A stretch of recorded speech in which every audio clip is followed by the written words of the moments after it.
we're holding.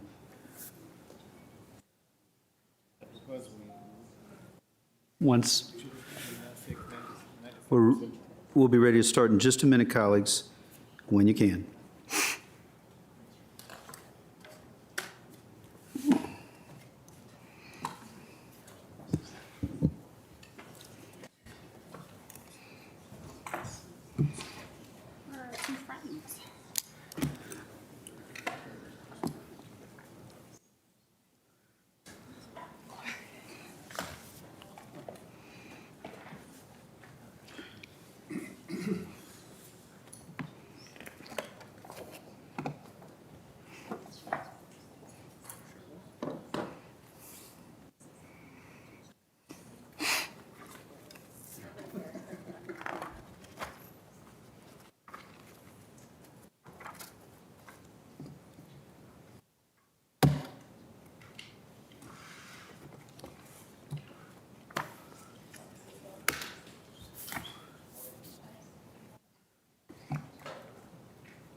Good afternoon and welcome. For our audience and just for awareness, the microphone does go to the back, so colleagues will be aware. This is preparatory comments and they'll be succinct. We're happy to have our second of 9 or 10 work sessions, 2 public hearings, and then 2 additional commission feedback sessions as part of our budget. This is a difficult budget. Perhaps at least as difficult as in my 7 years on the board. We are ready to hear from the manager, who will then introduce our director of our Department of Parks and Recreation. And we'll go from there. Over to you, Mr. Manager. Thank you, Mr. Chair, and good afternoon to everybody. As you noted, this afternoon we're going to hear from the Departments of Parks and Recreation, Libraries, and also the Department of Technology. And each of these departments have proposed reductions that are going to have an impact both on staff and the community. And so when we're making these decisions as part of these proposals, the department directors and I did not do so lightly. And as I've said previously, while we are advertising, I brought to you a 1.5 cent tax rate increase and you're advertising 2 cents. To cover costs like SNAP assistance, public safety, collective bargaining, and housing, we still were asked by all of you to come up with proposals that would close what was a $35 to $45 million operating funding gap. So our departments were tasked with providing reductions, and it's never easy to come forward with those kinds of proposals. But in the challenging revenue climate, we talked about that the day before yesterday, we need to make sure that we're using our funding and resources to serve the most people and those in need. The proposals, including the ones we discussed today, suggested cuts to programs that are valuable, but the reduction proposals represent a choice in a time of limited resources. Specifically, on the Department of Parks and Recreation, I really want to make sure that we commend the department on what has been an amazing year. They were gold medal recipients from the National Recreation and Parks Association, and their programs have won numerous awards throughout the year, including, may I just say, the County Manager Excellence Awards. And you know, our Department of Parks and Recreation has many lines of business. They serve a lot of populations, you know, whether in our parks or in our trails or in our community centers. We have thousands of people enjoying what DPR does every day and every week. And I want to thank the whole DPR team. We have a lot of them here today. They've worked really hard over the past year to keep our parks clean and safe, to have some fantastic programs from preschool to seniors to rec basketball, and a huge summer camp program, which I would note this year the registration went off seamlessly. No small feat. So before Jane begins, I do want to note that in my time as county manager, and since Jane has been director, there have been very few years where DPR actually made it to this part of the process and didn't have a budget reduction proposed or adopted by that board. In that time, we have focused on finding efficiencies. We focused on cost recovery, and we've talked a lot about where programs could be modified or absorbed. And here's some examples just to remind you of what's happened over the last few years. We have closed 2 senior centers, one at Culpeper Garden and one at Lee Center. And in the case of these reductions, not only were the programs eliminated, but DPR no longer was involved in those facilities at all. We also eliminated DPR's community health unit. We also eliminated DPR's transportation program. And most recently, this past year, the board voted to eliminate the personal training program because it didn't meet cost recovery goals. So the proposals I bring to you this year are on the backs of those. These are very hard proposals. None of them were easy, but some of the easier ones have already been done. So in the following discussion, and you're going to hear from Jane, I hope that we, along with the board and the community, can shed some light in a place where there's been a lot of heat recently. So with that, I'm going to turn it over to Jane Rudolph. Thank you, Mr. Manager, and I'll just ask, just to say briefly, really appreciate the framing remarks, and not in any way easy. I think part of DPR was integrally involved in snowcrete response and the 12-hour shifts, and just a lot of hard work. And I do think, I hope that we can approach all of this with the context of this is a challenging place, and the advocacy that we've had understands and should, I hope, understand that we also are trying to feed people through SNAP, and we're trying to do so many things in our budget. But that's enough from me, just trying to echo the context you provide. Ms. Rudolph. Great. Thank you very much, and thank you for having me here this afternoon. Before I start, I want to introduce some of the DPR leadership team that has joined me here today. We've got Nikish Jordan, our Athletic and Facilities Services Division Chief, Mike Simmons, our Parks and Natural Resources Division Chief, Cheryl Johnson, our Community Recreation Division Chief, who happens to have a birthday today. Cheryl? Happy birthday. Cheryl. Stand up, stand up. We won't give you too much of the... We won't fully Yes. embarrass her, but I had Sure. to do it. I had to go there, Cheryl. I'm sorry. Christina Williams, our Human Resources Manager, and Jerusalem Solomon, our Public Relations Manager. I'd also want to extend my thanks to Keisha Holland, our DPR Finance Officer, for her support in getting me prepared today, and also acknowledge Lauren Burson and Brittany Canny for their hard work. I'm also joined by Eric Beach, our Planning and Development Division Chief, who is going to present the DPR capital slides. And also in the audience is a number of DPR staff who I want to extend my appreciation. I'd also like to thank the Department of Management and Finance, who assisted us with the development of this year's budget. And finally, I want to thank Mark Schwartz and Michelle Cowan for their leadership and support. This past year, we developed our FY 2026 to 2030 strategic plan. As part of that initiative, we updated our department's values as well as our mission and vision statement, which you can see here. Sorry, that just went out. Our new mission and vision statements will continue to guide our daily decision-making and priorities and will serve as a benchmark for strategic planning and growth. This next slide demonstrates how we strive to meet our mission and vision. We've arranged these highlights by the 6 pillars of our strategic plan and the wide range of accomplishments we have achieved. This includes being ranked the seventh best large park system by the Trust for Public Land, having over 14,000 registrations for summer camp, planting over 6,300 native plants in habitat restoration areas, having 95% of our therapeutic recreation participants improve or maintain skills across multiple developmental areas. And finally, I'm really proud of the entire team that took over the operations of the county fair this year with over 1,334,000 attendees. It was a great event, and we're excited for this summer when we will all be celebrating a big birthday, which is the county fair will be turning 50. This work is made possible by the dedication and tireless effort of the entire DPR team. Their commitment plays a vital role in making Arlington a vibrant place to live, work, and play, and I am proud and grateful to lead such an exceptional group of park and recreation professionals. I also want to thank the county board for their continued support of DPR. Every day we see our parks and facilities actively used and enjoyed by our residents.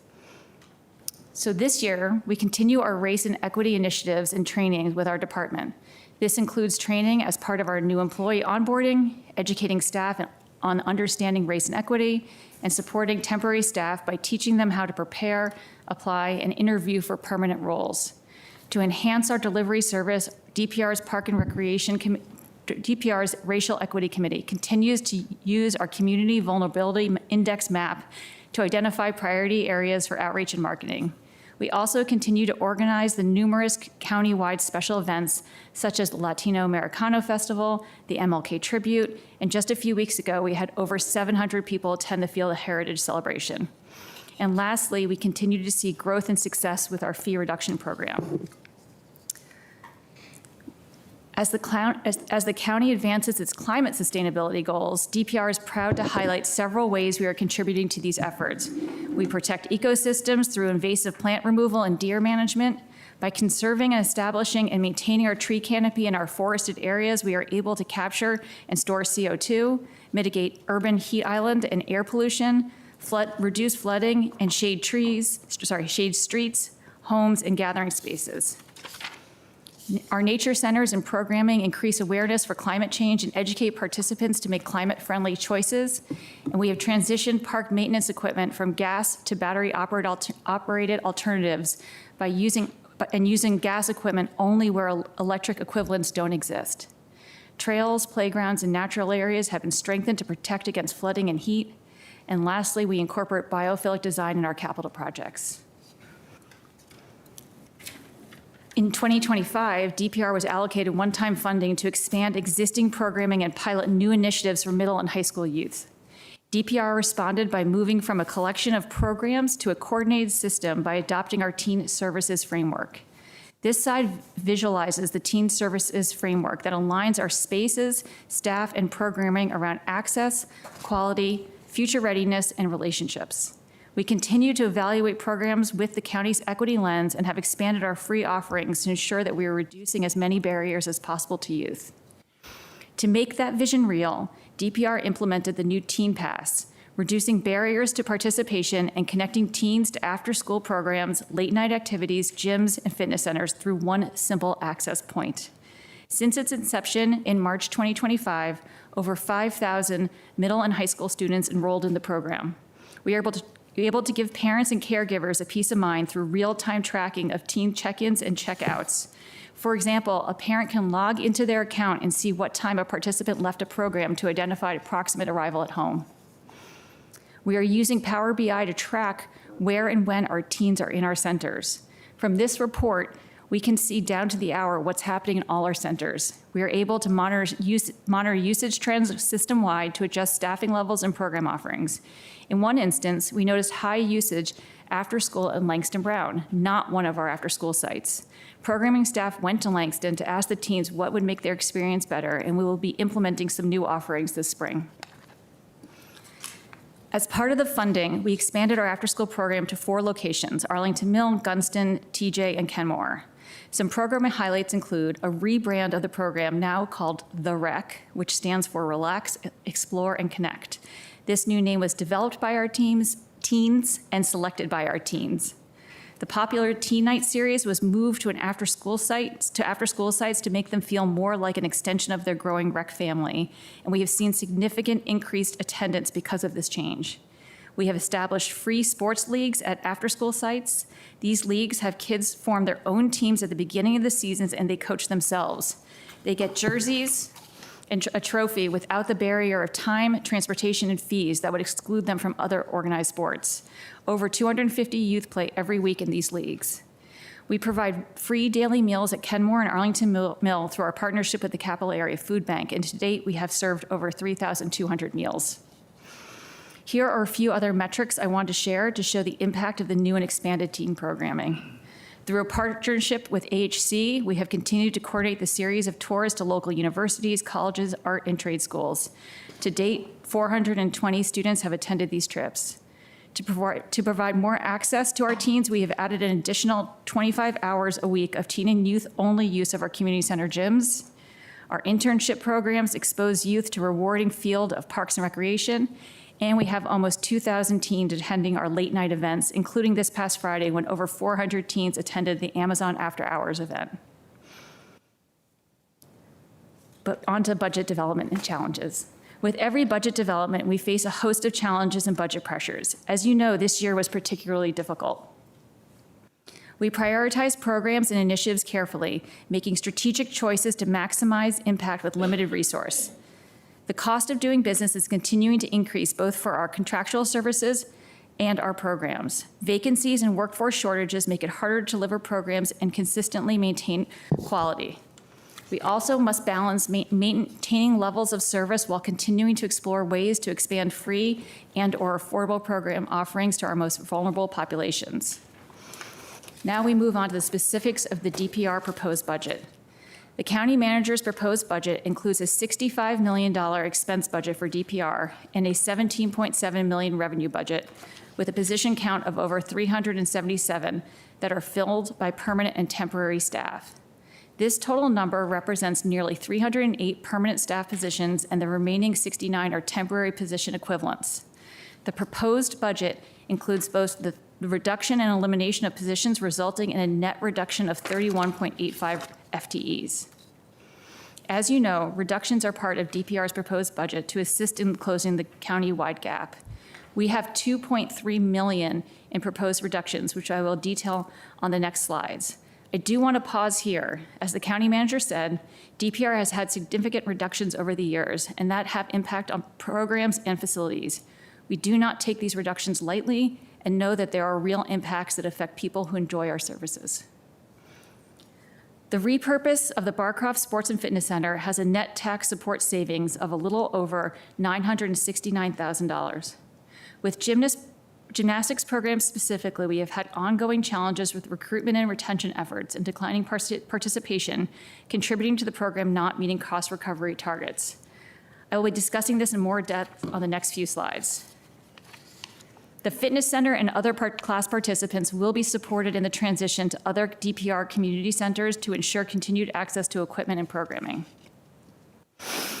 On this slide, we explain DPR's cost recovery methodology, which was developed to address the balance between public benefit and individual benefit for each of DPR's program and services. Programs with the greatest community-wide benefit, and where public subsidy is the highest, are at the base of our pyramid, which I'll show on the next slide. And while programs that primarily benefit individuals and public subsidies are the lowest are at the top of the pyramid. Fees for the competitive program include projected personnel costs for coaches and instructors, projected participation, projected annual program hours, and an overhead rate which include marketing, scheduling, and registration. This does not include facility costs like personnel and maintenance, and it also does not include additional fees that are collected by our booster groups. This is a visualization of the cost recovery pyramid, and you can see our competitive and recreation gymnastics is at level 4, where we seek to recover 86 to 100% of program costs. From year to year, program costs can fluctuate, sometimes slightly, sometimes significantly, based on changes in staffing models, personnel salaries and fringe benefits, employee turnover, or shifts in participation levels. Over the past 10 years, competitive gymnastics cost recovery rates have consistently been below the 86 to 100% cost recovery target. This is attributed to expenses outpacing annual fee increases. As you'll see in a subsequent slide, for many years, the recreational classes exceeded cost recovery goals, and its revenue could cover the gymnastics program as a whole.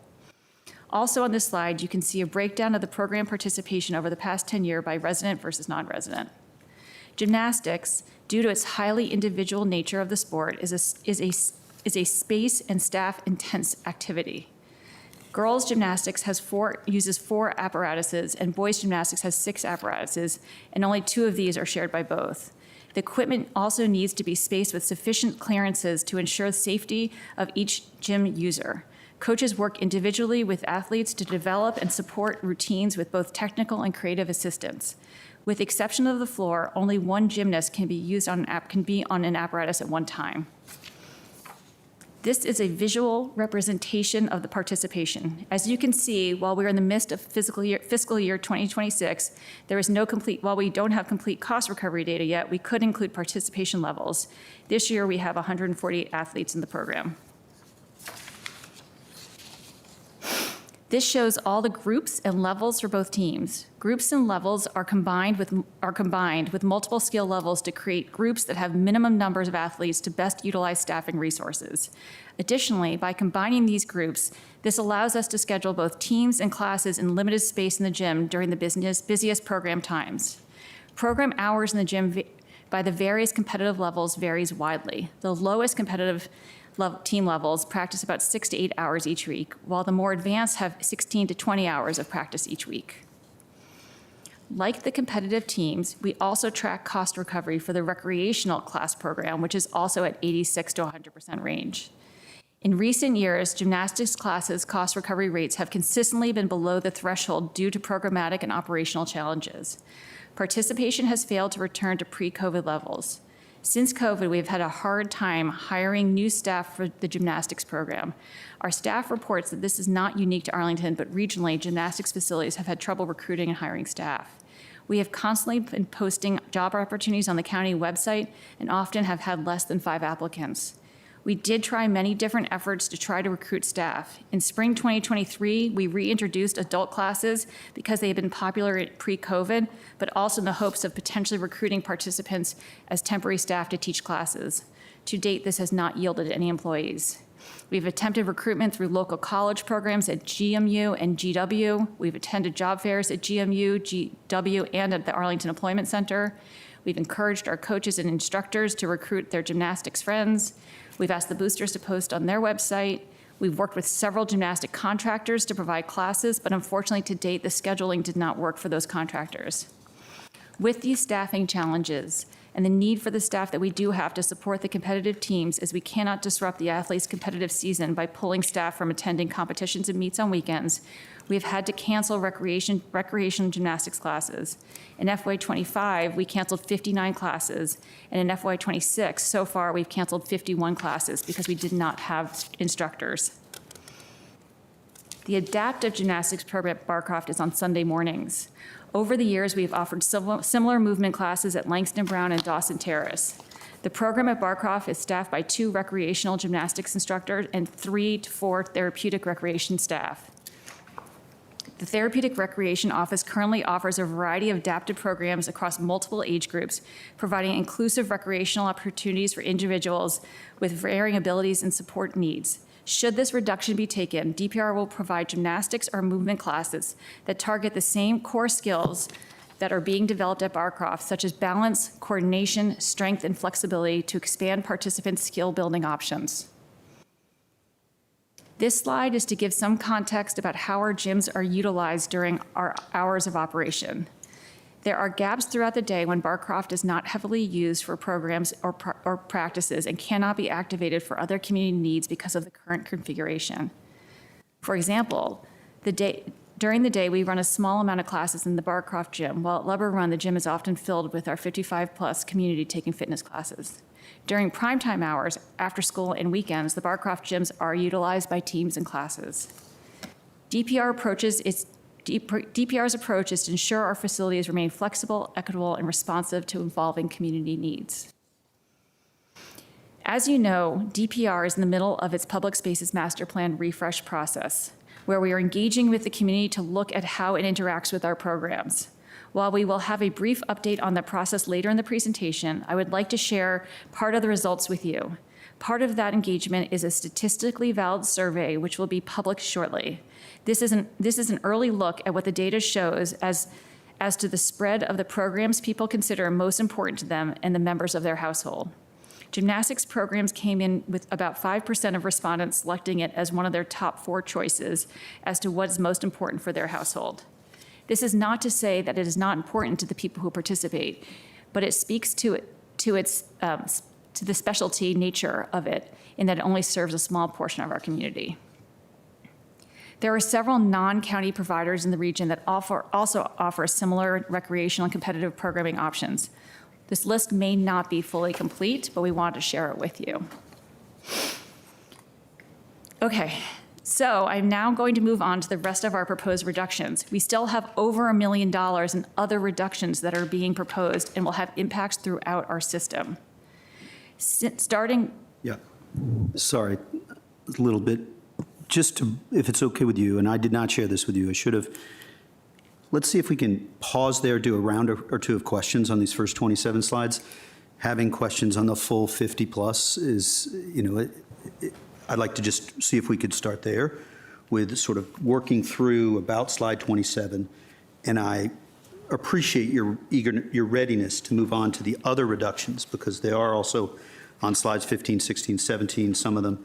And this is an indication of the context that Mr. Schwartz provided of all of us. So really appreciate that. Colleagues, I'll open the floor. Before we start, Sure. I'm going to ask Nikkish Jordan to join us at the table for the discussion about Barcroft, just so I don't need to ask her to come up and down. So Sure. thank you very much. Thank you, Ms. Rudolph, for asking Ms. Jordan to come to the table. And also, the questions are fully on the first 27 slides, and many of them are on other important topics. I'll just start with one, and it's a budget-related question that I don't think is too tricky. You can come back to me if we don't know, but the rec funding, as well as we did a NOFA for after-school funding. We lost 2 teenagers 3 and 4 years ago to fentanyl. And we had advocacy in the community that said we needed more after-school programs. We were already doing work. But I know there's been the manager's award has touched on this area. And so just from a budget standpoint, it is my impression that the funding for the rec, that bucket of services, as well as the funding for the after-school notice of funding, RFP, notice of funding available, both of those are funded in the 27 budget all the way through fiscal year 27. Is that a fair recollection and fair sense? In the proposed budget. Thank you, Ms. Cunningham. So if you're speaking to the funding that we received that in FY '25, and we had a 2-year spend down. So we've been spending that money in '25 and '26. We are anticipating having some leftover dollars that we were trying to work with DMF to see if we could potentially roll forward in '27 to continue those programs. Got it. So it's possible that not all, I don't know if, this may be my misunderstanding and need for a little follow-up. It was put forward and earlier in the budget, FY '25 you mentioned, but it would continue, and at least my initial sense, because we had an advocacy group come in on this, is that in '27, the rec bucket of services plus the NOFA would be continued and funded through one-time money in those 2 cycles. And if I'm not correct, or if No, that is correct. And I mean, I think we have an issue for fiscal '28 that I want to flag right now, because we'll be out of money. Sure. But for And- '27, we still have the funds. And no one deserves to hear that more than me, because I don't want to overpromise what we have going forward, but I did want to at least mention, and I was transparent with some of the advocates who said, we need to fund these things in perpetuity, and I said, my honest view, which is this year is not a year when we have that ongoing money, when I feel that I can consider doing that, even as much as we all care about addressing after school for our kids, all of our kids, but also in particular focusing through the equity lens a little bit on our kids most in need.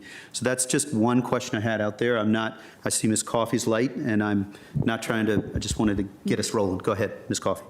Yeah, I'll start with a compliment on the teen programs, and especially this past weekend, the event for Teen Night. I received multiple pictures of very smiley teen girls who had a wonderful time, and many questions of how did this come to be, but parents were very, very happy and very grateful. And relatedly to Mr. DiFerrante's questions, we added a staff member, currently the role held by Patrick Leonard, who has been doing a great job, and everyone's very happy. But is that position in ongoing money, or is that funded out of that one-time pot that we gave in '25?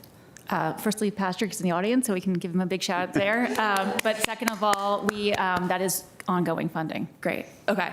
Great. I think that was Thank you. a key. I do think that the team that Patrick is leading and working with has done a phenomenal job, and I know that there was back and forth when we were talking about creating this role of what the heck it was going to look like. But I think it has done exactly what we all hoped for it to do. And so I'm glad to hear that that is ongoing and will be ongoing. So thank you.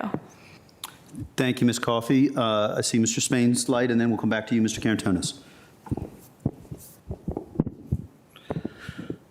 Well, good afternoon, and thank you for what I think is going to be a very robust discussion, but I'll start because the chair said we're going to be covering slides 1 through 27. So I want to go back, if we can pull up slide 4 for a second.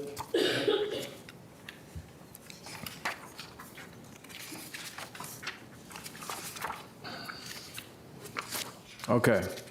Focus on equity. This is more administrative. As I look at this, racial equity, your committee concludes June 2026, but you're going to recruit and start marketing in July of 2026. Why are we waiting? Why can't we do that simultaneously? We could.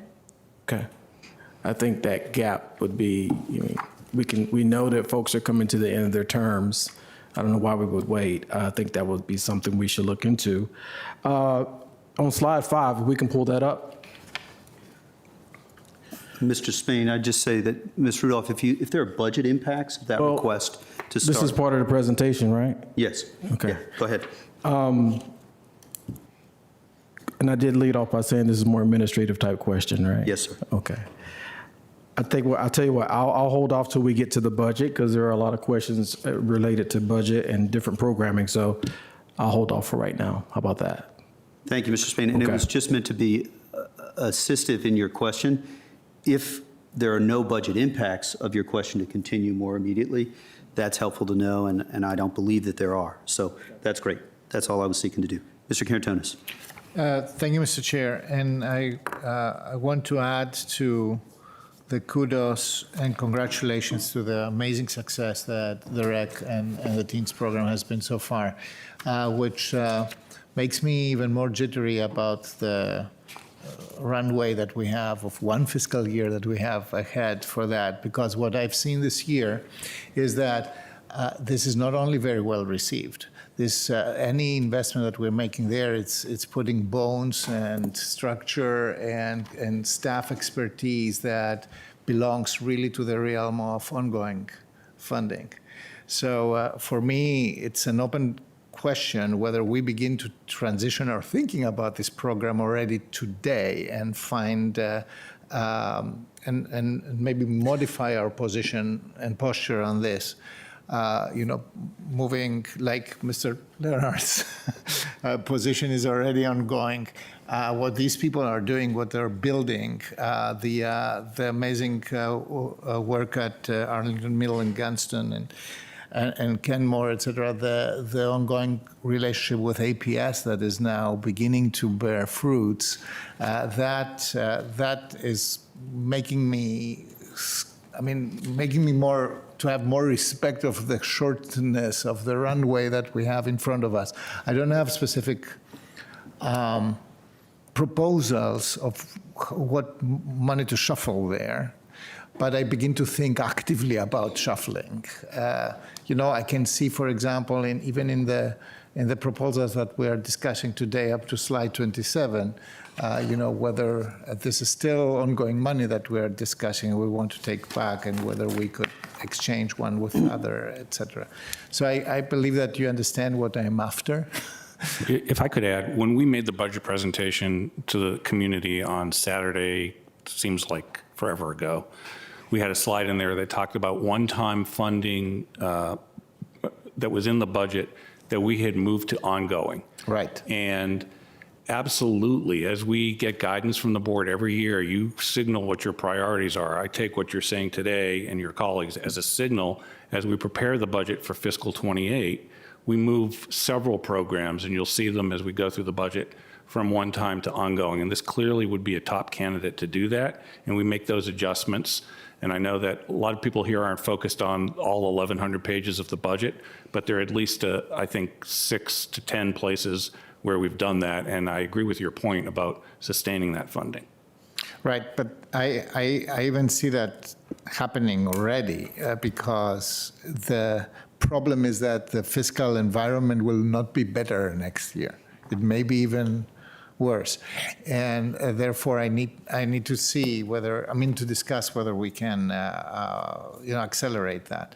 I begin to see some of this year's decisions already with the lens of this. Thank you for that. We will. Thank you, Mr. Karantonis. Ms. Cunningham. Yeah, I would add to that I think as we look towards fiscal year 28, it would be helpful to me to think of a children and youth budget that goes across schools, parks, and is really data informed by what what we get for each of the hours and what outcomes are. I think the work that's been done under your team is amazing and is very data-driven, which I really appreciate. So I know we're still evaluating that pilot as we go, but I'd like us to even pull up a little bit farther, Mr. Manager, for the future. I had a couple questions specific to gymnastics, and I think this is the time you want those, yeah? Sure. So you've shared some thoughts about challenges in efforts to hire and retain staff. Can you share kind of numbers-wise, like how few staff, or how many staff are we missing? And how far behind have we been running? And does that have safety implications and concerns? So I'm going to let Nikish talk a little bit about the specific numbers. I will say that safety in the gym is really important to us. And so in that vein, that is one of the reasons why we do cancel classes, because we want to make sure that we have the right amount of staff to be able to safely run those classes as well. So we do take safety as a major sort of leader when we're down in that gym to make sure that we are able to provide the coaching that's necessary to the athletes and also the staffing levels for the class participants. We have a mixture of permanent employees down there as well as temporary employees, and which is one of the reasons I'm going to ask Nikish to take it over, is because it's kind of a mix of sometimes individuals and then also like hours of staffing as well. So Kish, can you just touch on that briefly about specifics? Currently, we have 3 vacancies with our permanent positions, and there are several temporary positions that we're trying to fill as well. But to give more context, since 2022, we've never been fully staffed.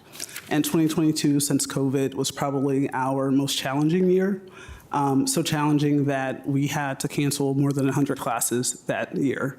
And the permanent staff who were there, particularly the teams coaches, really stepped in to kind of help cover some of the classes that we were trying to offer. But when we're not fully staffed, it puts a lot of burden on the staff that we do have. And we're not able to offer as many gymnastics classes as we would like to, because our commitment is to the teams program. And being that, as Jane mentioned earlier, we have anywhere from 6 to 20 hours of practice time that we have to commit to. So that has been our priority. Great, thank you. I think members of the community have raised a question whether, as we do for some other sports like basketball leagues and that sort of thing, is there an opportunity for trained and vetted volunteers to participate in gymnastics, or do we need to only do it with staff? Again, I'll start and then be passed over to Nikish. Because of some of the specifics of ensuring that the athletes in general, in our Enjoy Arlington classes, I want to be clear, we do not have volunteers running our Enjoy Arlington classes, and our gymnastics classes are part of that Enjoy Arlington catalog that comes out quarterly. When we have those classes, you've all seen that we have thousands and thousands of classes we offer. So similarly, we have not had volunteers ever teach a class. Where we do have volunteers are in our sort of coaching realm, and that is out in where our partners are with basketball, or even our own programs with basketball or other types of things. There is a certain level that if we were going to create a volunteer program here, we'd have to understand the skill level of that parent and have to understand what they are doing. Also, because it's competitive, we would also have to have them vet and go through certain very specific trainings. So I can give it over to Kish. It could be a model for us to explore in the future. We have not done in the past because of the amount of training that would need to be and oversight that would need to be for somebody who is not a county employee. And while we haven't used volunteers, we have tried to get creative to provide staffing. Jane kind of spoke to that earlier about offering adult gymnastics classes, hoping that that could be a pipeline into instruction, but that hasn't yielded any staff, unfortunately. So let me, go ahead, Mr. Karantonis. It's on this topic, right? Yeah. It is on this topic. So talking about classes, cost recovery, because these are, we are trying to assess how these correlate, right? So on slide 23, we gave us some information about the cost recovery history of the program.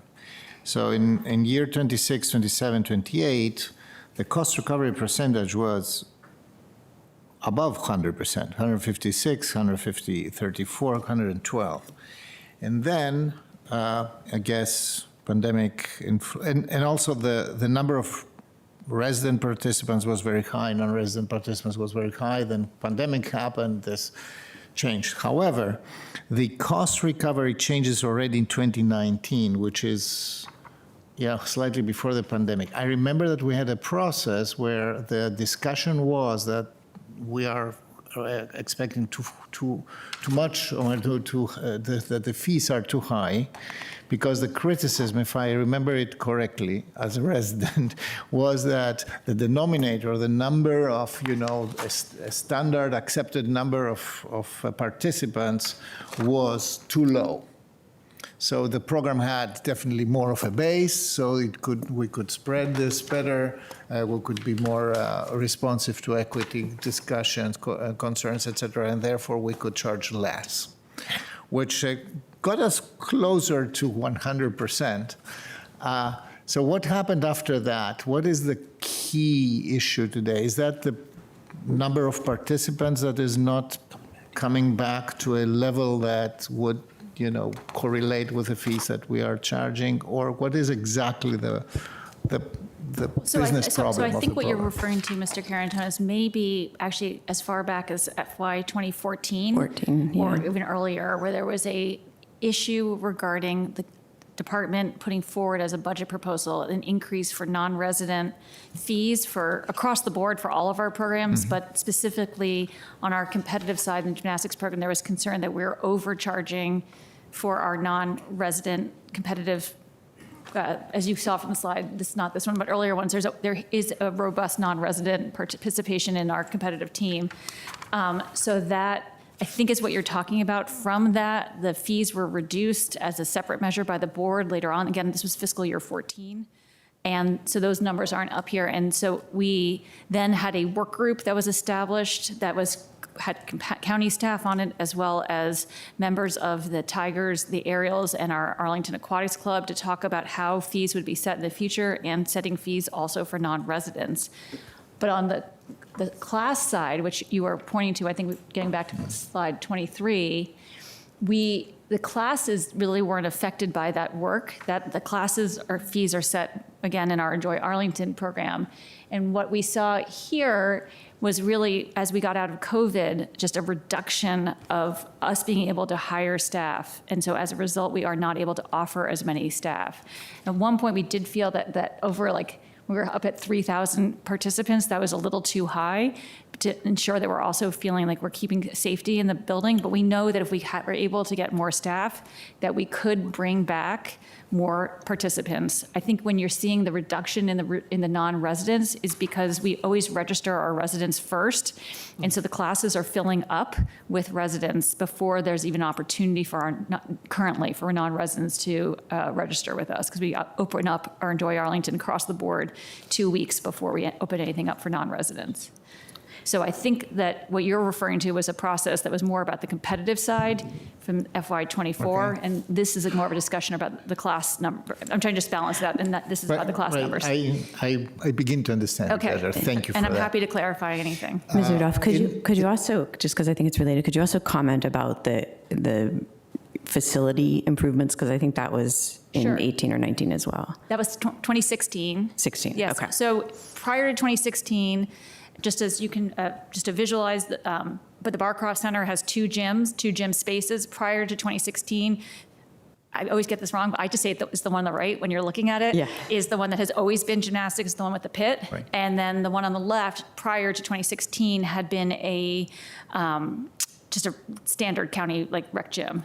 And we had seen, obviously there was a lot of classes, we saw a lot of activity on there, and we also had heard from families that they felt like they really were cramming in our equipment and that we were creating an environment that wasn't great for both boys and girls, because there's, as I noted earlier, there's really different equipment, and we need to make sure there's enough space in between those equipments so that we can safely enable the kids to do their routines and do practice. And so in 2015, we worked with the county manager's office and DMF to have funding so that we can convert the other gym to gymnastics and be able to spread out our equipment to create a safer environment, and also to be able to have more equipment as well.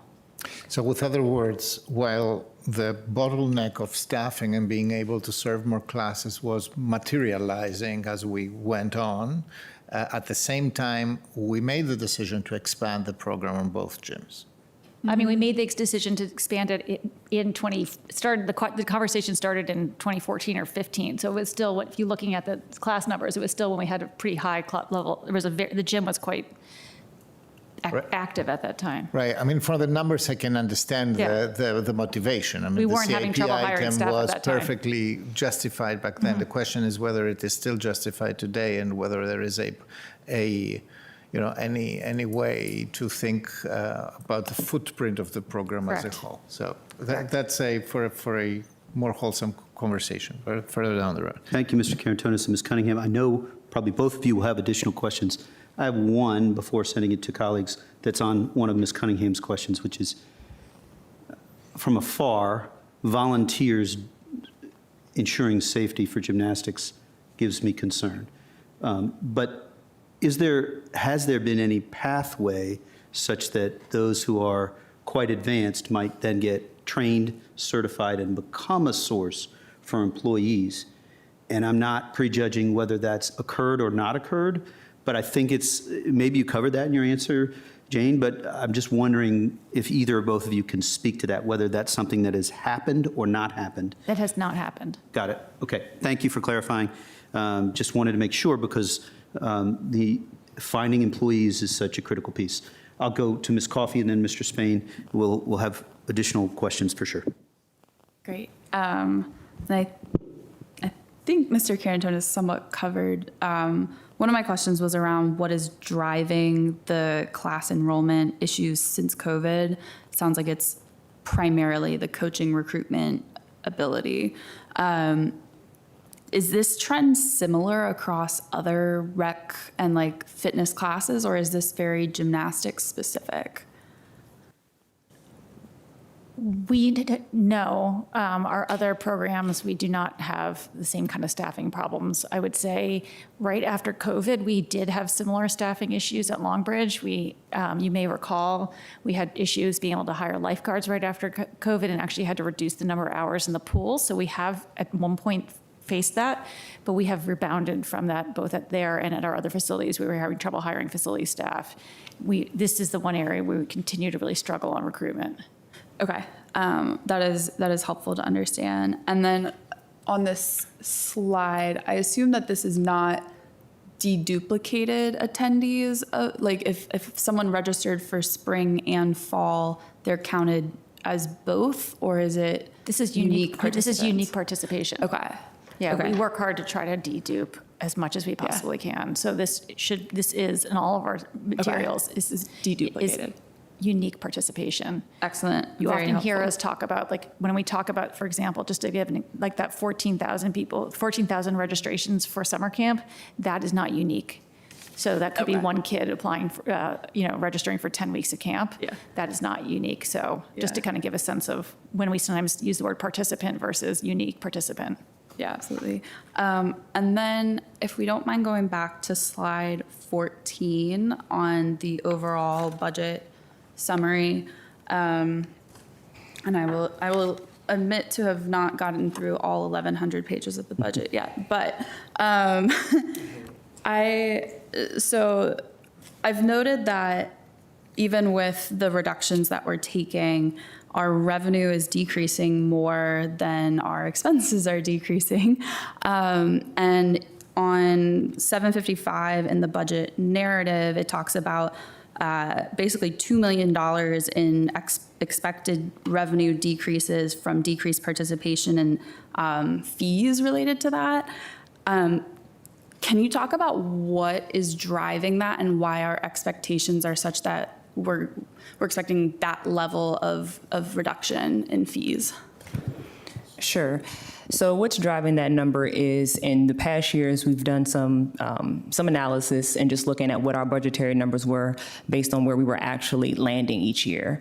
And so what was happening was our revenue budgets were a little inflated.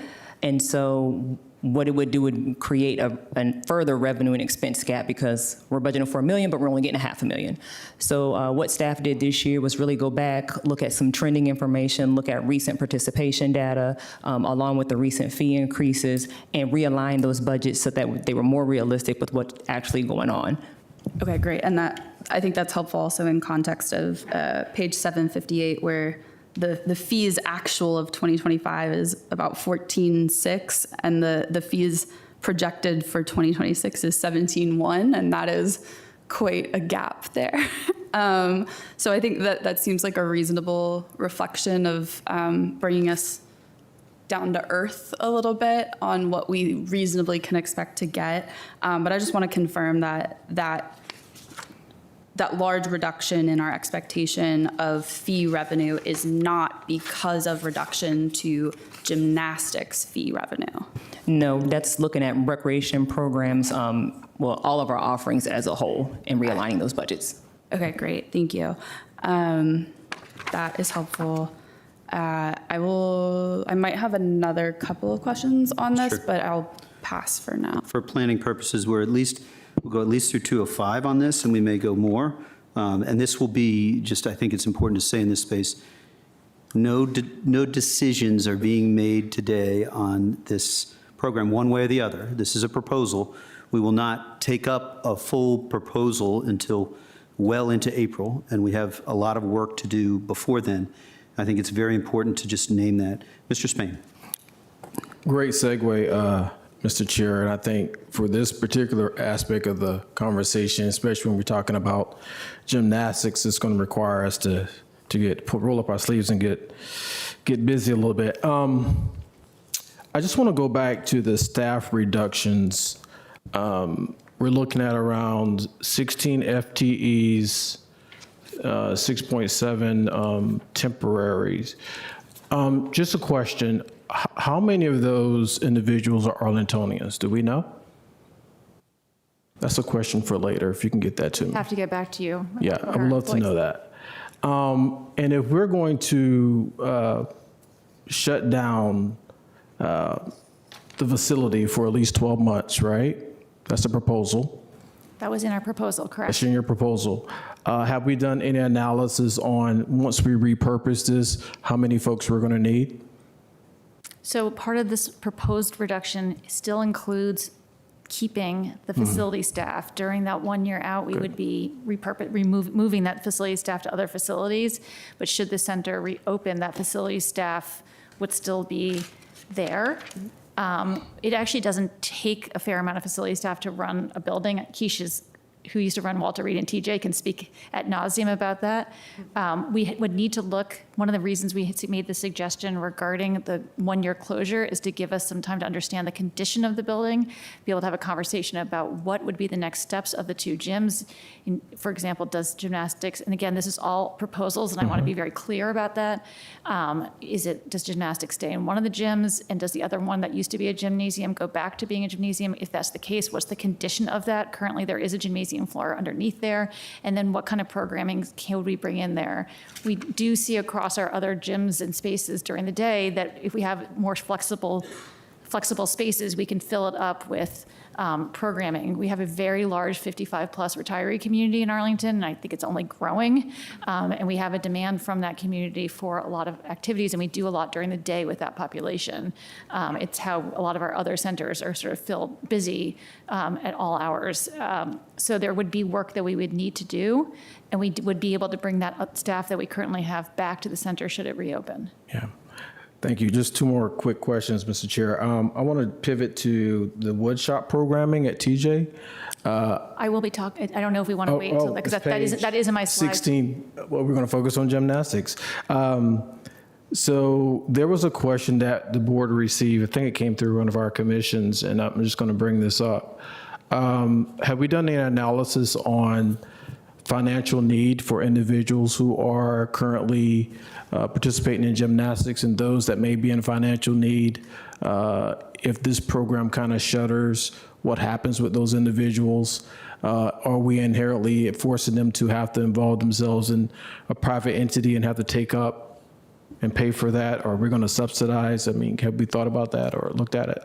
So currently, of the participants, we only have fee reductions for county residents. We don't do fee reductions for Sure. non-residents. In that, we have, I believe, 13 participants who are on fee reductions, 11 on the aerials, 2 on the Tigers. Okay. I can't speak to what private gym costs are, nor can I speak to if they have scholarship programs or what that would be. But in our current program, that is our current fee reductions. Thank you. And that's for competitive only, or That's competitive only. We do offer fee reductions across our system in all of our programming. So that we do have that for any of our programs. But this is specific on the competitive side. Okay, thank you, Mr. Chair. I just think as we close out, I think, again, I know what the time is, and we have a lot to go over. The conversations we have on the gymnastics program is one whereby, the exploration of alternatives will be prudent in this time and place from my position alone. So looking forward to the continued conversation in the coming weeks as we try to figure out what right looks like. Thank you. Thank you, Mr. Spain. So I'll have a question on the adaptive piece, but first to you, Mr. Karantonis. Yes. And to you. I just wanted to reiterate that the idea that we would need 12 months to figure out the condition of the building, potential use. I fully understand the ongoing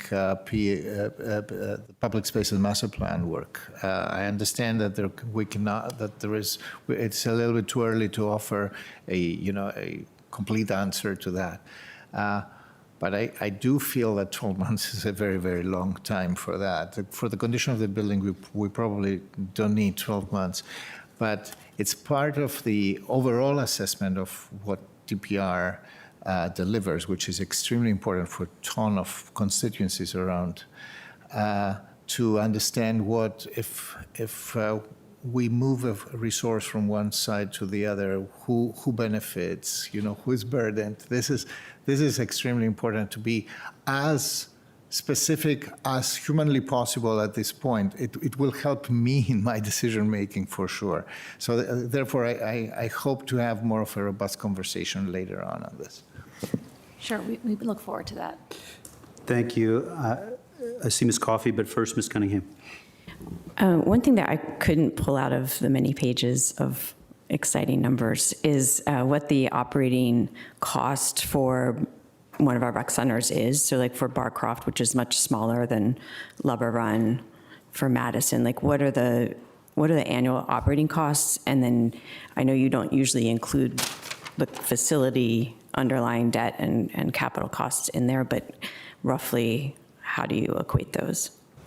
So we would have to get back to you. We can provide a chart of the operating costs for our different facilities. It is different depending on the location. It's different for the buildings themselves, and then also some of ours are in joint use centers with the schools, which have different operating costs as well, because it includes both DPR and DES custodial and or DPR and APS custodial. Yeah, it's complicated. That's why it's not easy to pop out. Also, in these buildings, we do not do operating costs for everything that's going on in the building.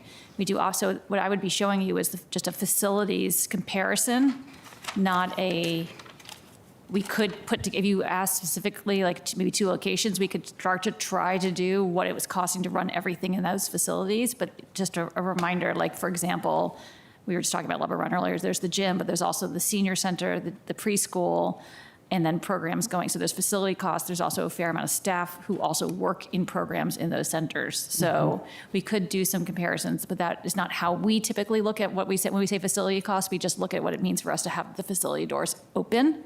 Right.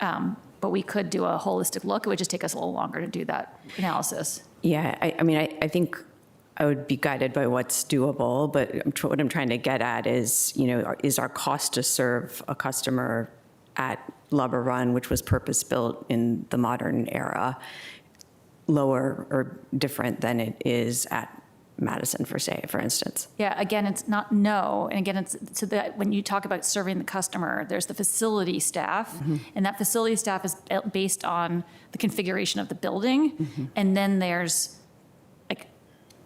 what that we're serving that staff, meaning that like there's a preschool teacher versus a senior, but on a really configuration is a key point. So at Barcroft, you walk in, there's only one point of entry, which means that there's a front desk. At Madison, there's two front desks. We have the staff in the back, we have the staff up front. Same thing at Arlington Mill, two front desks.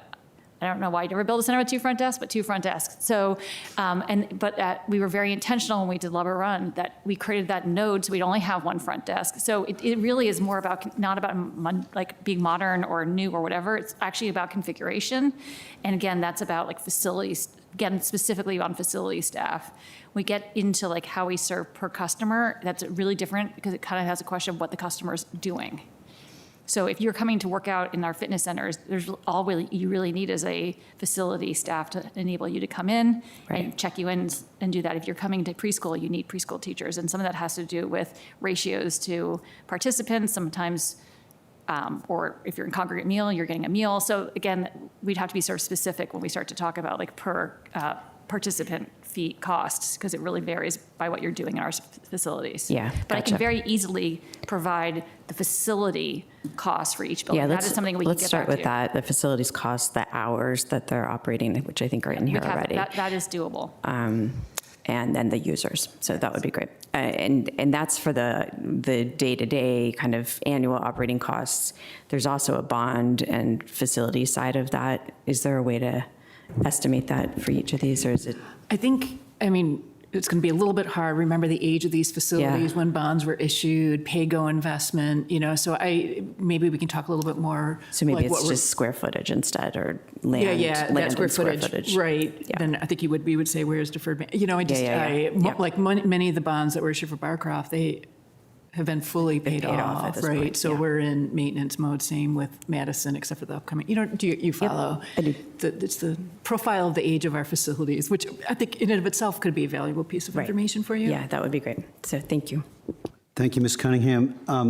Can I take a crack, and then to you, Ms. Coffey? Thank you for the thoughts. We've had a whole lot of very polite questions, and we know we have a strong advocacy for this program. And so I want to start naming a few of the hard buckets, and without, in this moment, feeling like we can fix them. For me, at least, it would be helpful, I think you had this in brief conversation. The program that I see is perhaps closest in analogy is our aquatics program. And I would love to understand the number of individuals served with aquatics and the relative investment. And so that's just for follow-up and mostly to share for our community. I do have a specific question on slide 24, which is on the adaptive program. The last bullet says gymnastics/movements classes. Of course, parents of those with differing physical abilities have shared their truths and their stories about their own children and how this program has helped change their possibilities. And so can you just give a little more context as to, movement classes and then what would be gymnastics? Like, what would we be providing, and is there a range for differing physical abilities as to what equipment is needed, so that if we went nearby, what would be critical? At least from my place, I have taught kids with significant physical disabilities, and getting folks moving is at least as important as getting them playing soccer. I think it's probably more important moving well, just being transparent. But can you just describe a little bit about what would be needed and what the adaptive on Sundays and maybe Saturdays, those classes are like? Because that is something that seems consistent with a shared priority that this board has articulated on the budget, which is helping to serve everyone and also helping prioritize those in our community that are most vulnerable. So I don't know if that question is for you, Ms. Jane or Keish. I think I can start to answer it. Keish may have a little more detail, and we may have to get back to you on some of it as well, as we may need to consult with our therapeutic recreation team. I will say, so we have two different buckets in our therapeutic recreation that we do. We do inclusion, which is having folks who have disabilities participate in our programs with staff that comes in and supports. These are the programs that we are serving for everybody. And then we have adaptive, which is programs that are specific for people with disabilities and taught towards that population. That therapeutic recreation program has 118 adaptive classes across our system, both at Barcroft, in aquatics, and then throughout our entire system. We would have to work to understand what we could provide in other locations, and clearly it wouldn't have all the same equipment because that would be, there's very specific equipment at Barcroft, although that doesn't mean that we could not figure out a way to bring some of that equipment if necessary. But I would want to make, I don't know if you want to speak towards it, but I know that our team is committed to be able to continue to have, as I've said in my talking points, those classes, sort of what you alluded to as well, those classes that enable people with disabilities to be able to focus on things like balance, coordination, strength, and flexibility, and to help them sort of with their skill building. And some of those ways of achieving it, there are different ways. This is not to say that these kids may really be enjoying doing what they're doing at Barcroft, but we think we can have alternatives throughout other parts of our system. We may need to get back to you on what specifically might be offered or what we've offered in the past at some of the other locations, but Keish, you might have a little more detail. Just to echo what Jane said, we have a tremendous therapeutic recreation team that we would be engaging with. We also have a program manager who oversees several other programs in AFS in our department, who has a lot of experience with gymnastics. So what that would look like for me would be connecting those groups of people and trying to create or recreate to the best that we could an opportunity that is most similar to what they're doing now. Great, that's helpful for me as I think about education and individualized education plans and 504 plans. You're talking about the specifics of it really helps hearten me a little bit. That's not to say, but the reality of a parent with someone with differing physical ability, specifics matter because each child matters. So that's a question for me. I have a couple of others, but I want to share the mic. Ms. Coffey. Yeah, thank you. Can we move to slide 17?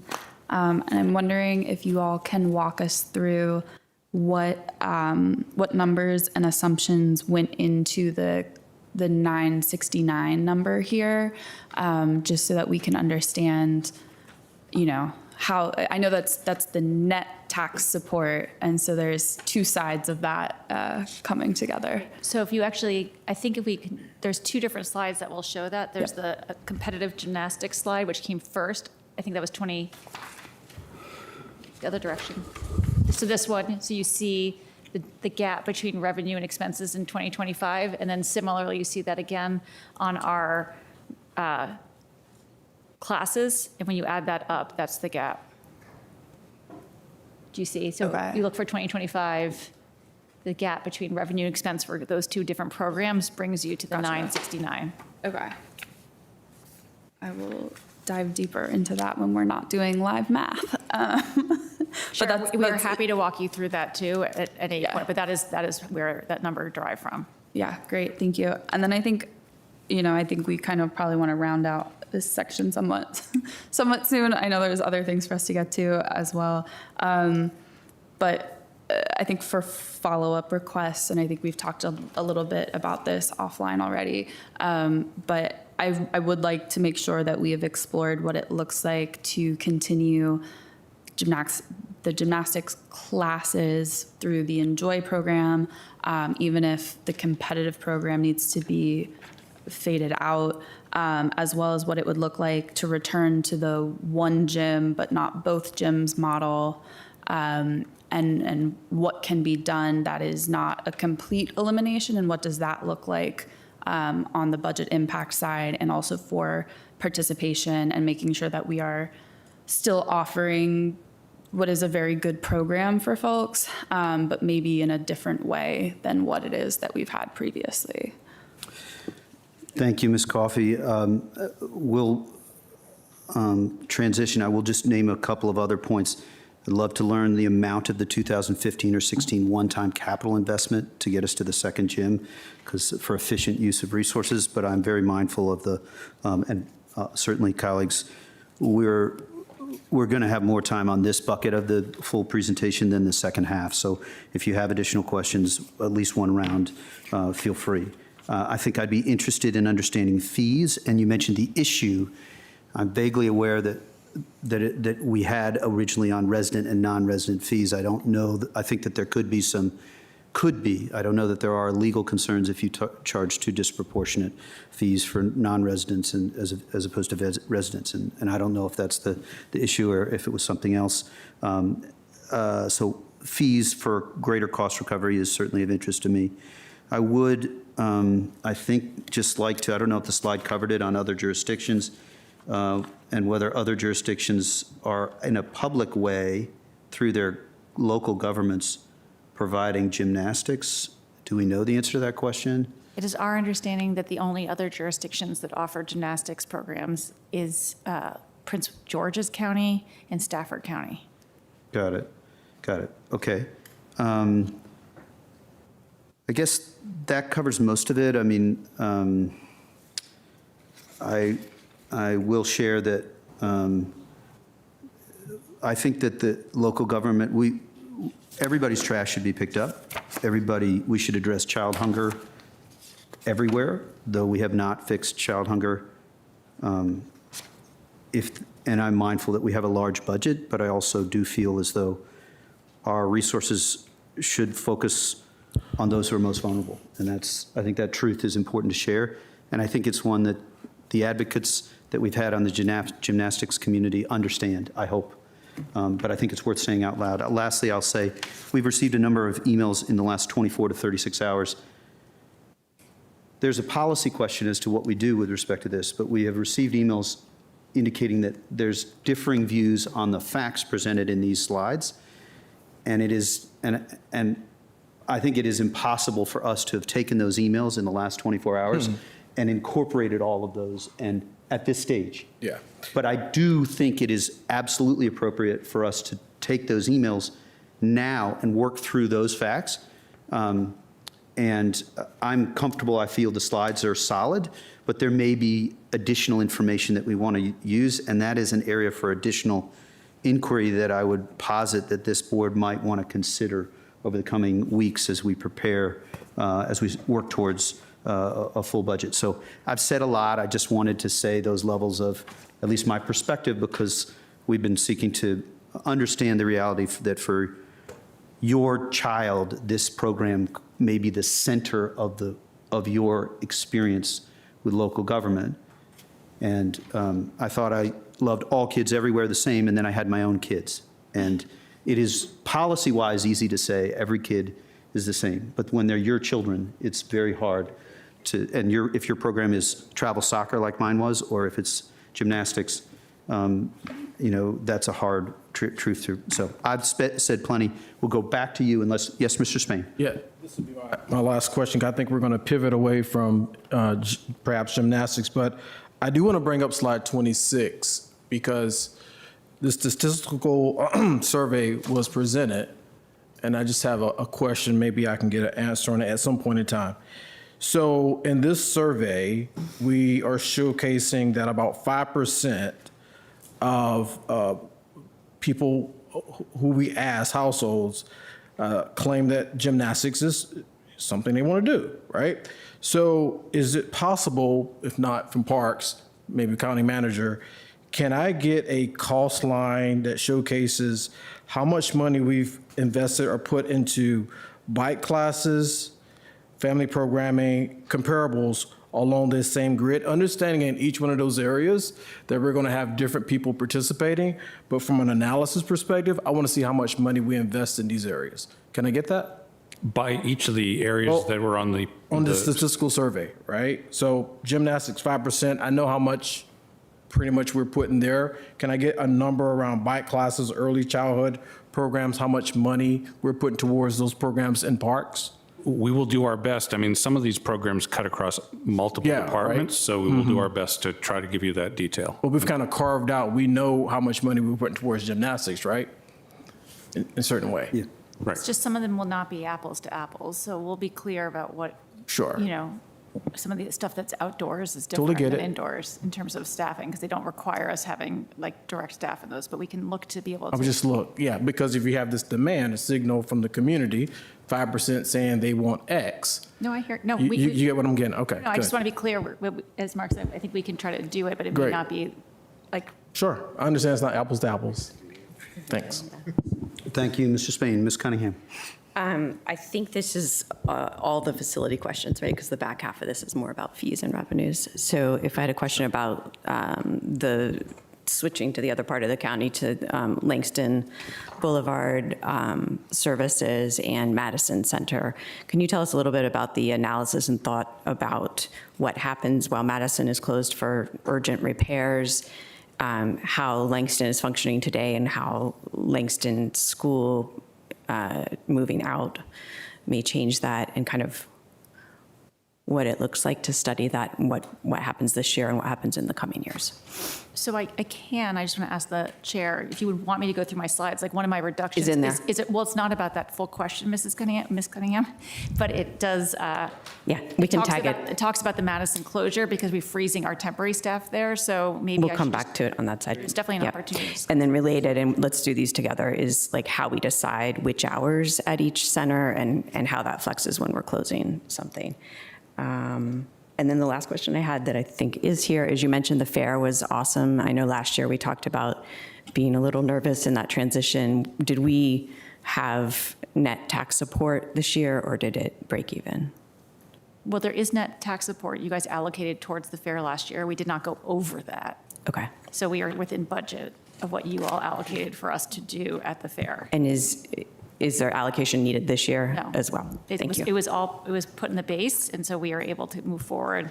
We are in conversations with the Fair Board, and I think they too feel like it was a really successful transition in terms of roles and responsibilities between us and the Fair Board, and we're really excited for this year and hope maybe we'll have some better weather. It was awesome, even with the weather. Thank you. And of course, it's a free event, so cost recovery is, we just want to keep that in mind. Well, there may be a question about total revenue that you could also look at. I'm super impressed by the intellectual endurance from last year to this year on that one, and you guys are in better shape because Mr. Spain is the liaison this year as opposed to last year. Yes.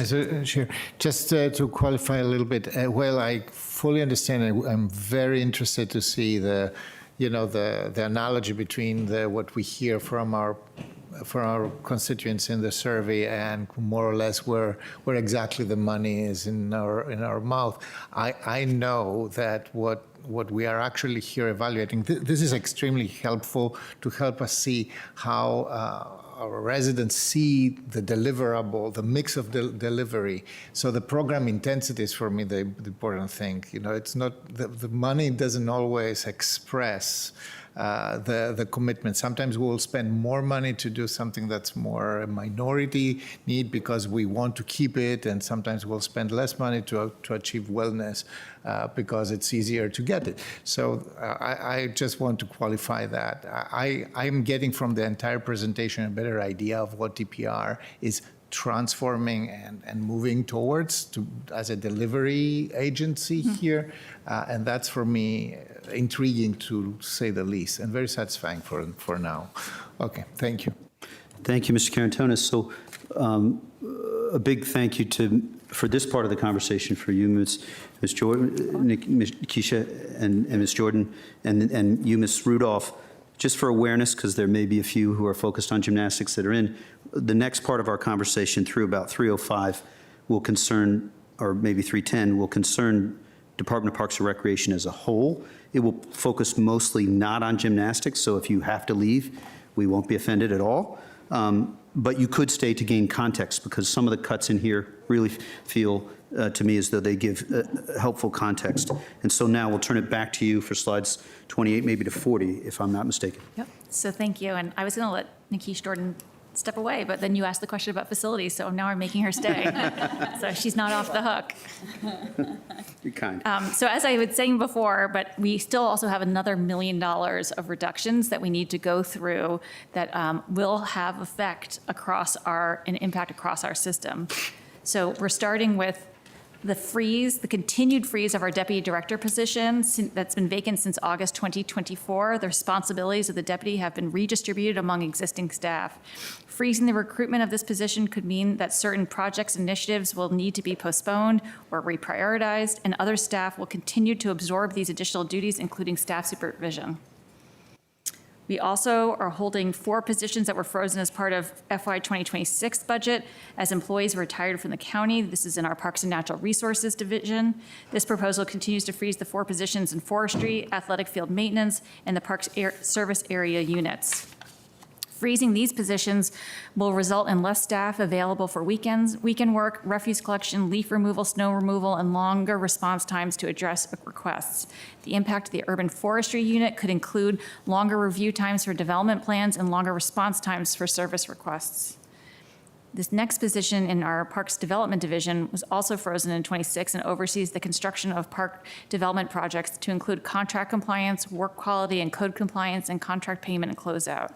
This position's responsibility has been redistributed among existing construction management positions and results in less frequent in-person oversight of contractors. This is a new freeze in our Athletic Facility Services Division, which is to temporarily freeze the temporary staff at the Madison Community Center during the renovation project. During this time, the permanent staff will be reassigned to other facilities during the closure, and the programs and services will be temporarily relocated to other locations. I know we will talk about this further. The next is a permanent reduction in the temporary funding within the Parks and Natural Resources Division. This impact reduced the frequency of park and landscape maintenance activities, so park maintenance services, refuse collection, athletic field care, snow removal, leaf collection, and tree watering and landscape services could be affected. The next is a reduction in our mowing contract at selective sites. The reduction of this contract mowing would be for non-athletic fields by 2 cycles throughout the fiscal year. Non-athletic fields are defined as grass areas and open spaces along paved trails, outside the perimeter of playgrounds, surrounding shelters, bathrooms, courts, and around the perimeter of dog parks.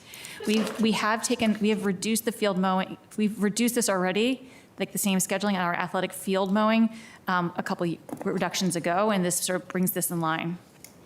This is a reduction and closure of all DPR park restrooms during the winter. Currently, we have 19 restrooms that are open from November to March.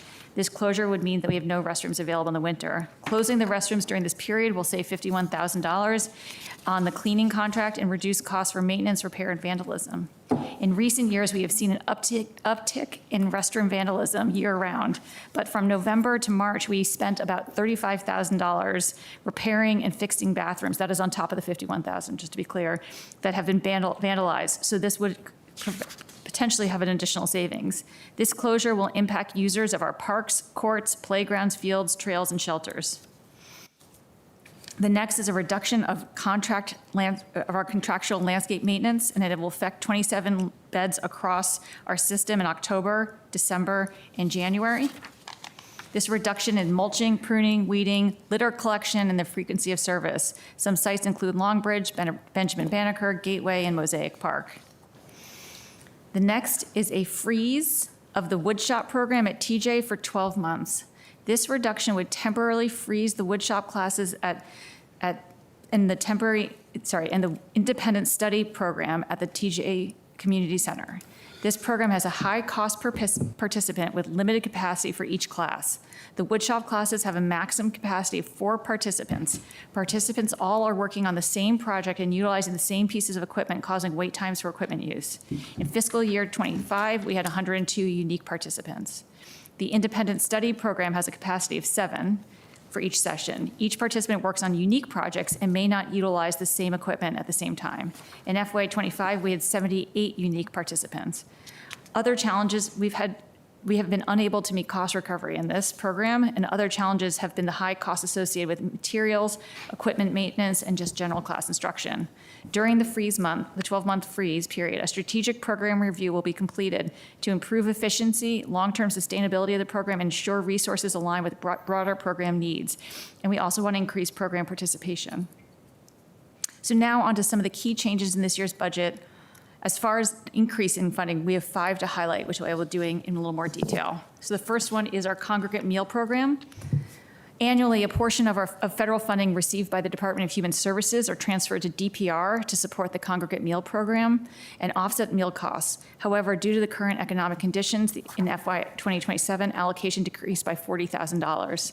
So this funding will ensure current services for our community members can be maintained and prevent a reduction in the number of meals available for participants.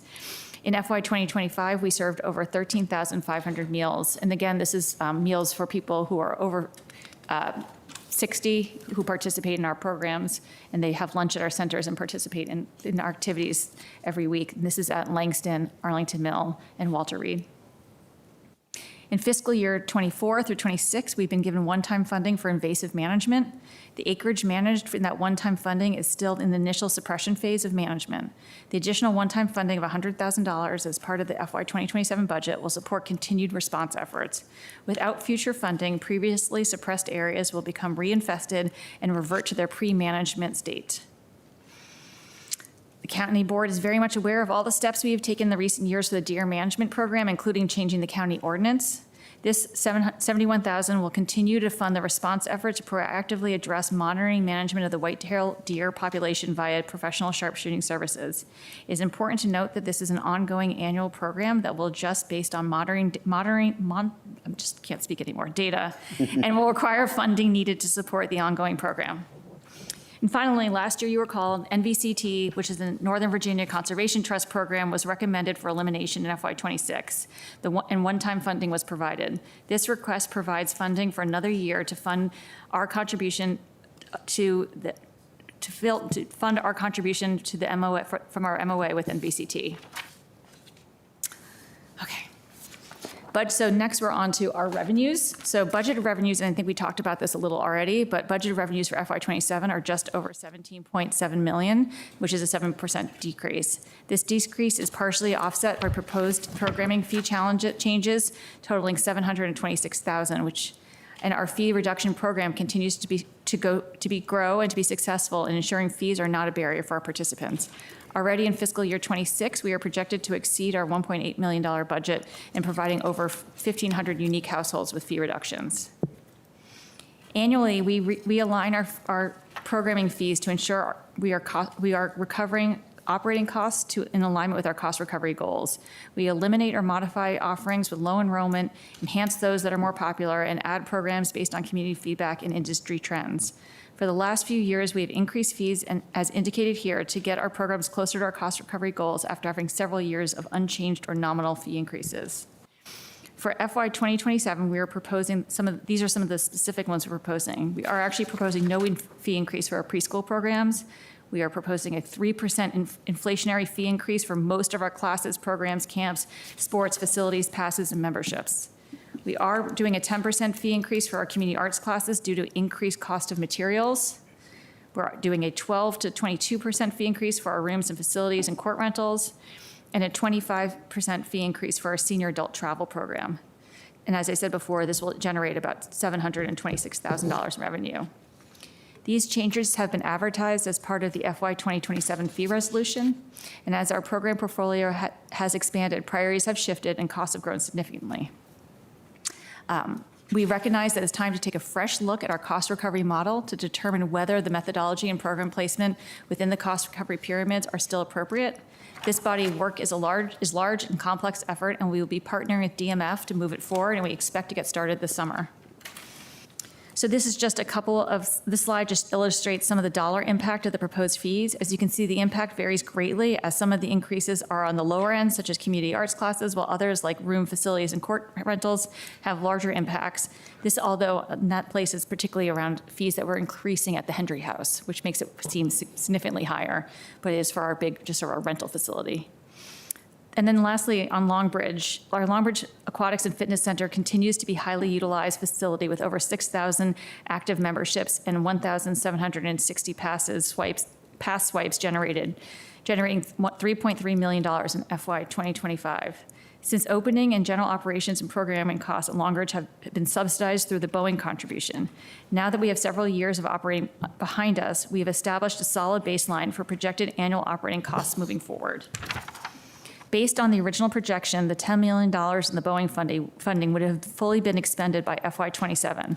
As part of last year's budget process, we adjusted the spend down schedule to extend the funding by implementing a 50-50 cost share approach, 50% Boeing, 50% county net tax support. Consistent with that methodology, the proposed spend down schedule reflects that continued 50-50 split this year and next year, with funding fully moving to the county by FY30. And so just to end on, this slide just provides a visual to show the transition from utilizing Boeing funding to the county net tax support. And now I get to turn it over to Eric Beach, who's going to talk about our capital program. Good afternoon. I'm going to give Ms. Rudolph a moment to catch her breath and cover our annual capital budget request for this year.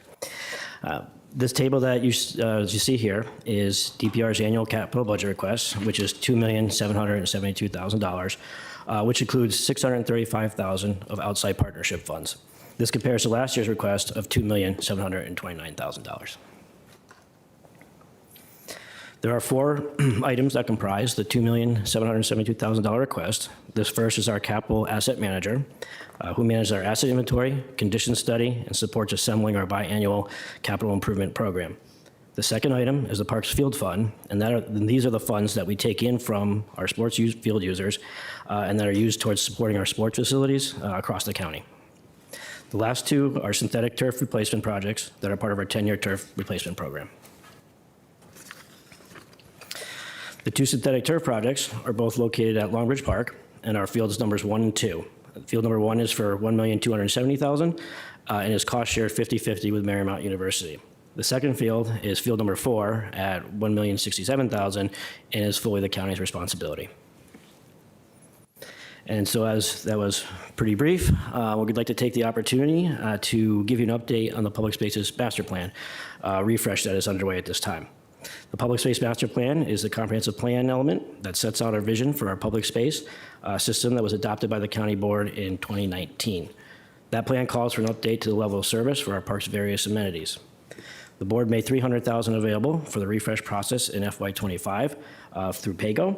And while the plan calls for updating the level of service, we are also taking advantage of the process to update a variety of dependencies included in that plan. These include level of service and land acquisition, and we are looking to add several additional policies on park lighting, park naming, and restrooms. As expected, the process will take 12 to 18 months from start to finish. To date, we have completed the first round of engagement in the fall of 2025.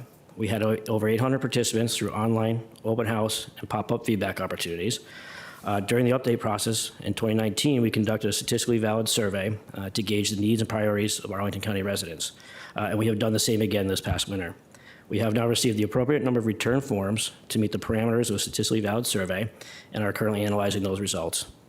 For those that did not receive a questionnaire as part of the statistically valid survey, over the last several weeks, DPR has offered those same questions to anyone wishing to take the survey.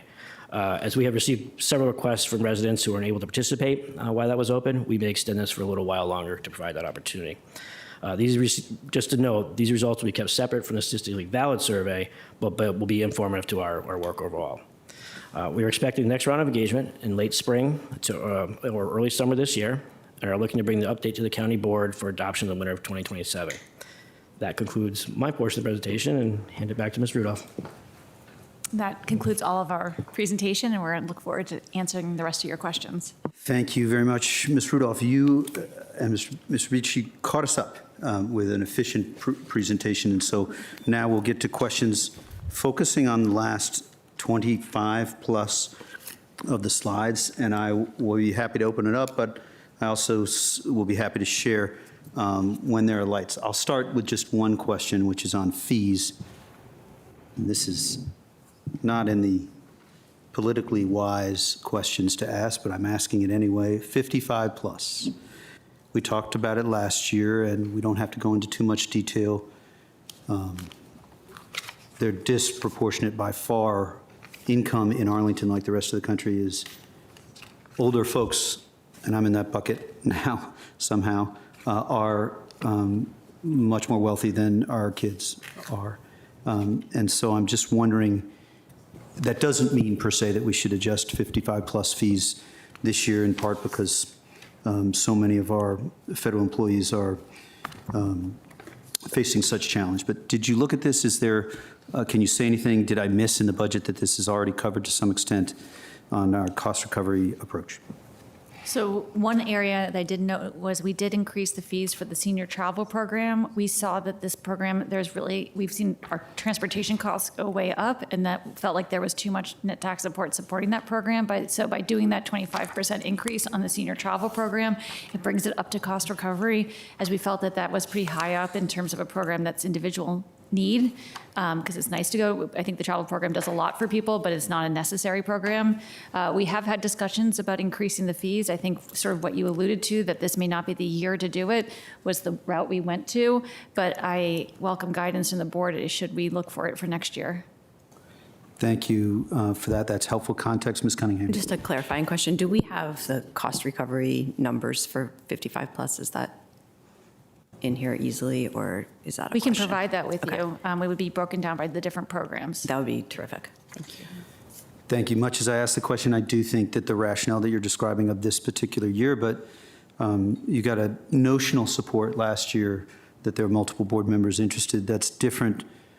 Board member notions are way different from our actual voting and what we do, in my humble opinion. So I would be one that would love to see those, to the extent we can see those numbers that Ms. Cunningham mentioned in this budget cycle. That would be super helpful. And I am of at least one who very much wants us to deeply wrestle with it next year if we're not able to do it this year. So Ms. Coffey.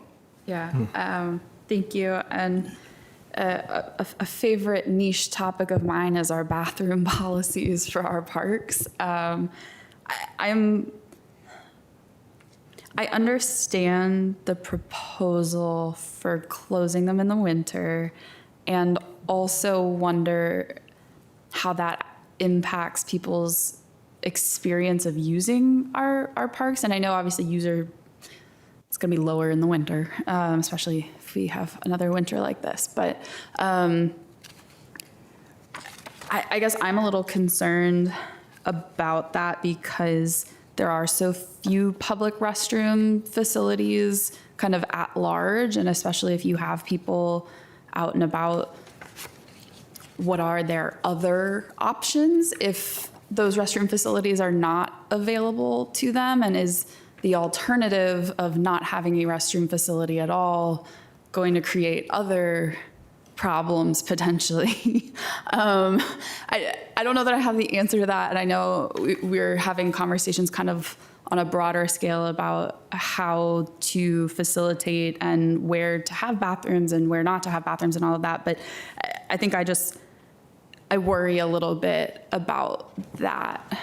So I hear you, because we also, through our system, we have bathrooms across the system, and then we have areas where we currently clearly don't have bathrooms, and areas where we never will, and people choose to take matters into their own hands. We will, I think it is just really, at the end of the day, a choice about, priorities, and you're mentioning two separate things. As part of the PSNP update, we are going to be updating our siting for future bathrooms, and to be clear about that. But in terms of this proposal, I think should it be taken next fall, we would definitely be doing a sort of know before you go campaign to make sure that people are aware that in fact our restrooms will be closed. So for example, the Longbridge bathrooms are being proposed. We would then be pushing out to people who are there that they might want to make sure they have enough time, that if they're playing when the center is open, that they can go to the center to use the restroom. So there are places where it could work, but it definitely, and we like to think that sometimes people are in our parks for a certain amount of time, particularly in the winter when the weather could be bad, that they're not in there so that they might be able to make plans before they leave to make sure that they are able to make it. Yeah, no, and I appreciate that. I think it is one among our many glamorous local government jobs to figure this kind of thing out. Bathrooms and porta johns a lot in our department. Yeah. It's not always our favorite topic. It's a core service. Not a favorite topic, but it is really, really important. And like I've been on a 50-mile bike ride on the WOND, and sometimes you are where you are when you need to go, and that's just part of figuring out service. And so I think I just appreciate the answer. I will kind of mark my concern and maybe have a follow-up conversation offline. Thank you, Ms. Coffey. Mr. Spain. unless, I just have Should I to pick tag up? on to bathrooms for a second, unless you plan to. What's about bathrooms?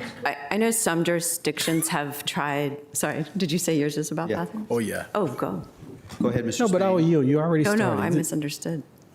Please. I'm just going to echo everything the vice chair just stated, but I just say this, right? Undoubtedly, there was a demand for bathrooms, hence is why we placed them there. Understanding that we want to cut it for a number of reasons, I'm curious, what is the cost? You mentioned earlier in your presentation that there's been some vandalism going on. Can you just get an idea how much we've had to pay for that? You may have mentioned that already. What was that number? So outside of the $50,000, which is the cut that we're proposing, PNR, our Parks and Outdoor Resources team, have spent approximately $35,000 Yeah. on repairs to vandalism that has happened during those months of November to March when we're proposing to close the restrooms. Okay. More, I think we'll talk about offline as it relates to bathroom. I'm not inclined, quite honestly. I just think if I don't want to force folks or young kids or other folks, because I know they use this even during these months, to have to take measures into their own hand. Earlier, I brought up about the Woodshop, and thank you for your presentation. I think I picked up on what's going to happen. Can you just talk a little bit more about, in the short term, the next 12 months, those individuals that use the Woodshop, what are they going to be doing? What do we have for them? What is So- their alternative? So there is and there is not alternatives. There are Excuse me? there are and there are not alternatives. Within our system, we will not have an alternative for them. Obviously, there are other community arts programs that we run that if they were interested in exploring other media or other ways of expressing themselves, they can participate with us. But when the Woodshop is closed for that year, the Woodshop would be closed. There are other Woodshop facilities in other jurisdictions, although they are not run by the jurisdiction, they are private. APS has something at the Career Center. I believe Right. Nova Community College has something as well, and then there are private locations as well.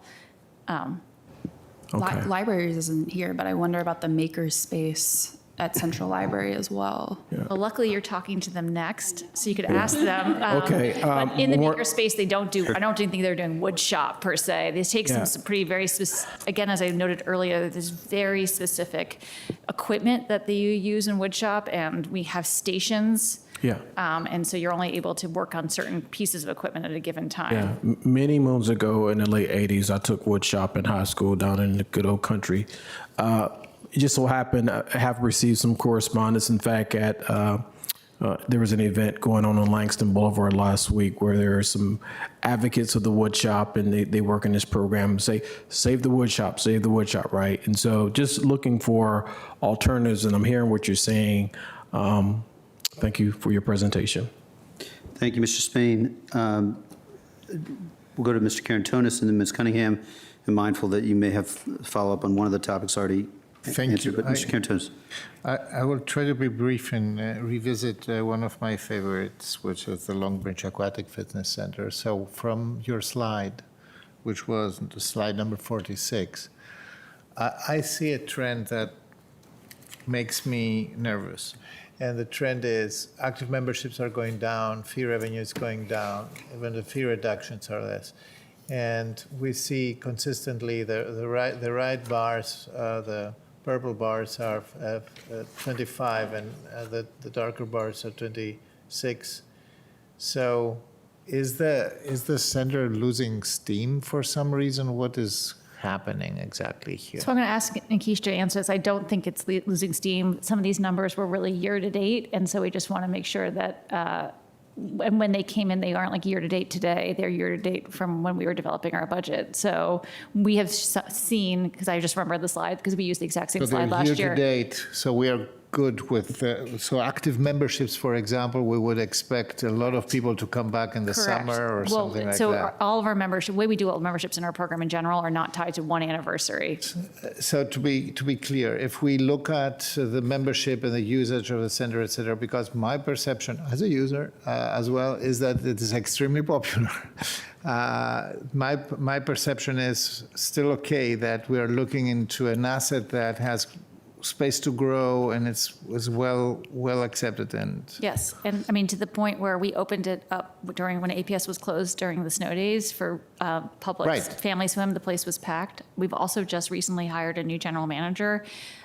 which we're really excited about. And we think she's going to bring a lot of energy to the building, and we're expecting that we hopefully will be able to even utilize it in new and different ways and bring in some new partnerships. But I do think that if you look at our trends year over year, the year-to-date number, I don't think is really a great reflection of where we are, because we do think that we'll be up again by the end of the year. But Keish, you want to just add anything? Right, so what we wanted to do is just show FY26 year-to-date what the 6 most popular utilizations were, and then looking at what those utilizations look like in FY25. So we just took a snapshot of the top ones. And if you see, it looks about right. I mean, we're about halfway through the year, so if you kind of look at those numbers, and even if you kind of doubled them, we would probably be right in the same area. And that year-to-date's through the end of the calendar year? Year-to-date was through the end of February. So Sure.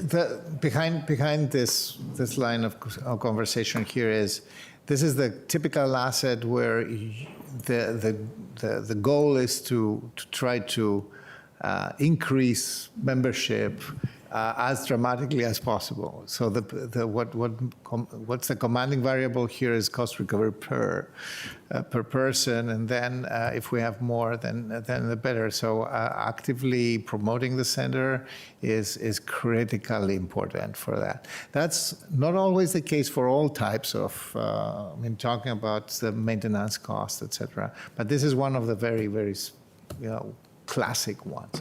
So that's reassuring for me for now.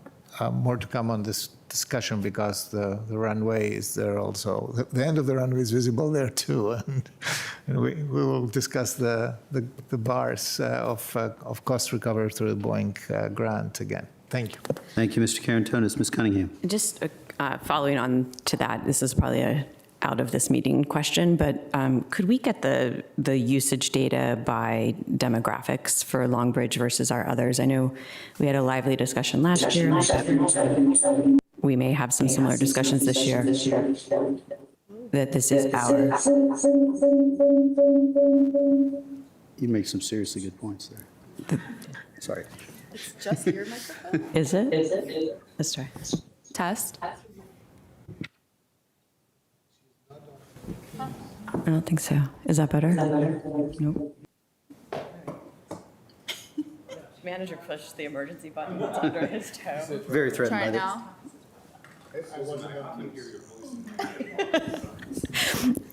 Is that any better? Okay. No, I totally don't know where I was going. For the aquatic center, for the Longbridge Aquatic Center, it's the only rec center that is not accessible by public transit right now. And so I'm curious whether I see lots of different folks using it, and that people may just be overcoming it, but I'd love to see if there's any difference in who's using it versus Lubber Run, for instance, in terms of demographics. So could we just get the demographics for Longbridge and for the others? And you mean age demographics, correct? Age and fee reduction. We can do age fee reduction, yeah. And we can do zip code too. Perfect. So just Lubber Run and Longbridge would be a good comparison? Yeah, I mean, if it's easy to do for all of them, that'd be great. But if it's hard to do, then either Lubber Run and Longbridge, or everything but Longbridge and Longbridge, or whatever comparison. I just want to see if Longbridge is not, is mostly in line. Okay. And then I think I was going to come back to bathrooms. So some jurisdictions use sort of access controlled bathrooms, where you might have a code on your cell phone, or you might have a little card that you carry with you. Is that something that we've explored either in sort of testing out, or, some of them are self-contained. I imagine there's some similar product that could be used on the doors. Have we looked at that, and that is just crazy? No, it's not crazy, and we know other jurisdictions are using it. We've been looking to try to sort of streamline our bathroom design, and actually coming up trying to use some like different types of prototypes. And even if you look at our bathrooms now, they're kind of all the same, just to try to reduce costs on the construction side. So it's really a question of trade-offs. Those those products like the Throne have high maintenance, don't cost anything to install them as much, but then there's a monthly fee. And we've done the comparison. It's still cheaper for us to have a bathroom that's on the contract versus paying this maintenance fee. I think it could be an interesting model for us to try out, but the question is where. I think one of our urban areas would be a great place to try it out, and maybe we want to explore it, but it would be an increase to maintenance that we currently are not funded to do. So it could be a pilot project. Mike Simmons, who's here with us, has met with the Throne guys. They've talked about it. We've seen how it works, and it is interesting. Question again is like, where do we cite it as a pilot to see if it would work or not? And and then look at long-term costs versus capital investment and, maintenance, and making a decision is something like that, where you'd want to go or not. Right, and I think for places we don't have bathrooms now that we may need them, that analysis works. For bathrooms that over the winter are getting more vandalism and maintenance costs than we want to carry, but we might want to have a bathroom, is there anything in between where you could have a key card and some sort of access for coaches, or something that's like Throne light, where we use the bathrooms we have already, but it has the same principle of you register ahead of time so we know if there's been a problem. I think we would need to look into what that would mean in terms of trying to create a program where we give it to certain coaches and not everybody. Then that to me creates some access issues that could be concerning, especially if you had someone who would say just one of the places was Greenbrier. If someone needed to go to the bathroom and it wasn't open, or then who they're allowing in, I think we could still have a lot of issues there. I'm just thinking about this for the first time, so I'm just kind of spitballing. We can think more about it across the year. I think I'll just align myself with my other two colleagues that this one makes me a little concerned, and I wonder if we might want to pilot or phase or do some and sort of see how it goes, and then break it across 2 years. Yeah. Mr. Chair, is it possible to know how much of the, what is the real damage, maintenance cost because of vandalism? The maintenance cost is the other side. 35. Yeah, but it's only vandalism? That's from the vandalism, correct? Because we have very So different. you said that this is what you spent to replace what was there? Reduction is in $50,000, which has to do with the contract costs and those things. I was just saying on top of that, we've been spending about $35,000 on replacement, because our vandalism varies from just spray paint and that kind of thing, but then we've also had people who have had some mental health issues who are really destroying our bathrooms, and we have to replace fixtures, sinks, toilets. I've seen that in the Trinity Park, for example. What I was surprised is that we replaced them with almost equally vandalizable assets. I'm not saying that there is a perfect anti-vandalic setting here. Sure, and appreciate I think there's all four folks, I'm with you, but I'll let you all lead, that there's additional questions in this area, and just mindful of the dollar amount vis-a-vis some of the other dollar amounts that we're considering. I did have one question, which is on fee reductions, and I'm sure that everybody knows the question, me even mentioning that. It's page 790, and our estimate for fee reductions has gone up, which I'm actually okay with. I'm mindful that, there's a danger in entitlements at the federal level, but Arlington is a AAA bond rated forever, and I don't think we have the big structural problems that the United States does. But my question is, we're switching to APS verification letters not being sufficient evidence for fee reduction. And there could be lots of reasons, the date of those letters. People move in and out of free and reduced lunch, approximately 7,000 students. Can someone speak at all to what is leading our policy effort to go there? I, for one, would be in a bucket that's willing to not apply, wanting evidence and wanting to understand the policy rationale, but also not terrified of people in that category over abusing the system. But I do know that at the school lunch level, folks fluctuate in and out of qualifications. So can you speak to that? So it is something we will definitely be bringing to the board when it comes time to roll it out. We have many different ways that people can get fee reductions. We've been trying over the years to make it to reduce the amount of barriers needed to get a fee reduction. It always feels like often the people who are most in need have to do the most amount of paperwork. And so we've tried to see ways that we can make it easiest for families. And one way we did this in the past was to enable just to have the free and reduced lunch letter, which is basically at the Title I schools, be able to have it for their children. But we know that not everybody in Title I schools, in fact, actually need a fee reduction. And so that has been a concern that maybe this is not the most stringent way to look at it. So we at DPR are coming up with a plan that we're going to work with the county manager's office on implementation, and we will brief the board in advance of that rollout, because we know that we don't want to make it, again, more difficult for those families in need to present what they need to do to get fee reductions. So you'll be hearing from us soon. But I think we first want to get through the budget and some other things, and then roll out a plan for us to do this. Great. It would be helpful for me, if it's plausible during the budget period, to get a chance of the scale of the money that could be at risk, a rough sense of the scale of the money that could be at risk if we continued the policy without prejudging everything, if that's possible, or at least if we can have a short conversation, that would benefit. If you can't get there, it's no problem. I just want to know if it's like $200,000, then, those letters have some, but I also know that, there could be justifiable reasons. So that's just my question. I think that we are slightly ahead of schedule, at least the schedule that we laid out. For those in the audience, we go from the glory of these cuts to whether to cut a library, which is an indication that our job is not all sunshine and rainbows and bunnies.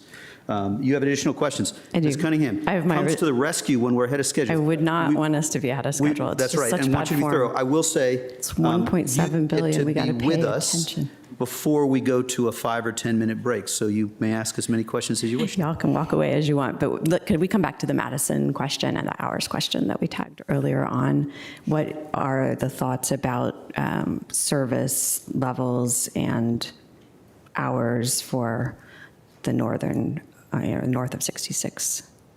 So specifically on Madison, we looked at the capacity at our other community centers, particularly at Langston, Lubber Run, and TJ, just because there aren't a lot of centers north of 66, so I looked sort of just down to 50, and there is capacity to absorb the fitness center users, because that's the main users at Madison right now, the fitness center users during the time of the closure. The other programs, we have some 55-plus programs up there and some other things that we do. We have our stay and play for little kids that we do when we can absorb that at Langston. So we believe that for that year, we can absorb the usages should those folks from Madison want to use our other centers. And like Madison to Langston's, what, 2 miles or so? It's about that. Madison to Lubber Run's probably 5 or 6. What's the mix between Langston and Lubber Run that we're anticipating? Like Langston doesn't have very many hours right now, So in terms of mix of people? we're mostly, I would guess that when we close Madison, we're asking most people, most hours to go to Lubber Run. So that Langston's going to cover a small piece. So there is a group of people who use the center during the day, because we do 55-plus trainings there, like the personal training program that turned into a group training. We do one of them at Madison. Those ones would be moved probably to Lubber or TJ. So that we are during the day, during the school day, we don't have access to the Langston fitness room, so they would have to go farther. Again, I really can't make a decision, though, for that community would in fact go there or find alternatives. And so I can't tell you the numbers of people, except for we know the numbers of people who are in those spaces. And then on nights and weekends, Langston is available, and Langston is also available in the summer hours. We have access then too, so. So I'll put it in as a question for follow-up later, but what hours are we planning Langston to be open next year? Is it any different? And with the movement of the Langston program, do we have an opportunity to better meet some of the 55-plus needs without sending everyone farther south to Lubber Run? So I think that that's still a conversation that's happening between the county and APS to understand what their footprint in fact will be at Langston before we can make announcements about what the hours might change for us and DPR. Okay. We've heard some other programming possibility ideas from APS for Langston that we are starting to talk through. So we are with you In discussion. on figuring out what can be done. It just, it's just given what they announced just a couple weeks ago, it's very much still in Yeah. fluid. Okay. I think just to reflect what I've heard from community members at Madison and around is that they'd like the option to be a little bit closer, and in the transit connections are a little bit better as well. So if we can explore that or pilot any piece of it. And then secondly, the question of Saturday night hours and Sunday hours at many of our rec centers, I hear a strong desire for more of them, and a desire to have classes and programs during those times. Across the system, you mean? So we are pretty much open on Saturdays at all of our centers. Sundays, so often they open later in the day. We have found in the past that when they were open in the morning, people didn't come. But we have provided analysis for you all before about the cost for keeping it, having more hours on weekends, and we can update that analysis for today's dollars if you would like to see it. And do you just regularly look at it? Like each year you're looking at whether the capacity is starting to get constrained and you should add an hour on one end or the other? Well, we are funded for the hours that we are currently open, and so it would be a conversation with the board, should we want to expand our hours, which is why we could provide you guys, sorry to provide you, updated. not you guys, provide you with updated numbers. We did provide it last year, we can do it again this year. Okay, great, thanks. Thank you. I will just close with three thoughts. First, I do think I should just name that at least I've had some thoughts about fees-related questions on for the gymnastics program, and so that is something that I'm continuing to mull. I believe other colleagues may be as well. I would ask our community, the spirit of the emails that we have seen so far has been passionate and polite and also solution-oriented, and I would just hope that I think probably the whole board would ask, if we could continue that solution-oriented, keeping in mind nothing is perfect, and keeping in mind we can't speak for the truths that you believe about what should occur.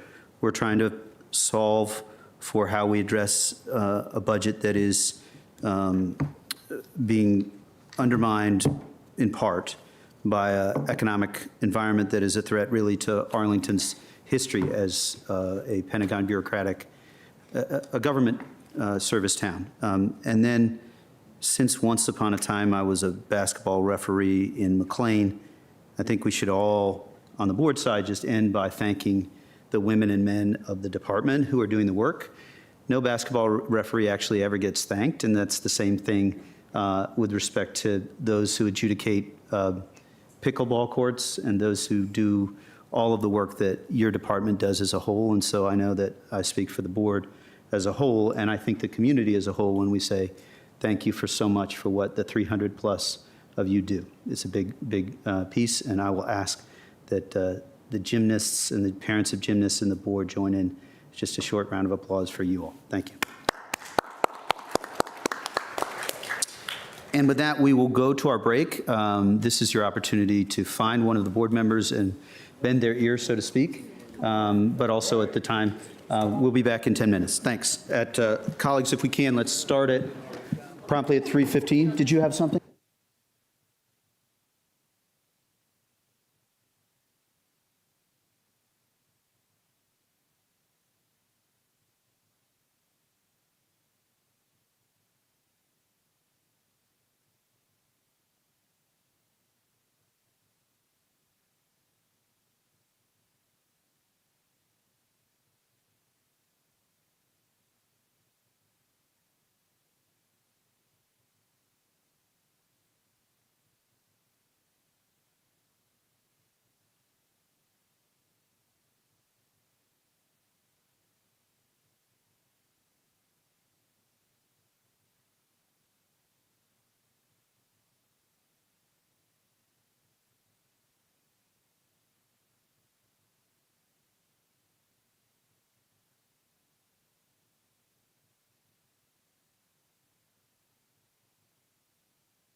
What is it, recipes by Arlingtonian? Colleagues, we're ready. 3:15, when you're ready, 2-minute warning. I just, with an iron fist. Yeah, not the reverse.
Oh, but she's got a.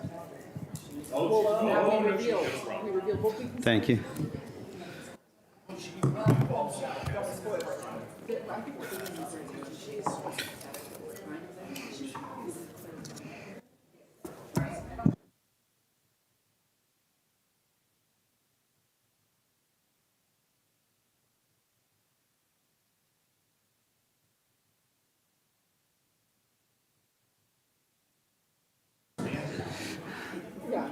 Michelle's in one. You like the chart? Chart nurse is amazing. Yeah, she is. I want to know her in real life. She's great. Dearest gentle readers, we are ready for our next phase. One question, yeah, we will get started in just a second. One question for our libraries team and just general public service is that our 5-month-old is going to make his appearance next Thursday morning. And so if reading time at the courthouse library, I don't think it aligns, but I will follow up afterwards. One little Teddy will be making his first appearance and probably only appearance at the county board. Can I recommend that the manager be otherwise occupied? Yes, because it's a verifiable fact that the manager likes people under 2 more than other humans. So You've confirmed something. And scares them by reading them scary stories. Hey, one idea to close the budget gap was to sell all the strollers that are in front of the courthouse library when people weren't looking, but that was just, I want you to know we're creative. yeah, that's Stroller parking fee? dangerous. So thank you, everyone, for the discussion, and we will now turn it over to the manager. We're now at libraries. Yeah, thank you, Mr. Chair. Just highlight something that's really obvious. Our libraries really deliver incredible educational, recreational, and information services to all of our residents. You'll hear a lot about their print and digital collections and the groups that they serve, which include our children, our older adults, immigrants and families. And just because we're going to be talking a little bit about Cherrydale, I just can't emphasize this enough. We've talked about it year after year. Libraries are open 24 hours a day, and they deliver services way beyond the physical locations that they have. And one of the things I'm happy we're able to do, hopefully, is to extend our outreach program in the current budget. But I'm going to turn it over to the inimitable Diane Kresh. Thank you. Thank you, Mark. Thank you. Thank you. Thank you all for hosting this session this afternoon. I want to start with giving you a token, each of you, of our appreciation. Sorry, Mr. Spain, I can't reach that far. It's a cookbook, and it's about the roots of American cuisine, which came from all parts of the world. There are wonderful recipes, including one for peach bread pudding cupcakes with bourbon glaze. So if you're looking for something fairly decadent, but it's both cultural and social history of food and cuisine in the Americas, and lots of recipes. Emblematic of our program for this year, everybody loves stickers, so everybody gets a sticker. And some of you may not recognize the item in the middle, but it is a typewriter. Some of us actually used to own one. Yeah, you've heard of them. Yes. Swinte. It's So, late 20th century. Wait, and so Diane wants to say no tax dollars were killed in the production of these books. Go ahead, say that. That's right, and we'll get to that. Many thanks to the Friends of Arlington Library. But yes, the program this year, we're celebrating cooking, and I have several examples to share throughout the presentation about how we're going to be celebrating food and culture and bringing people in the community together around food and culture. And it's a great way to break down differences among people and learn something about other cultures. So, stirs it up. We were going to call it Cooking the Books. But we thought that was maybe a little too on the nose. So I want to introduce some of my staff. Ann Gable is Deputy Director. I'm joined also by Rachel Pollan, who is my amazing finance person. And then I have, wow, a lot of people. Sarah Davio, Rebecca Case, who manage all of the collections and the cataloging. Karen Joshi and Leonard Thompson and Heather Scott, who are the public service managers. Laurel, everybody knows Laurel. She's in charge of the operation downstairs. Yay, Laurel. Genevieve and Annalisa are the comms people, and we have Henrik in the back, who's also part of comms, and Charlotte, who has worked with us for a number of years. And did I leave anybody out? Oh, Connie Wu, responsible for all of our tech needs. So, she works very closely with DTS. So you're here to hear DTS, right? Okay, that makes sense. All right, and I want to give a special thank you to the DMF team, and in particular, Megan Lawler. She was great to work with. She never ignored my cold calls, and not many can say that. So she was just great. She worked really well with Rachel. So many thanks to her. She caught some things that we didn't catch, and it's a great teamwork model. And we appreciate all that she did to get us ready for today. So let's start with the first slide. Just briefly, the top is the teen space at Westover, which has seen a lot of activities since we got the funding a couple of years ago to revamp that space. The teens really like it. They love the fact that in the location they have their own space, which is clearly designated for them. So it's very well used. We see a lot of students from Swanson. So many thanks to the board again for that gift. And the central teen space is similarly well used. I was walking through the space yesterday. Lots of kids were there, and it was very well designed, and we appreciate the work with DES that we did to achieve these two renewed spaces. So next slide. Arlington Public Library, that's our mission statement. We champion the power of stories and ideas, creating spaces for culture and connection, and embracing inclusion.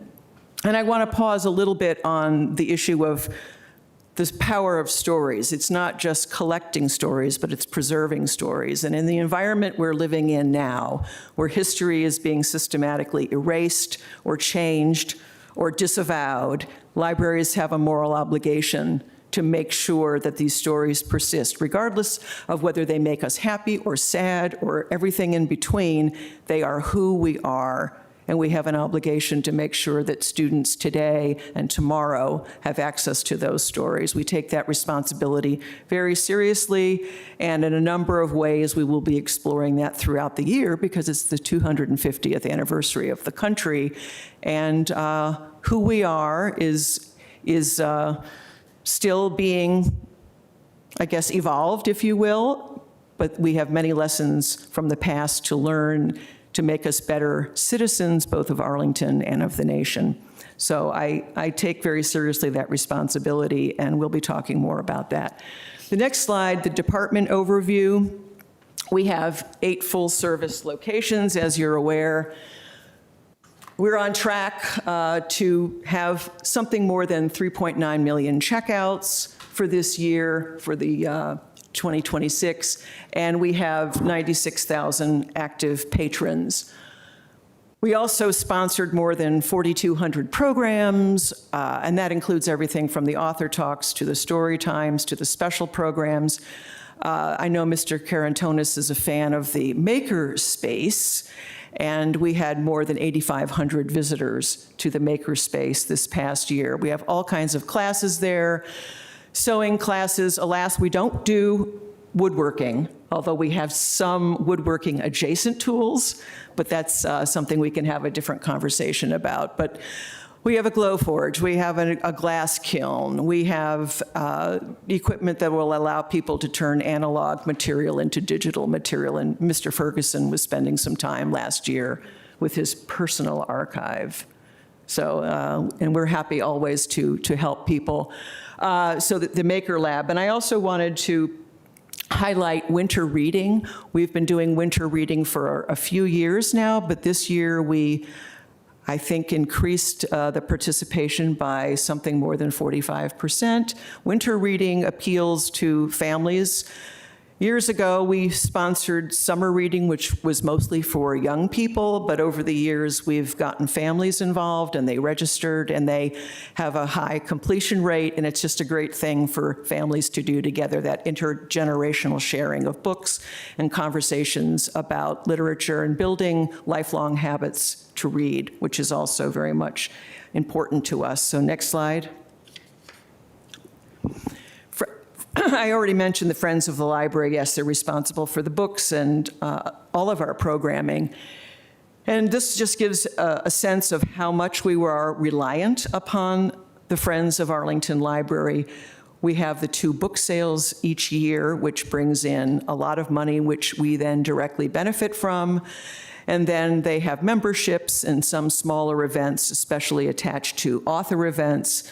This year was a little higher than usual because they purchased a mobile kitchen for us. More on that later, to go along with the food programming and nutrition programs that we'll be sponsoring throughout the county.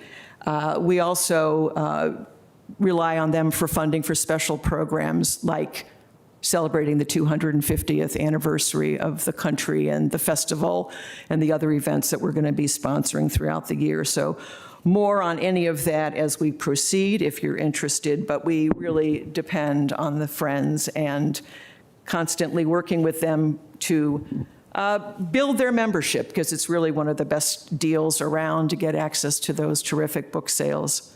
Next slide, please. The library facilities are definitely part of the social safety net. They are all very heavily used. As I said earlier, we have 8 locations. This picture is for some of the renovation work currently happening at Central. It seems like we've been in some state of renovation for a number of years now, but it's just a testament to how heavily used the building is. There are some other projects underway. This is redoing the bathrooms to make them handicapped accessible. But we also have roof work going on, adding solar panels to improve the energy efficiency of the building. We also have underway pretty soon a plan to replace some of the brickwork, which surrounds the building and has caused some leaks, particularly in the cafeteria, in the auditorium area on occasion. So that's going to be much needed. We're also getting the elevator to the garage repaired, and because it's such an old elevator, the parts have had to be manufactured, but that will be, we still have one elevator that's working, so it's not like it's a problem, but just to let you know that it's a large building, it's heavily used, and like all of the facilities, needs a fair amount of regular maintenance, and we're very grateful to the DES staff for keeping the buildings up, working with us, whether it's furniture repair or repairs to other things, and hats off to Adam Culloway. He does a great job. And many thanks for bringing the courthouse library back online as quickly as you got it. We got it back online. People missed it. And that's, again, a tribute to the terrific job that Laurel and her staff do. It's a very, very busy, busy place. All right, let's go to the next slide. Over the past year, we created a reporting system using software to be able to track our incidents. Lots of things happen in the library, and not all of them great. Increasingly, the staff have to deal with people struggling with mental illness or other kinds of problems. Downstairs, I think the two locations that have the most number of incidents are Central and downstairs. The team that works right across the hall, they're terrific, and they've been a real support for us. But it's another example of the kinds of things they didn't teach us in library school. And we are there and welcoming, and we want everyone to have a positive experience. And we've got a great relationship with DHS. We've used their mobile unit on a number of occasions, and we have a great relationship with the police. And it's too bad that here we are, dealing with lots of people, homeless people, and people who struggle with just everyday life.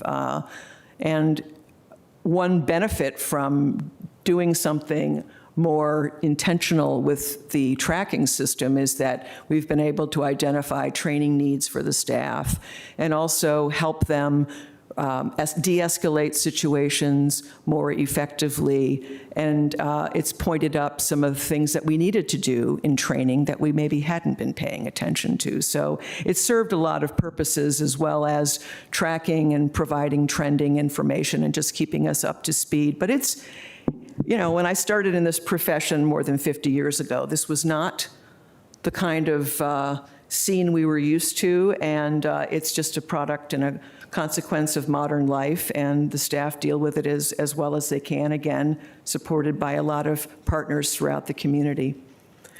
Flip to the next one, please. So this is the 20th anniversary of Arlington Reads. I arrived here 20 years ago, roughly this month, and started this program, and it's continued to grow and involve members of the community in conversation about pressing topics of the day. Sometimes they're linked to board initiatives, and sometimes they're just something that's an appreciation of something that's going on, whether it's climate or public policy. This young woman did a terrific talk to kick off our season this year on food insecurity and food deserts and the lack of grocery stores in some communities. She actually did a study of Deanwood, which was a neighborhood not far from where I used to live when I was in DC.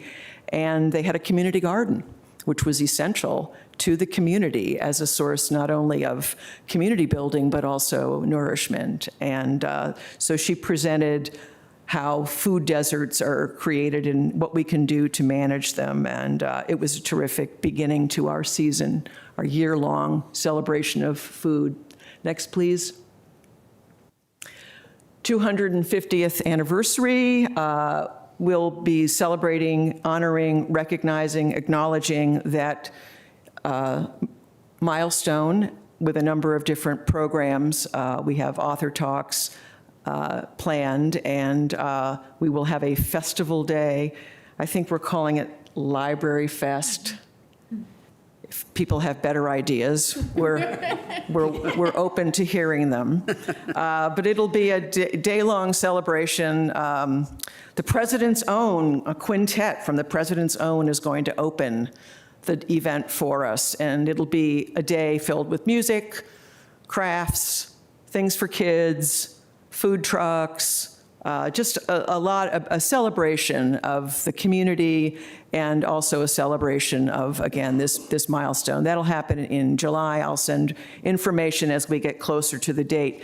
But in addition to that, we're also sponsoring some talks.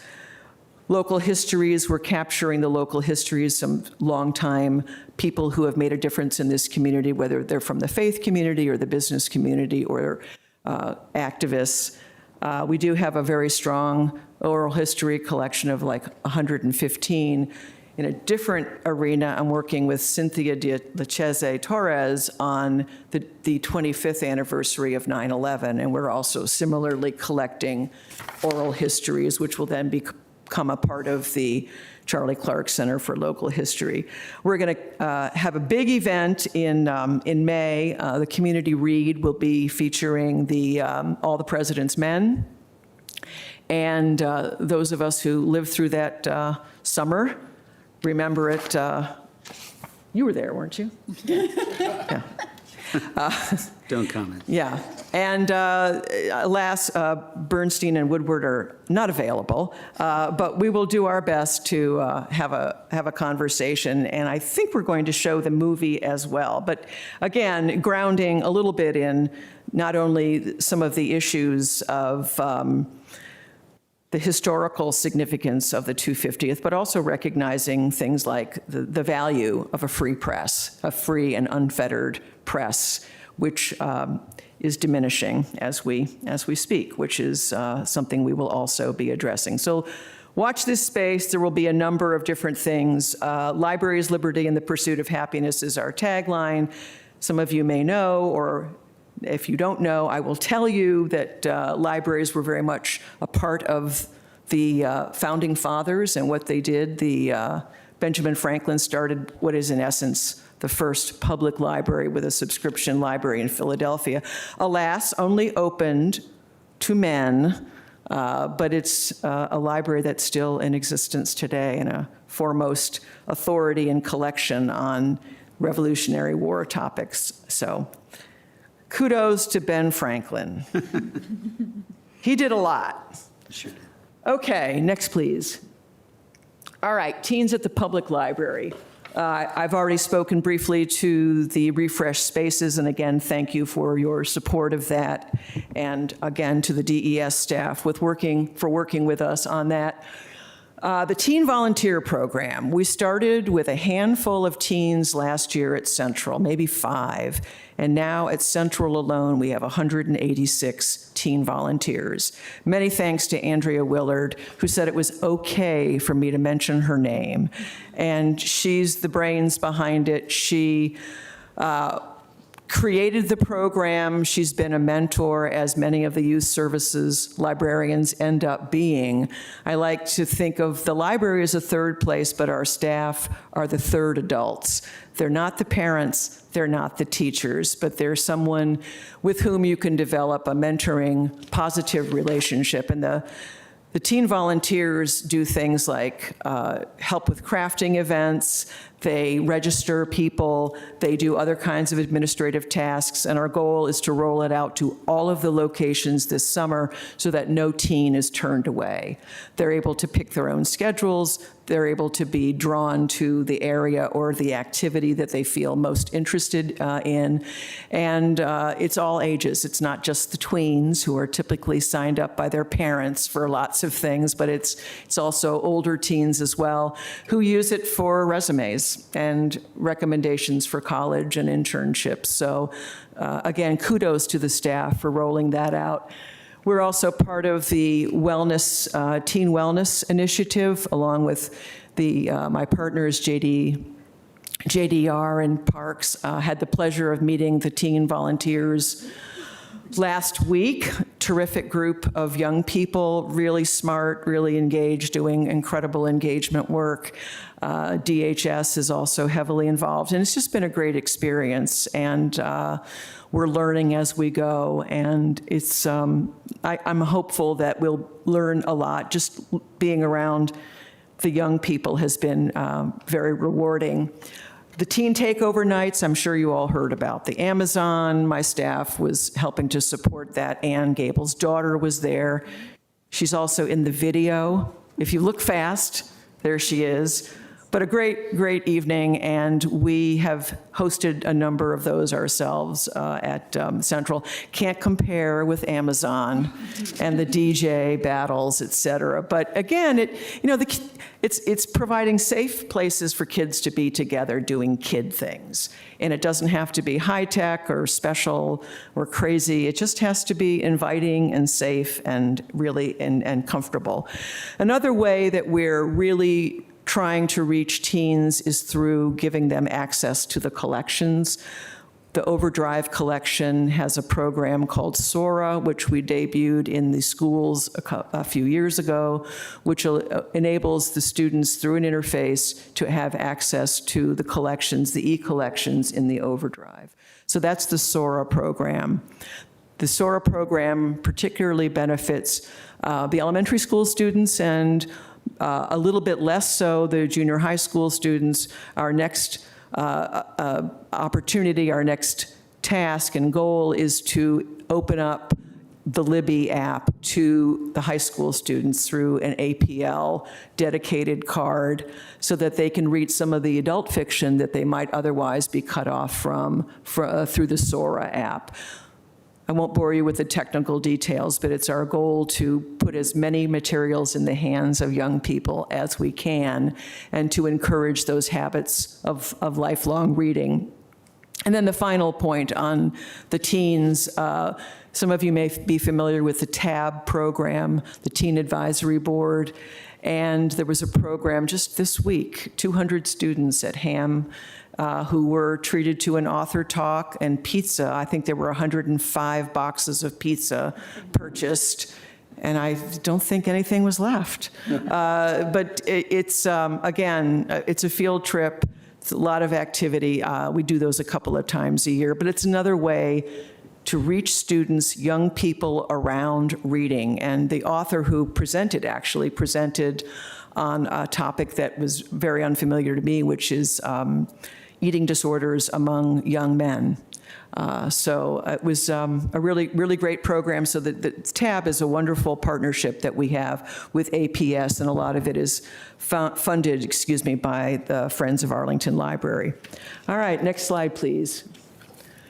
Community building at Arlington Library. A couple of you were present when we had our terrific opening of the Civil Rights Act, the Voting Rights Act of 1965 last year. Many of us, Mr. Takas, you were there and made remarks. Mr. Spain, I think you were there too as well, Maureen. And what an evening. I mean, the topic itself is important, and the fact that it's being systematically chipped away makes its relevance and its importance to young people in particular all the more salient. And who can forget Reverend Davis's keynote and leading us all in We Shall Overcome at the end of the evening. It was just remarkable. We also have had some winter clothing drives. I believe there was one downstairs and one at Columbia Pike. We had a drive for women's period products. It's one of those items that is typically off to the wayside when budgets get tight as they are now. And statistically, that's been shown to be a real challenge for people, families with limited incomes. We've been consistently supporting the federal workers since the layoffs began last spring. We still have a core group of people who show up. In fact, back to the makerspace, we had a 30% rise in the makerspace use during the shutdown of October because people just wanted to, get out of their heads, get out of the house and come and do something with a different part of their brain. So that's another way that the Maker Lab has provided unique services to the community. And then the supper clubs is something that was actually, I think, started at Glen Carlin. Bring something and sit down with your neighbors and have a community supper. And people are looking for ways to build community. Not everybody has neighbors, and not everybody has families, which is some way that many of us got to know different people in our neighborhoods. So the family suppers have been a big hit, and the mobile kitchen made its debut at a supper club event that we had at the George Mason Exhibition Hall that's up there on Fairfax Drive. We did an event with a local chef. She invited all of her neighbors. Well, she invited everybody, but she brought a lot of her neighbors, and she made black-eyed peas and some other things. So celebrating, again, some of the unique characteristics of Southern soul food cooking. So some of the ways that we're looking to build community. And I attend enough of our programs to know that people are looking for outlets, safe outlets. They don't have to have alcohol. They don't even often have to have food, but they just have to be a safe space where people can get to know one another in a different sort of way. They didn't come together through their church or through work, but they're getting to know their neighbors.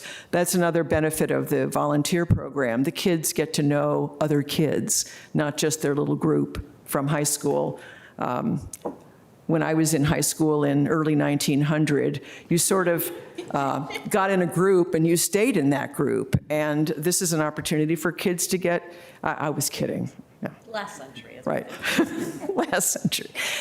So it's just another way that the kids are connecting with one another. And Andrea was telling me when I was talking with her last week, she said, yeah, we had one thing where the kids finished their volunteer work and it was time to go, and they said, oh no, can we stay? Because they wanted to spend more time with their new friends. So kudos to that program and all of the community building that's going on. Next slide, please. Equity in our work. I spoke a little bit already about the voting rights exhibit. We have 2 teleconnect spaces. We opened the first one at Columbia Pike a few years ago. We now, thanks to Laurel's efforts with DTS and others and CPHD, have one downstairs. It's very heavily used, at least more than 45 per week of appointments. People do telemedicine, they do job interviews, and anyway, a lot of people don't have their own quiet space at home where they can go and do something that's personal and sensitive. So these 2 resources, really very pleased with how they have caught on with the community and are continuing to be used. I think we'll go to the next slide, please. That's the overview of the changes overall to the budget. Happy to go through any of those when we get to the question period. And just noting at the bottom, sort of a brief history of some of the one-time money that we've been able to get to build the collections. Again, thank you to the board. It's not in the budget for this year. We can talk about what the impacts may be with that, but overall, this is the change in the budget from last year to this one, and the proposed changes. Next slide, please. So we'll start with the collections. I've often said that the library is the heart of the community. Collections are the heart of the library, and we work very hard to make sure that the reading and information needs of the community are met. Sarah Davio and her team work wonders with stretching the dollar in an increasingly challenging environment, particularly in the digital realm, because more and more digital, the big 5 publishers are moving to a leasing model, which means we have to renew, which means that some of them will begin to expire this summer. And once they expire, we have to re-up them, and we may not be able to get the same quantity of copies that we had previously. So that's something that the team will be looking very closely at. There are highlights from the year, however. We continue to do new things. We're expanding the DIY, do-it-yourself collections. We've always had tools and some other things, but we've also got crocheting tools. I never learned to crochet, and I'm not going to start now, but if I wanted to, I could use the resources from the library.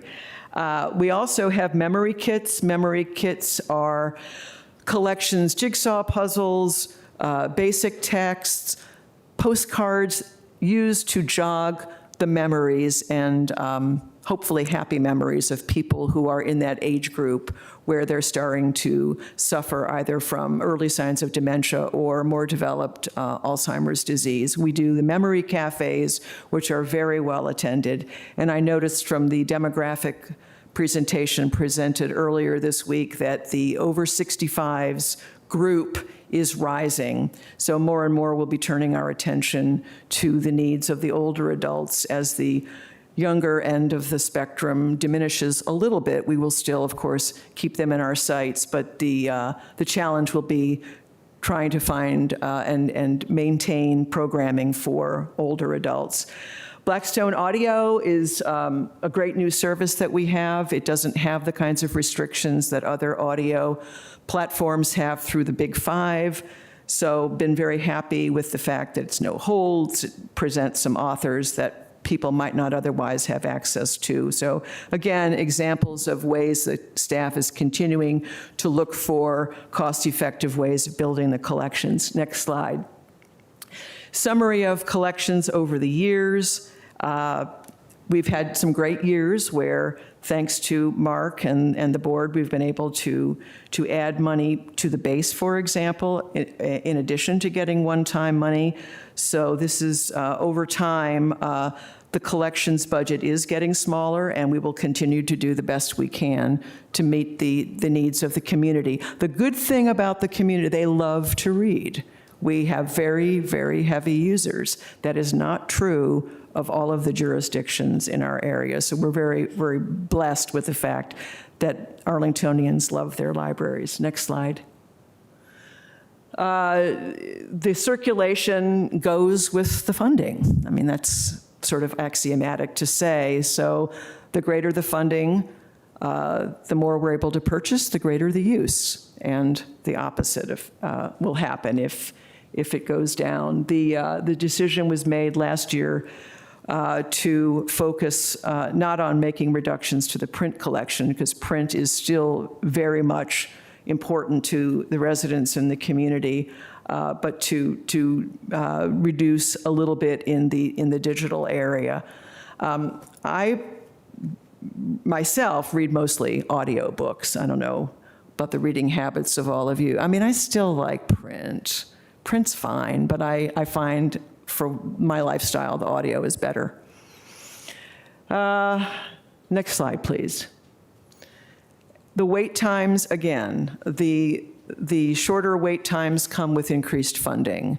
When the funding goes down, the wait times go up. So it's a balancing act of trying to match the number of copies that we can successfully purchase, or in the case of digital, lease to meet the demands. It's not unusual for people to wait a long time for a book. I think Sarah told me that the book, The Correspondent, had 1,000 holds on it. Did you guys read that? Don't. But that's just me. Yeah. Anyway, it's 1,000 holds, and It's one way to reduce demand. it is. Thank you. The library director, that'll be the headline in Arl Now. Director pans The Correspondent.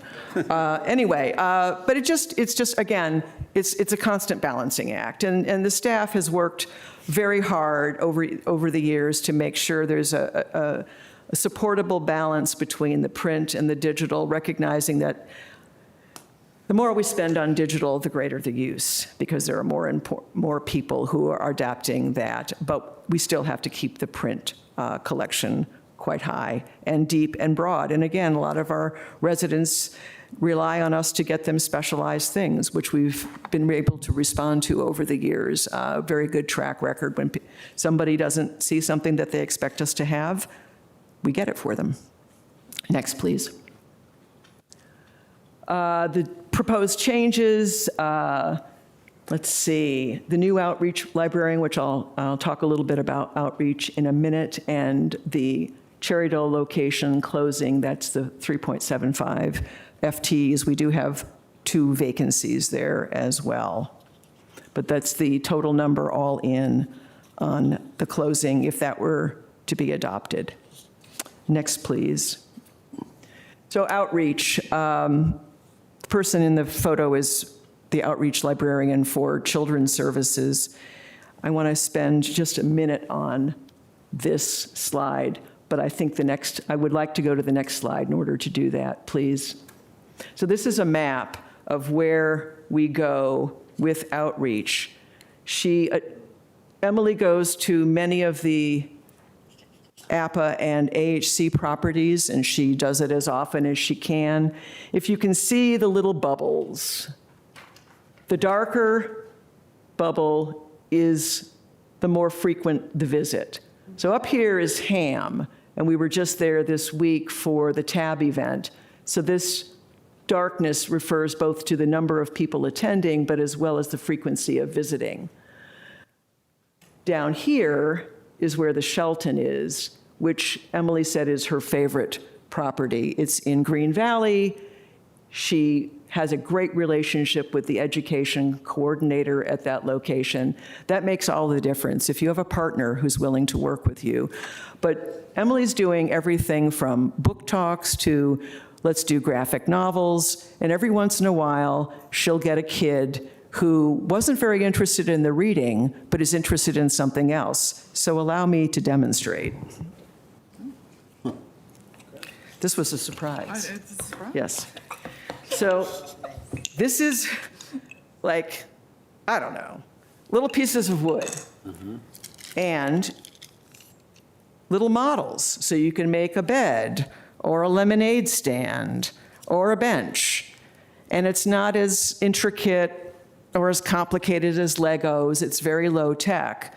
But this was the thing that turned a kid who was going every week to the sessions from being on her phone to doing this. And so you just don't know what's going to really capture a kid's imagination. Emily was teaching this with the book about the architect of the African American History Museum, who, was similarly interested as a young person in engineering and how to look behind to see how a building was constructed. So again, trying to reach kids in whatever way they can respond. So if something doesn't work, we'll try something else. She also signs up people for library cards and supports a lot of other programs, and she also works at Columbia Pike Library one evening a week. Next slide. All right, the detail of the proposed reduction, I've already spoken a little bit to the Cherrydale proposed closing, which would be a challenge, I know, for people in that neighborhood. I lived in that neighborhood for 10 years while I was director, so I recognize how well-loved it is and respected and enjoyed by the community. And if we were to take the reduction, it would be certainly an inconvenience and a difference for the people who live in its environment. And it would still be possible, as Mark said at the start, to have 24/7 access to the collections, because you can always do it through digital. You can always order books if you're still interested in print and pick them up at Central, which many people throughout the community do. They pick Central for whatever reason as their pickup space, maybe because it's closer to the metro, et cetera. So I recognize that this would be a big change for people if it were to be adopted. I also understand the affection, and it's well used, and it has been well used over the years. I have seen a number of comments, however, that say the building is 100 years old. The building is not 100 years old. There has been a library in Cherrydale for 100 years. It was early on in a house, bungalow-style house. We have pictures of it in our collection. But I have friends who are my age who still refer to the building as the new library. So it has its cachet in the community. And if it were to be adopted, I believe it would be a change, and we would work as hard as we could to make the transition seamless and comfortable to the extent that we're able. The building does have some challenges. It's our only remaining two-story structure. It is not handicapped accessible. The bathrooms are on the second floor, which make it very difficult for somebody who is dependent on a wheelchair for getting around. So it's something to be aware of.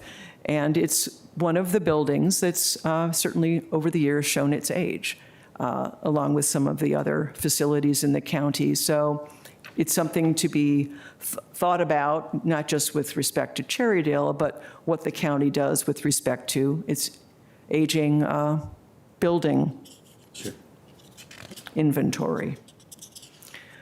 Next slide.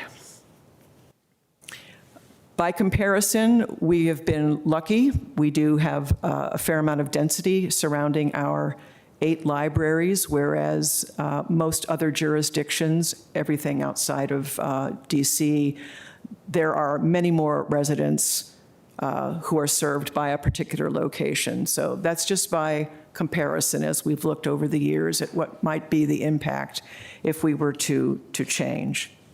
And next slide. So going forward, I spoke already briefly about aging facilities and just keeping them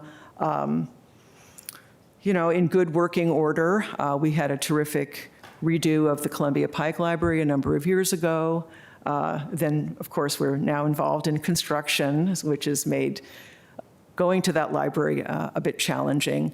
I wanted to mention earlier and forgot, one of the great things that Columbia Pike has seen, however, in spite of the challenges with parking over there, they've seen a real uptick in the use of the Spanish language materials. The staff over there moved them up to the front, like retail, and they are doing really well, and I think the use of them has gotten around in the community by word of mouth that there's a very strong Spanish language collection there. So, but again, the renovation was really well done, and again, thanks to DES and schools for working with us on that. But it's still something to consider, that what do? We want to make sure all of our spaces are welcoming, and welcoming is not just we have a sign on the door that says you're welcome, but that the environment, the furnishings, the carpeting, what's on the walls, how we present collections, that's all part of how to create a welcoming space for everyone. And we're mindful that what might appeal to one group of people won't appeal to another group of people, and we want to be sensitive to that. Our temporary budget, we are still very dependent on the temp budget. The good news is that we have a really great cadre of temps and subs who work with us regularly and have built relationships with us over the years.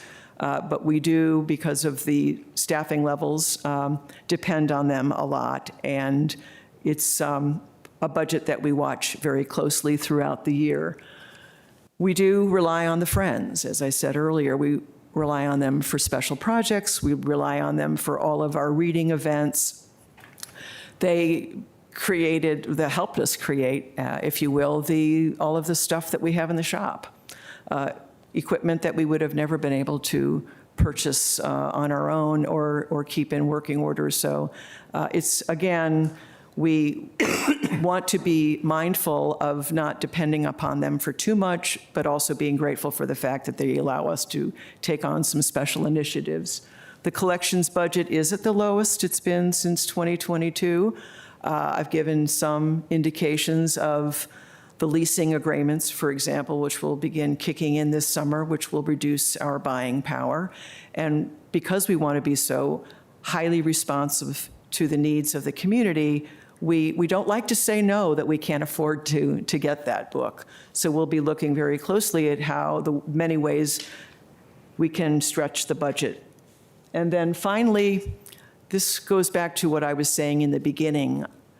Libraries have a very important role in society. I'm not just saying that because I have been in the profession for more than 50 years, but because we are trusted advisors. We're the truth tellers. We make sure that the stories that are told remain for everyone to enjoy and understand and learn from. And a lot of the things that are going on nationally, whether it's book bannings or book challenges or the Smithsonian having to adjust or rewrite some of its exhibits. I'm sure all of you read about the George Washington's house in Philadelphia, where they removed the plaques honoring the slaves who lived there with him while he was living in Philadelphia and being the president of the United States. So it's, we have a challenging history, but we have an obligation to preserve and honor that history, and to ignore it does a great disservice and dishonor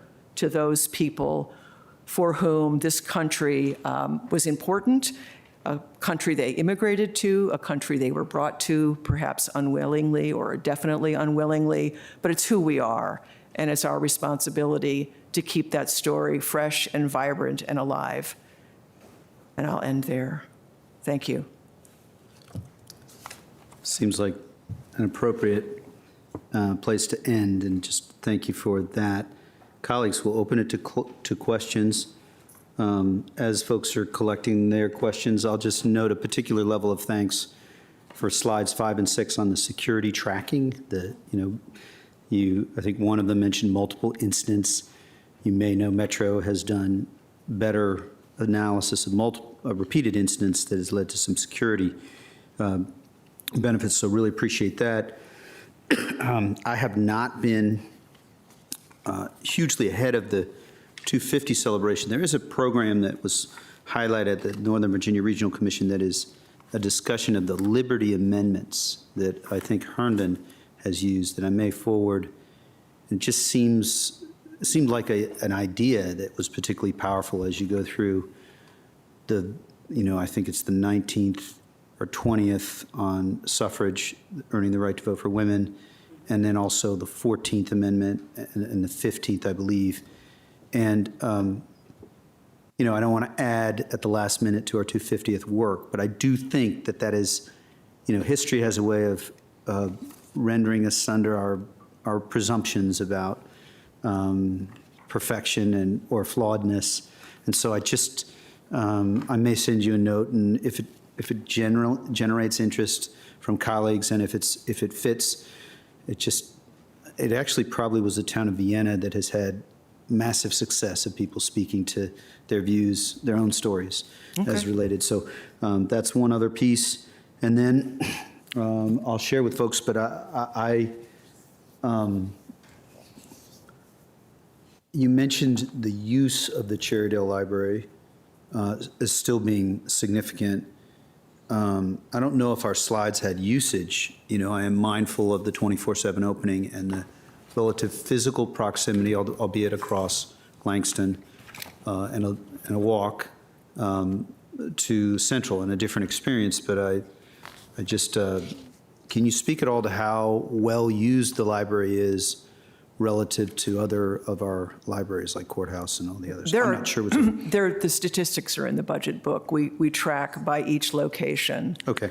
I don't like to rely on that because it's a number, and it doesn't speak to the value to an individual of having a resource so close by for a family activity or getting to know your neighbors. So the circulation for that branch has been consistently, if I were to rank them 1 through 8, has been consistent throughout my 20 years here. But it doesn't mean it doesn't have value and that it's not important. So I have not today or throughout this budget process emphasized the use. I just thought as in numbers. Sure. I just thought I'd ask because of the. It's about the same as Columbia Pike and Courthouse in terms of. Sure. So aligned with other, and I'm also mindful of, we've had discussions on the Glen Carlin Library, and I did get, the one email on the symbolism at this moment of libraries being so critical, and the symbolism of closing a library, and I don't think that this is not a popular line of questioning, but I do feel like there's some level of responsibility that, at least in surfacing, is that, how do we make most efficient, the Friends of Cherrydale Library, of course, committed, and I'm not seeking to get on the wrong side, but I also feel as though there's a certain level of discipline that we ought to apply to everything, as we just had gymnastics that led me to kind of want to surface that question, but I'll share, I see Ms. Coffey, and then we can go to colleagues. I don't always have to be second. No, you don't have to. Oh, Mr. Cantonis may be ready, so Great. I can I would be go. happy for him to Oh. go. go ahead, Mr. Cantonis. Okay, so first and foremost, I would normally stand up and applaud you for all the work, Oh, thank you. especially because I go back to the conversation we had last year. Because last year we pretty much went deep in this was the year after the strategic plan. And we had really a kind of a productive soul searching to find out what kind of a system we want to be.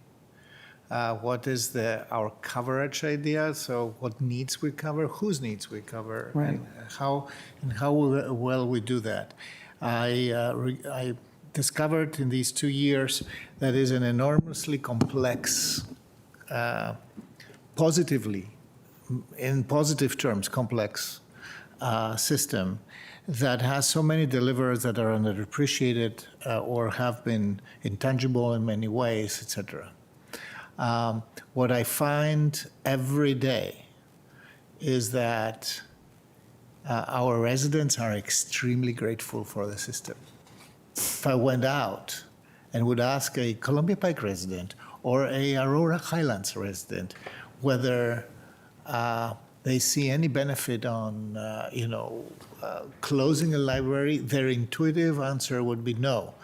The second answer would be, well, let me discuss what is for the system. How is the library system going to be better if we make some changes? So if I go through the measures that are on page 746, in terms of people, the peripheral libraries, the so-called branches, are weak, the traditional, I call them the traditional branches. The newer branches, like Shirlington, for example, or even the Columbia Pike in the way they come, or the Westover Library, they come across as stronger, right? These are places where programs can be delivered better to more. You can build on these, everything in the list of these new deliverables that we said, what kind of third place I want to be, how do I serve teens, how do I serve this, the other. So my question to you is, you went through this appreciation. Is the proposal to take one of the legacy branches out, basically a positioning of the department to strengthen others? Even if this is today a reduction, it is actually something that positions you in a better way to build up the program of the Central Library, for example, that would serve these. How can we discuss that systemically with people? Thank you. I think that's a great question. And it's an opportunity for us to move away from being very dependent on bricks and mortar buildings in very specific locations, which if we were to design the buildings today, would likely not be in those locations. We would probably put something in Roslyn, or we might put something in Crystal City, or we might put something in the Pentagon City or the west end of Columbia Pike. So that's one consideration. The other consideration is outreach and how to reach people where they are. And Mr. Spain began that conversation with me last year. I went back and reviewed the budget session and remember you asking me, what about? And we spent a lot of time over this past year thinking, as we always do, about how to reach people where they are. And yes, there's a position in the budget for an outreach position, which would support both young people as well as older adults. But all of the staff, to some degree, are involved in outreach, whether they're attending a festival or whether they're doing school talks or whether they're partnering, going to do something at Arlington Mill. I spoke briefly of Emily. Emily goes to all of the AHC properties, or as many that she can manage. So for me, if I were trying to balance a program, I would want to be strengthening the outreach component because I can always reach more people. Mr. Spain and I talked about this last year. There are people who will never come to the library for any number of reasons: transportation, language, concern, not a family that is familiar with the library and the tradition of what it can provide. When we looked at the map earlier, maybe you can put that up again, Rachel, the outreach map. It's very interesting to me where the bubbles are and where the metros are. The metros are here, and here's where all the need is, with many of the AHC and APA, and True Ground rather, properties. Again, that's something to be thinking about as we evolve as a community and services, and think about how to reach people who are, I know, Mr. DeFerenti, you're very concerned about those most vulnerable. So how do we reach them? We go to AFAC all the time. We took the kitchen to AFAC to make sweet potato chili. Probably not something I would eat, but, there we were. And being able to go into the community and do nutrition workshops, or just give people some assistance in how they can stretch their budgets. So that's a fairly long answer to, you need both, but it's the degree to how many of each. And that's the space we're in now. Right. I fully appreciate that. This is material for a longer discussion for me, because I'm also a very big believer in very efficient public locations. Right. The location is still there, and there is if you allow me, I've seen the library being even more popular while the digital consumption of the collection has been increasing. Right. That tells me also something, right? One thing that I want to ask, because I was kind of novel to me, maybe I missed something. So, revenue from public electric vehicle charging. I thought that is that revenue that accrues to the library? So the every time we charge in front of the library, that goes to the library? Does not go to the library. So how? I guess it goes to what, the general fund? Yeah, the spacers are in front of the library, and they're heavily used. I can attest to that. And that's the amount of revenue that they're generating. Well, it goes to the county. Right. Yeah. Fine. But I find it fascinating because it's an interesting thought to say, come. I mean, I don't want to incentivize anybody to drive to a library. We want to have walkable libraries, so low carbon. But if you because this means also something how we feel and think about fees when we charge or when we accrue, because right now it's cost recovery, very straightforward cost recovery, right? And not above that, which would be an interesting thought if we wanted to support something beyond just the cost recovery of that. Thank you. Which I don't know if legally it's possible. Thank you. Thank you, Mr. Karen. Go ahead. Add one comment. You mentioned Shirlington and Westover. They have been extremely popular, both locations, since they opened in their current, and that is completely the result of being sited in the center of a community. Right. So it's a magnet. And it is adjacent to other things that people are going to do in the course of, I'm going to go to the library, but I'm going to go to the cleaners, and I'm going to go to the bank, and I'm going to go get a bite to eat. And that makes a huge difference. You and I, years before you were on the county board, when you were still associated with the Columbia Pike Right. nonprofit, we talked about that, citing the library in the center of the activity to be, if you will, the hub of the community. This past year, I counted them. I had 7 meetings on the need to have a library in Crystal City, in National Landing.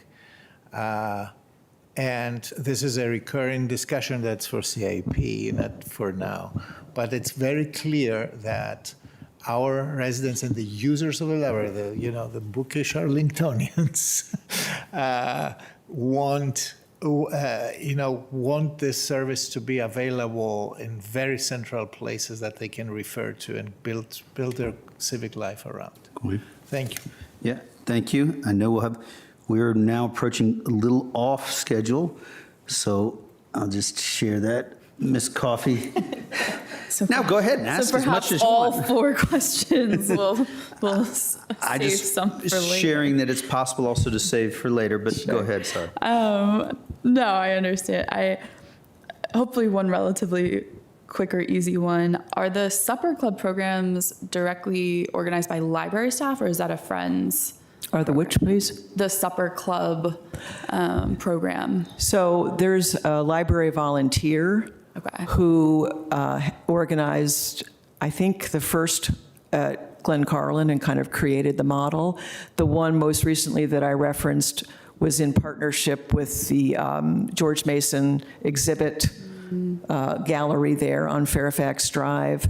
So it's the Friends bought the kitchen, so if we're taking that out into the community. But this is, we have a terrific volunteer who's really interested in creating these opportunities to build community.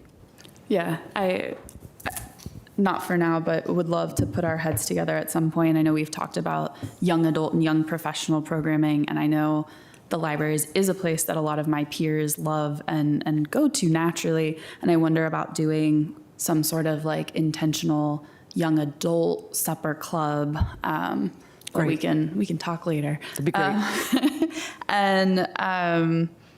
So this is a broader kind of public facilities related question, because a resident did highlight to me the timing of Cherrydale potentially closing with the timing of Madison Community Center also going offline for the renovations. And I think their concern is that is then 2 facilities in the same part of the county down at the same time. And I just am curious, have we thought through that? What is the specific, do we know the specific overlap of the timing there? Do we have thoughts on that? There will be an overlap. We're assuming that Madison will close for about 12 to 14 months. They're working through, we haven't bid the contract out, right? So yes, there will be overlap, assuming that, this is for your consideration, but that the proposal regarding Cherrydale would be on July 1st. And so we have begun discussions about what could be done in that interim period. You referenced the Langston conversation, other things like that.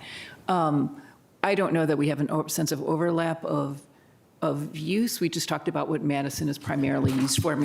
It's fitness, it's the senior programs, and a little bit, right? So where is that overlap versus, the Cherrydale, different types of things. Yeah, but I understand that question and happy to explore more with you. Yeah, I think it does feed into Ms. Cunningham's earlier question around Langston. And I think we just want to make sure that, to the point of community space serves more purpose than just like its activated purpose. That is a pretty substantial double whammy in terms of community space, even if it is different types of community space, to be able to shift. And so that's on my mind. And then the other last thing that is on my mind, and I'll try and be as fast as possible, is one thing that I have heard from my friends who don't live in Arlington is how amazing Arlington's library system is, and how they often use our library system, and especially the Libby app, because our collections are more extensive than other neighboring localities, especially on the ebooks and audiobooks. I believe it is free for non-residents to get an Arlington library card. Is that correct? We have reciprocal arrangements with many of the jurisdictions. Got it. Okay. And those were here in place when I got here. No, totally. I just wonder a little bit, given the pressures on collections and wanting to prioritize our residents, if there is probably not for fiscal 27, but some sort of very low fee model Sure. for non-residents, such that potentially those fees could go to providing greater investment in collections to kind of support, it creates increased pressure, which is understandable, and like I don't want to turn anyone away, but it is just notable to me how many of my friends in DC or Fairfax I have had the explicit conversation of, oh, we love your library, and I'm like, oh, that's really interesting. I'm on month 5 waiting for X book on Libby, Right, so sure. I don't have a plan there, but I just think that is something, as we think about the sustainability of collections, that's on my mind. It's a great question, and we will actually look into it. And even just the data, if we know it by zip code of, who the users are, that would probably highlight that. It goes both ways. And I think when it was print, it was, it had self-contained, but yeah, it's easy to have them all. And sometimes the correspondent isn't as popular in Prince George's, and you can just snap it right up. Yeah, I don't think it's. But you still shouldn't. I got it. Right. I don't think it should be, but Thank you. that's me. I appreciate the candor, and I fully associate with some low fee. We don't want non-residents reading for, no. Yeah, so first to Mr. Spain, and then you to close us out, Ms. Cunningham. Okay. Well, thank you, Mr. Chair, and to the entire library team, Diane, I just want to thank you for your presentation. How you began and how you ended was powerful. And I believe that in keeping with some of the things we talked about last year, what you're doing with your outreach librarian is right up my alley, right? But I will ask, as you analyzed and came up with the figure 161 for the outreach librarian, what analysis did you use to arrive at that 161 in comparison? Is because I did a little research from the Bureau of Labor, right? There, everybody's smiling. That's a pretty high number. 161 for our outreach librarian. What did you use for, yeah. Probably indirects. Is in, Yeah, it's the full amount. Oh, good, great. full and cost of the position. Full cost, okay, great. All right, I'll end it with, won't end it, Mercedes, but that is great to know. I heard about parking. I want to ask a question about Central. It's not so much with budget. Have you had issues, let's put it this way, with parking at any of your libraries, in your EV stations? Because I'll just tell you, since I've been on the board, we had a number of folks reach out to us and say, well, guess what, JD? I can't even park at Central because you have these cars that aren't EV ready. They're sitting in these stations, so we're not collecting. Is that problematic? And just, we could talk about it later. I know it's not budget, but is that something that's going on at Central? I don't know about using the EV spaces inappropriately. I will say that we get lots of feedback from users about the inadequacy of the parking. Even though we have garages, not everyone feels comfortable using them. And the lot, I usually arrive around 9, and the lot is completely full. And the library doesn't open until 10. Yep. So this is something that I've talked about with the manager and Ms. Cowan, and I think it's something to think about going forward. The lot is clearly used by people who are not using the library. Exactly. And so what, if anything, do we do about it? I don't think the EV, I think there was some concerns about the EV because of their location. They're right next to the building, and there were some people who were concerned about having to walk, particularly older adults. I haven't seen the problem with that. I think overall, parking is something that we could look at. Okay. And Mr. Chair, I'll be done here in just a second. I want to pivot real quick to the public safety aspect of the libraries. Thanks for capturing that data. The county board actually is out and about in our open door Mondays at some of these libraries holding events. What I would like to hear, do you feel safe? Does your staff feel safe? given some of the incidents that have gone on. I mean, they can also escalate into other things, but I'm hearing that everyone's feeling safe and you've taken measures to implement new strategy and training. You feeling good with that? So no additional resources needed? I do feel good with that. And it doesn't mean that there aren't moments where I've been present when a situation has gotten pretty out of hand, and we had to have somebody involuntarily removed from the library. The police are super responsive. I have very good staff who are excellent at de-escalating and recognizing a situation before it gets out of hand.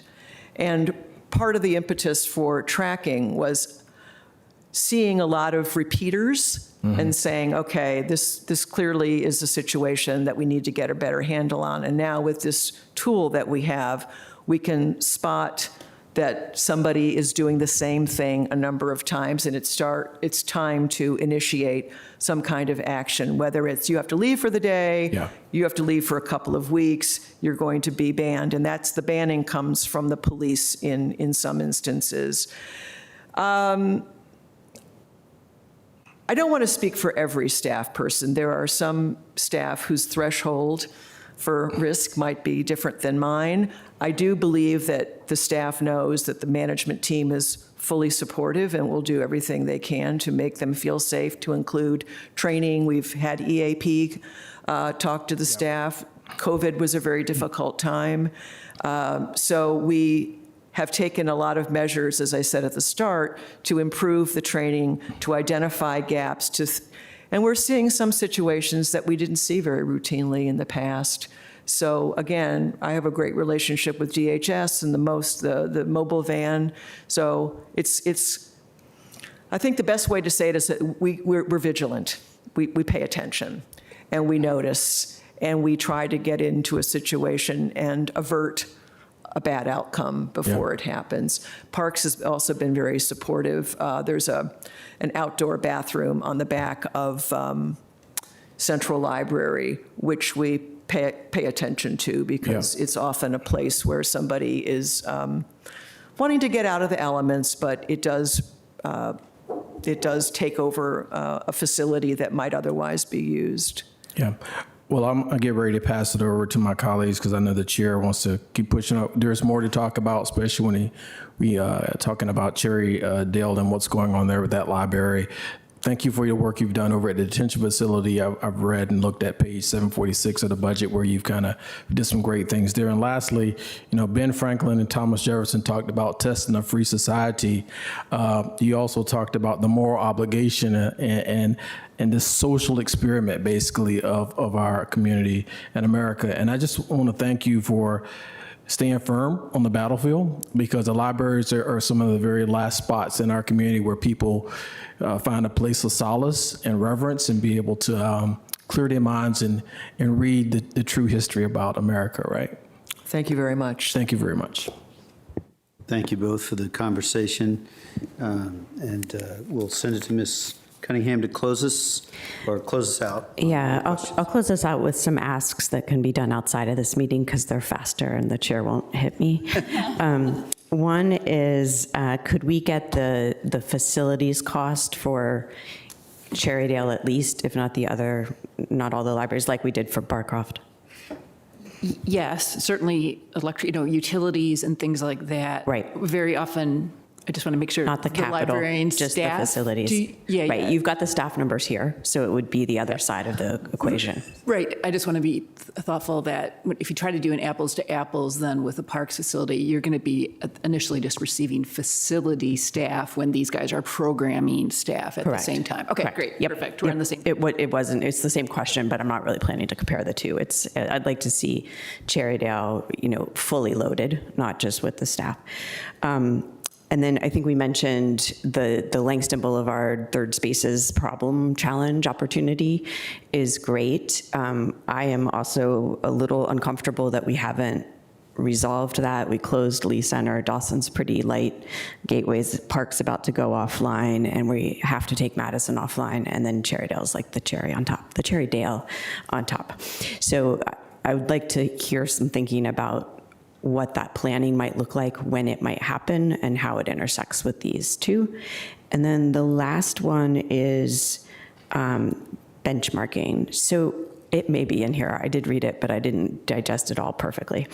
Are there benchmarks about like the number of collections per capita, or the spend per capita, or the square footage you almost got to, or even the hours of operation, or is there something? I think we love our libraries, and they are open 24/7, so we have to kind of change those metrics a little bit, but I think our community wants us to be investing and receiving library services that are the best. So are there metrics that show whether we're gaining, losing? I mean, I know they're the best, but is there some benchmark? Yes, there are some metrics, but it also depends on the community, and it also depends on the source of funding. I mean, I had a conversation with Sarah, the acquisitions manager, just last week about, well, for a community this size, what should we be spending on a collection? There isn't data, there isn't benchmark data, because some libraries are supported by a special district, some report to library boards, and library boards make the decisions about the collections funding. So for a lot of those things, it depends. The metric that I did give you was per capita number of residents, given the density and the location of the libraries. And we're generous in that regard if we were to keep the model of the 8. For some of the other things, we're happy to look into it, but generally, I mean, Mark has asked me this before a number of times as well, when we've looked for benchmarks, and you would think, well, gosh, they're librarians, of course they've researched this. No, we have not. Doesn't mean that we won't look, but I know for the collections piece, I did talk with Sarah, and there really isn't something. We go entirely by the demand of the community. And again, Arlington is a very curious and well-read and well-educated community. They're going to look very different from some of the jurisdictions that are not too far from us. Mm-hmm. Got it. But anything you want us to look, something in writing would be helpful. Okay, terrific. And then I would just second Mr. Karantonis' inquiry about Crystal City, National Landing, the pop-up ideas, anything that's gelling there, even if it's a couple years out, and we just need to start thinking about future funding. Could the outreach librarian, if we move in that direction, be supportive in testing some of those things? Great. Thank you. Thank you, By the way, Mr. Karantonis, for 20 minutes late, right? I'm just, this is an extra round, but go ahead. No, it's not an extra round, and it's just a statement. Yeah. Isn't it? But we have more. The most, what I have discussed also with your colleagues in the District of Columbia that has a different library system, and a very equity-focused library system as well.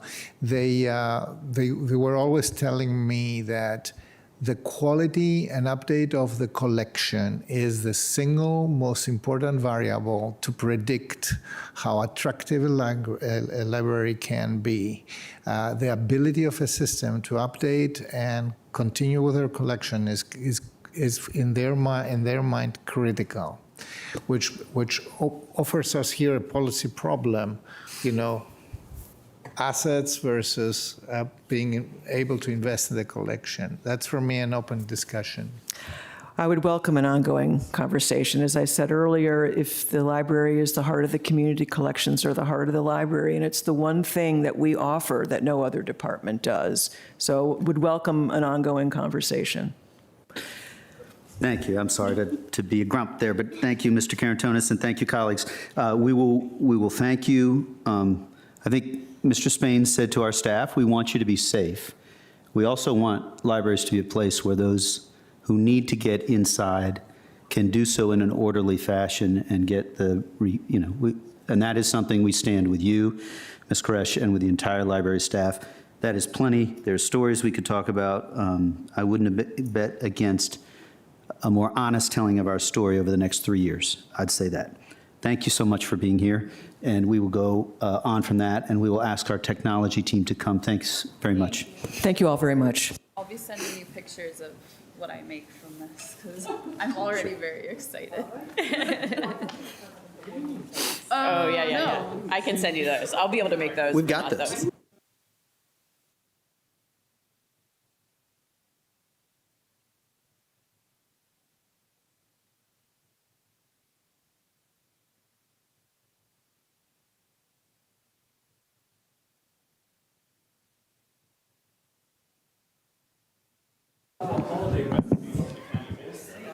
Holiday rest. I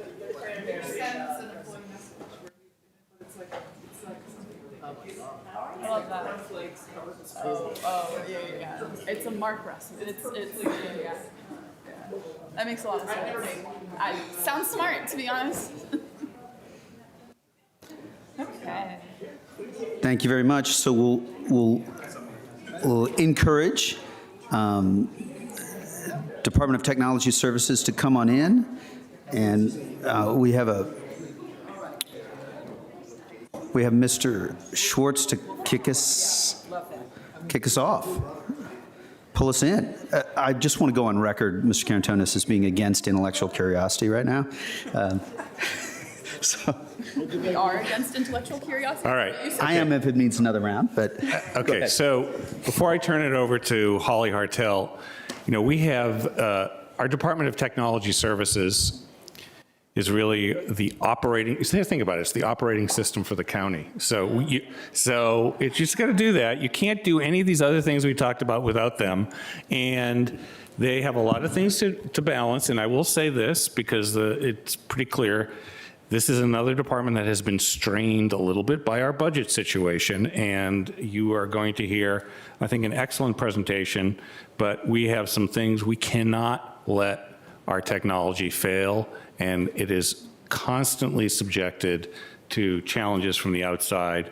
And I will just say this, which is it's one way, we didn't put this on any of our slides, it's one way the federal government has completely let us down in the past year.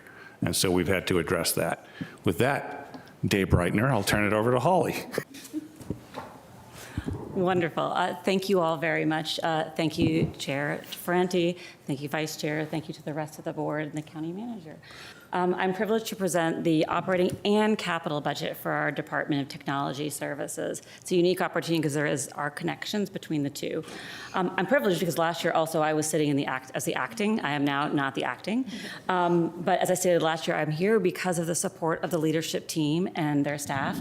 And I want to make sure to acknowledge Laura Slavin, our Chief Operating Officer, Tracy Jewell, who is our customer experience, Richard Archambault, our CISO, David Hurley, Digital Innovation and Cloud, Gilbert Pisano, who is our budget analyst, our budget manager, Adil, who is a budget analyst, and then Jeff Taylor, who is infrastructure and network, and where is Elise Ostigi sitting back there, who is enterprise applications. So we have a fabulous team who supports us and a fabulous staff that supports them. This year we've implemented new functionality, we've made changes, we've made our architecture stronger, we've saved money, and we've dedicated time to making sure our department is thinking about equity and thinking about how we're connected, aware, and inclusive to help the rest of our conversations with other departments. I also want to make sure I'm thanking those colleagues in other departments, because if we were not to have conversations engaging with them, we would be at risk of implementing technology that did not meet anybody's needs. We also want to thank our partners in DMF and HR for working with us together this year. A lot of it is financial driven, but a lot of it's also resource driven. Last year, you heard me talk about the fact that technology touches every aspect, and you heard the county manager talk about that as well, of what the services the county delivers. This year, I want to expand upon that message and drive the realization that if we do our jobs, it moves to the background. And our services that we deliver can be, I'm going to let you all fill in the blank. It's, do you want it to be efficient? Do you want it to be delightful? Do you want it to be amazing? So this is where we need your guidance. I hope you feel informed by what we share, and we will discuss with you in the next hour.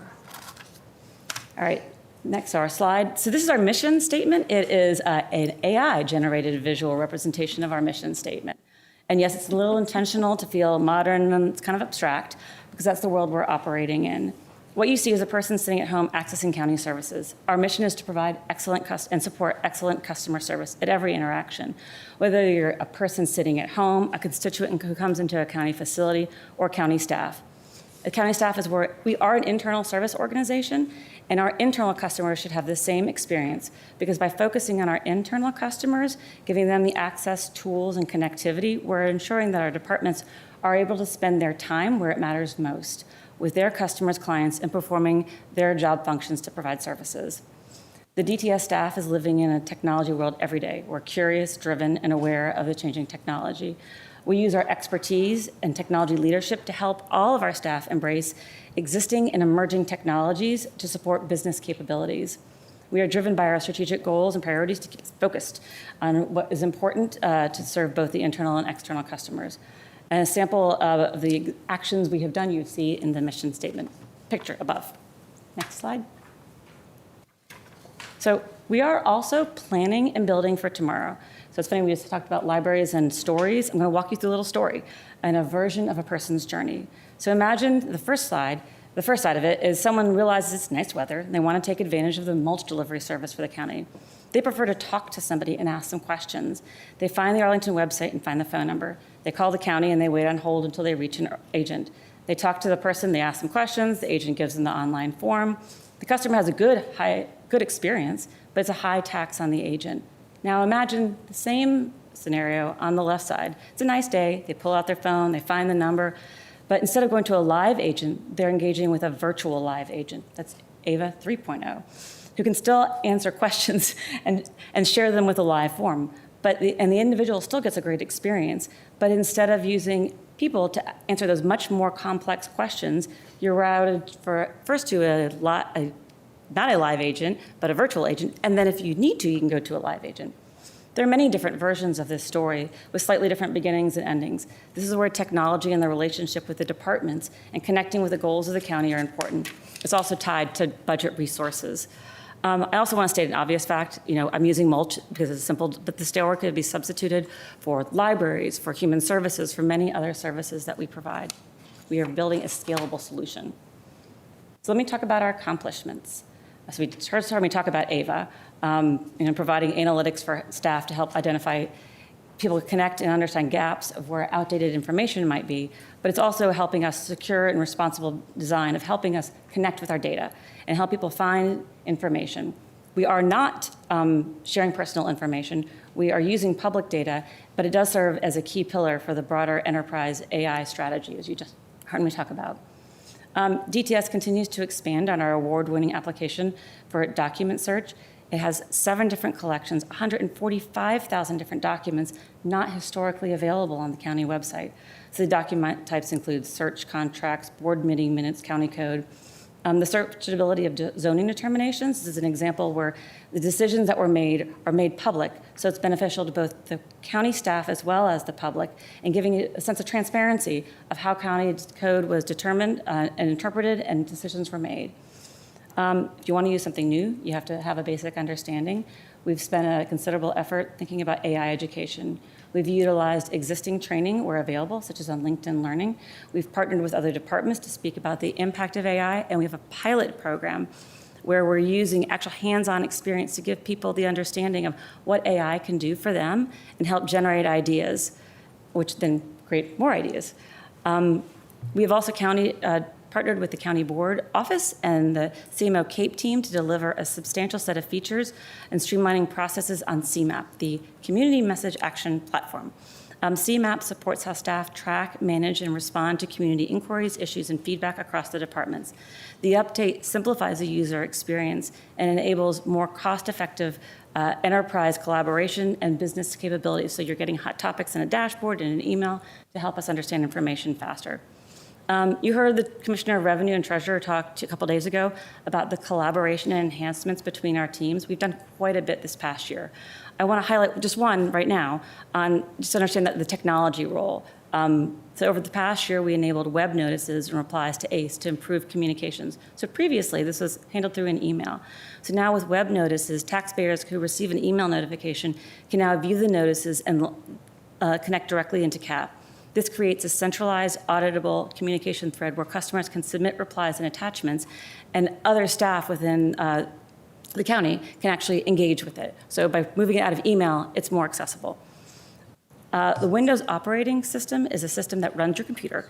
Windows 10 ended support in October 2025 on all county laptops and PCs, and they all needed to be upgraded. Sounds simple, theoretically, but you have a number of applications that the county uses that are integrated into the old Windows 10. So we had to go through a very large departmental coordinated effort to make sure that applications that were being used were tested and worked in the new environment. So it might seem minor, but it was not. Another area that might seem minor, but it's not, is the positive impact from the climate perspective. The Windows update does include an energy saver mode, so when you're using your device, it's actually using less power. With the rollout of the new CAD system, you've heard it was a success in the information that it gives to first responders. Under the covers, DTS collaborated with PSIT and the vendor to build a cutting-edge infrastructure for the first fully cloud solution for fire, police, and emergency communications. This is a really big deal because it's direct communication with our cloud provider, fully automated DR environment, and another location to increase resilience. The collaboration between DTS, PSIT, and the vendor benefited from our existing cloud expertise and creative solutioning, resulting in maintaining continuity of government operations. The server virtualization means one physical server acts like many servers. Instead of buying a lot of physical servers, you actually have one powerful server that can do lots of different ones. We've actually been using this for quite a while.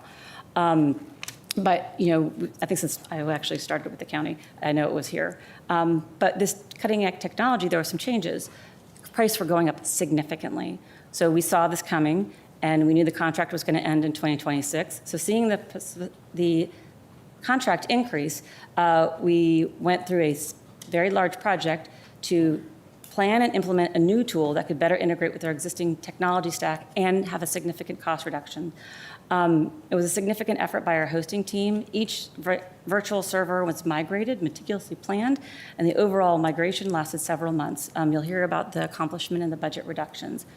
And finally, the changes in the federal government, as we're referred to, created a concern about reliance on CISA, the Cybersecurity and Information Security Agency, and MSISAC, Multi-State Information Security and Analysis Center. Many localities use the county services offered to the county support monitoring, alerting, response, and mitigation of cyber threats. The impact of the changes in the federal government, plus their reduction in funding, created volatility and led to the cancellation of multiple services for us previously provided at low or no cost. The effort to procure and implement a new solution required our team to learn, make configuration updates, and how to best utilize capabilities the tool had to offer. I do believe we're now in a very good security space, though. 27 budget highlights. As we think about next year, we have to start to think about the truth that everybody knows. It's constantly changing and evolving, and reliance keeps growing. At the same time, we're in a budget-constrained environment. So the question becomes, how do we keep moving forward responsibly while still taking advantage of new opportunities? Our focus in the FY27 budget request is centered around making digital services easier to use. We're building an experience that we introduced on last year, AVA, document search, AI adoption, and asking thoughtfully, how do we expand this within the existing resources that we already have? And how do we make the tools we built really ready for value, to give value to the organization and the community? As I provided examples at the beginning of the presentation, there are many choices, but our relationship and department partnership is important in making sure we're using the value and focusing in the right place. Our AI strategy is key focused on user experience and customer service, and how we scale the platform to keep priorities in mind. So we will be adding more collections to make them searchable. We will be hopefully working on a call center integration with AVA that we talked about. But we can only go so far as the budget allows. We are also prioritizing data sharing and appropriate guidance for internal customers, allowing our privacy principles and data security. So you're not just collecting information, but expanding on the culture and creating capabilities to use data to make decisions and appropriately use it for AI initiatives. We are also reestablishing our internal data analyst community to help users learn from one another. Once again, doing this with existing resources and commitments. We're also modernizing our data hub to better facilitate the growth of artificial intelligence. I want to state that modernization in our data environment requires continuous improvement to stay up to date with the latest cloud technology. Application resilience and future-proofing remain key. We are keeping tech modern and right-sized in our accomplishments in the budget reduction. You'll hear the commitment to building the resilience, but keeping front and center what's the right solution and support appropriate for the network infrastructure we have. And the phrase you'll continue to hear is about the vigilance of cybersecurity. As our FY27 budget capabilities, we're considering using existing licensing structure and how our security staff will continue to constantly evaluate and implement these new capabilities, thus constantly building on our county's existing security posture. And we will make it sure that the resources take advantage of those capabilities. So when we think about our budget changes, we do show an increase of 1.7%, but there's a couple important context behind those numbers. So we've got contractual increases that are built in to rise a certain percentage every year. We'll talk about PEG on the next slide, and also compensation increases driven by the countywide proposed budget increase. Our only new ask is support cybersecurity AI, as we just talked about the accomplishment and the changes in the federal organization. When this came to light last year, we were able to use contingency money to fund the transition. As part of that ask, we agreed that we would include this as our funding request.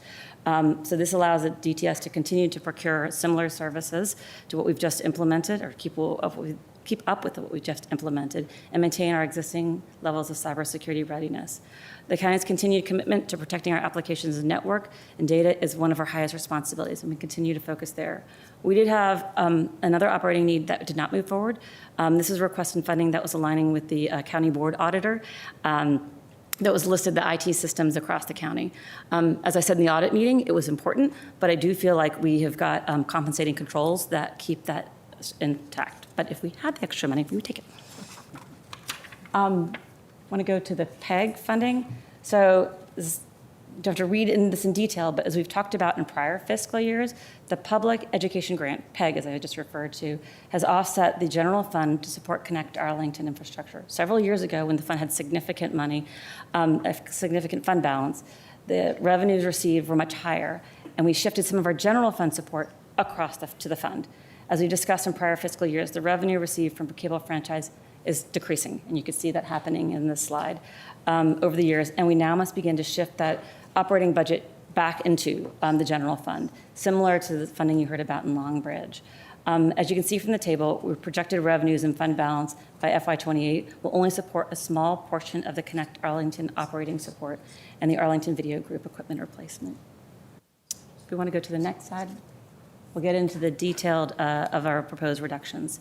So one of the areas we think about is doing business differently and where we can take advantage of evolving technology space to save money and keep things resilient and simple. We have an amazing staff who took the time to look in our department, ask questions, and explore solutions to do something differently. And as a result, we saved money. Not only do we save money, these reductions reflected intentional decisions to absorb work internally, implement different solutions, and as a result, we're able to save the limit of lost positions and protect our highest priorities. So I already talked about the virtualization vendor migration. This saved us $150,000.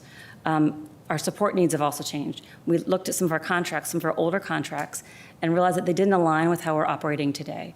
So as we evolved and we looked at a different staffing for our networking team, the managed services structure did not meet our support needs. We found that our network is better supported with fully dedicated resource staff familiar with the decisions, the architecture, and the future vision of our network. With that said, there are some areas where we benefit from having contractor staff.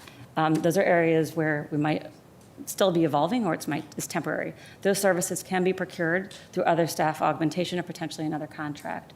There are also resources within existing contract where we are going to look to hire an FTE. Bear with me for a second on this one, because the savings is actually a lot bigger than just a saving. It's a demonstration of how our technology spending has changed in the cloud environment, and we're moving budget from capital to operating creates opportunity for savings. So in the past, technology costs were approved and budgeted in large and frequent purchases in the capital budget. We planned for and purchased servers based on what we needed. Once the equipment was bought, the costs were fixed, and if it wasn't fully used, that was where we were. Oversight focused on the purchase approval and not the value. Purchases were made so that you did not hit capacity, but focused on the time of the procurement.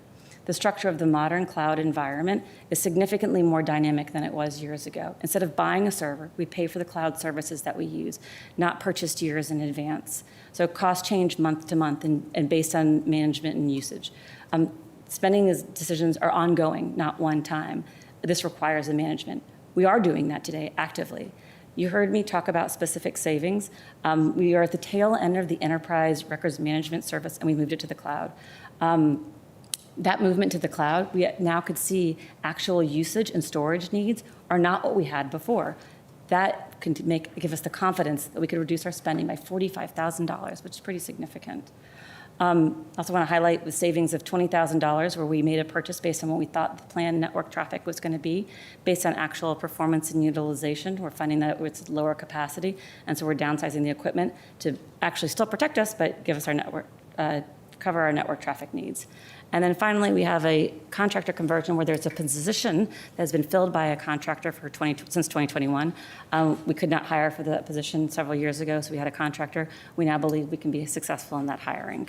So these cost savings are a testament to our team's dedication, but I also want to serve as a reminder that efficiency has its limits. We do have two FTEs that are affected. These are core services that we provide. One is vacant and one is filled. Both will have an impact. So we're eliminating a database administrator role, which means that the workload will be distributed to existing staff. The individual responsible for this manages 150 databases. They validate the daily backups, they monitor transaction logs, they monitor performance. When the cloud you heard me talk about is changes, we still do have to manage those databases. Our team is exceptional, but spreading specialized work inevitably increases risk, longer response times, particularly in the DTS hosting operations. The Technology Business Relationship Management Coordinator, fun mouthful to say, role covered strategy, business analyst, and CIO-driven special projects. This current position has been vacant for a year. The role is structured to have flexibility to serve in a multitude of different capacities and intended to ensure that CIO strategic priorities and goals are addressed. The work has been distributed, but capacity is tighter. The cable complaint line is important, but is not a core service to what our county delivers. The usage of the cable complaint line has a few calls a month, resulting in 10 to 15 back and forth calls. There is somebody who answers those calls who has an expertise knowledge in the cable industry and is able to help and understand what's required of the cable provider. Those calls will now need to go directly to the cable provider's phone lines. So the response could be result in more calls to our constituent services or environmental services. I want to highlight a couple of things related to our key budget considerations. What you see here is our budget FTE cuts that we've taken since 2018. So even though we are continuing to focus on improving service, better organization, better of our data, leveraging new technologies and ensuring long-term stability, we have operated conservatively and we have been impacted. We have added positions, but those have been positions that were contractors. So it's not like we're adding new capacity, it's taking the existing resources and flipping them kind of in a more cost savings measure. And many of those contractors have been with the county for 10 years or longer. So were two positions I do want to say that we were added. One was in cybersecurity space and one was the senior network engineer. But other than that, these are all of our cuts that we've taken. So as we've put the tools in the hands and delivered real value, we keep the applications running, things like our Prism, ACE, CAP, our ERMS. We've been able to simplify our network to save us money. We are doing new things. We're integrating technology, but it's like we're pulling apart putty, not silly putty, but putty, is at the point of stretching, and it further increases the risk that something could fall through. So that's our operating. I don't know if you want to take questions, I can flip over to our capital. I'll propose that we keep going, but I'm not dogmatic on that. Just because I was grumpy earlier doesn't mean I have to stay grumpy. Let's go, and then we'll see. Happy to keep going. Sure. Great. So this is now our capital accomplishments. And it does get a little blurry with the way that we operate. So hopefully I'm providing clarity. So if you want to go to the next slide. So we've undertaken a significant amount of work in our capital program in the past year, focused on reliability and resilience. For most of you, the impact has been simple. Nothing's broken, not successful. Our PC replacement program continues. We have had several instances recently where price volatility is having a direct impact. Prices are going up very quickly as vendors plan and adjust for tariffs, or not tariffs. And an order of 60 devices placed with our vendor would have cost us $70,000 a couple months ago, is now costing us $90,000. We're also seeing vendors issuing price quotes in shorter windows of time. So instead of having 30 days to make and access and process a decision, and actually process through our administrative process, we're now getting 15-day quotes. So we have to require us to act faster, or prices are going up. To stretch dollars, we are proposing to extend refresh life cycles, 3 to 4 years for laptops, 4 to 5 years for desktops. We're also in the current environment, well, this might need to be stretched further. Connect Arlington investments continue to focus on areas with the greatest exposure. Our actions are helping us to also be more climate resilient. Our undergrounding of fiber at Abingdon has less exposure to storm damage than the aerial fiber that it was on the utility poles. We are also installing single-mode fiber expansion to better support our communications between buildings that are further distance apart. We are in the final phases of our telephone system modernization, reducing the count of desktop phones from 4,300 to 700 and going down a little bit as we continue to look at the last piece of that cleanup. Teams Phones isn't just fewer devices, it's new functionality. And there's also an environmental angle here that we will no longer need to pay and power equipment necessary for our own phone lines. The reduction in the need in power is not only better for the environment, but saves the county money to the tune of about $30,000 a year. When you think about it another way, the kilowatt hours needed to power our old phone system was enough to power roughly 30 homes. In our life cycle refresh, the department collaborated with the Treasurer's Office on many projects. One also highlighting is building the online self-service payment plan application, which allows more users to pay payment, ensuring that if they have extenuating circumstances, as the Treasurer talked about, they're able to still get on a payment path. We've also implemented many payment types for the enterprise payment system, as you've once again heard the Treasurer talk about. In AED, you can now register or pay online. There are 7 payment types for environmental services and CPHD permitting that it now takes alternate, so you can now pay with Venmo, Apple, Google Pay, not just credit card and check. There are 9 EPS charges that you now allow for police because of the police cashiering. So not only do you have more payment type options, this allowed the cashiering system that the Treasurer's Office to transition to the new cashiering system that they have. We also, a big project for us was completing the data center consolidation, shrinking a 20-year-old footprint to from 2,800 square feet to 200. This 3-year effort finished early and under budget, and when you consider energy usage at the county, we now have a smaller footprint. The one data center that we moved is much smaller, requiring less energy, and our primary data center, which is now hosted in another location, is a significant savings of energy. It uses 15% of the energy of one of our other data centers. It's also carbon neutral and is certified 100% renewable energy. So when we think about what we still have going on, we will complete our core network refresh with the remaining network installations. Our PC replacement expects to expend all of its funding of devices this year. Connect Arlington projects continue, including the burial of Arlington aerial fiber for Arlington Traditional School, Claremont Elementary, and relocating the Arlington Community High School to HQ2. We will have a refresh of 30 conference rooms and close out our phone migration with the decommissioning of our analog voice lines. Major application migrations to the cloud will be completed, including enterprise records management and e-government applications. Note that you heard in the discussions part of the savings in our operating budget. The funding of this project through capital allowed for the realization of the operating funding savings. The implementation of the new real estate system is beginning. There's also an infrastructure angle here. Moving the on-prem real estate system to the cloud means one less host server that we will need to buy down the road. We are also starting to evaluate what our data center footprint might look like in 2029, where we have a trades data center. We're interested in thinking of the efficiencies it can gain. The next slide. Okay, so this is a different representation of our assets, but trying to also connect with how we are tying it to budget. It's not intended to be a technical diagram, but it intended to show a visualization of how capital assets and budget connects to the delivery of business capabilities. It's also AI generated. It was also AI generated, yeah, so. Can you tell? We're using our tools. It was also created during Snow Creek, but I do believe that the And it was AI generated using the The approved tools, right? The one with the green check mark. Only approved tools. Just to remind our board members. Use approved tools.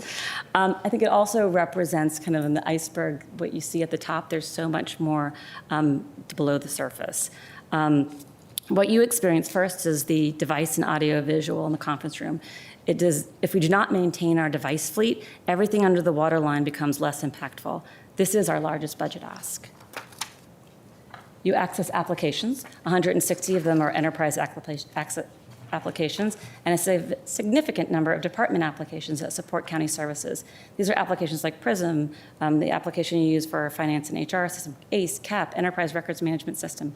Many of these applications were implemented with capital funding and are now supported primarily by operating funding. Digital services are online tools and systems that run on the internet instead of on your own computer or local services. Instead of buying and installing and maintaining hardware, or we are using services that live in a large data center. We pay for what we use. It's a consumption model. Examples and key capabilities of digital services include the CMAP application I talked about, the Data Hub, document search capabilities, AVA, and other future AI capabilities, a case management system we developed for the county attorney, and many smaller department applications. What's significant about this, like I said, it's pay for what you use. So most digital services are funded under operating. While we do not have a capital ask, formal capital ask for our investment, if we had one, it would help us to evaluate and structure a program understanding how we can do so in a financially effective manner. Next slide. We will and have a continued need to allocate funding to refresh and maintain our network, switches, power, and Wi-Fi. After devices, this is our biggest capital budget ask. Next slide. We do still have a data center and fiber at the bottom layer. Cybersecurity runs through everything. It's all connected. Every layer matters. So if we don't fund it, it doesn't work. Next slide. So when we get to our capital budget, so originally we had 8.9 million. We're now proposing 6.1. This is a significant decrease in what was included in our FY27 adopted capital improvement plan. It was adjusted for several different factors. In order to accommodate a smaller pool of funds, projects have been deferred. We have extended the life of hardware, such as laptops and desktops and audio-visual equipment. We might need to extend it further. Costs for devices are going up, as you've heard me talk about in our device purchases, with changing costs and shorter quote times. Right now, we're seeing costs in devices rising, but indicators are that other technology costs will go up as well. And as we move items to the cloud, more of the iceberg will be funded in operating dollars and will not require a CIP ask. So when we get so specific, along with the image you just saw and what you just heard, we're requesting 3.2 for device and peripheral refresh, 200,000 to support and implement new features associated with our HR and finance system, a key system to the county. The cloud version of the application rolls out new functionality every quarter. The intention of this funding request is to support the implementation and potential related process changes associated with this functionality. 2.3 focuses on replacing and refreshing end-of-life equipment in our network perimeter, security firewalls, uninterrupted power supply, very important, network access controls, and remote access VPN. So this is where we control who gets in, who gets out, who doesn't get in, and allows us to do what we do and power in an emergency. And we do need to spend $400,000 on servers and backup refresh to keep the hardware up to date and support growing data demands. What we didn't get, so if there were available funding, we've had several requests that have come up through previous capital funding asks that didn't make it to the proposed budget. One is the investment in single sign-on, which would be a step in the direction to create single passwords for users accessing all county services. A capital investment in digital services that will allow us to further build out and define a program. This is the testing will allow us to create a best estimate of what our operating costs would be and to meet department and customer demands. And then an investment for Connect Arlington to allow projects that we've deferred to build out resilience. I just want to interrupt for a second because, you know, we talk a lot about digital. This is an analog slide. It's an analog to what the superintendent put in his budget, where he said he had unfunded needs. And you're going to see these in each of our presentations. Not yet. Next slide. You've heard me say over and over and over again, we are foundational. The foundational element includes all departments and constitutionals. We provide network, infrastructure, devices, and support for everyone. Our help desk support answers calls from everybody. Our device program supports all departments. Our network runs all traffic, and our security investments protect us all. In addition, there are specific areas where we are supporting constitutionals. We often play a role in implementation and current maintenance of applications. We work very closely, as you heard, with Treasurer and Commissioner of Revenue. Our partnerships and collaboration with our constitutionals make the project seamless in all county operations. We also integrate their applications into other county systems, helping support the transfer of information that makes the data captured in these systems useful. The entire school network rides on Connect Arlington, saving them a lot of money that would otherwise need to pay to an outside ISP. Finally, you heard in the capabilities we want to provide and a lot of potential, but you can see our budget prioritize stabilization and resilience. Staying on a replacement schedule reduces outages, security risks, service disruptions. Keeping our environment in good working order allows the county staff to do their jobs and provide services to the community. So we modernize our tech staff to help offset operating cost pressures, as you heard. We are subject to changes in vendor pricing and tariffs.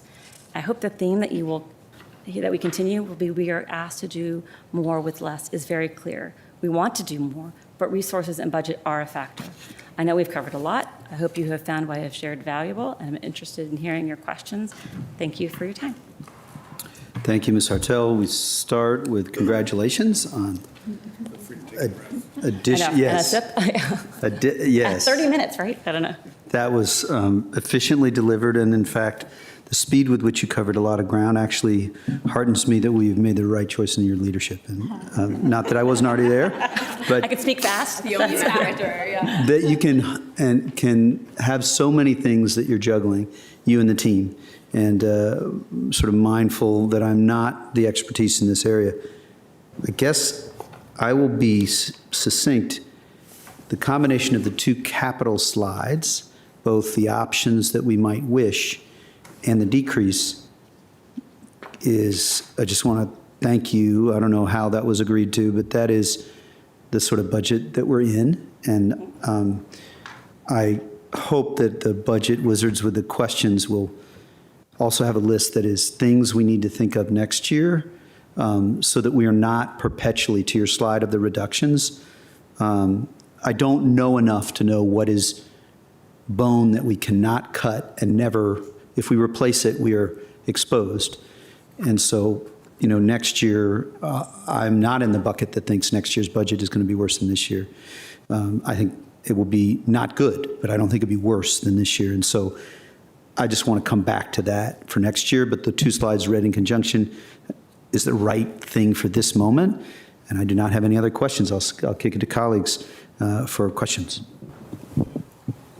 I'll start. Go ahead, I can Mr. go Spain. first this time? Mr. Spain. Thank you very much, Mr. Chair. You nominate me.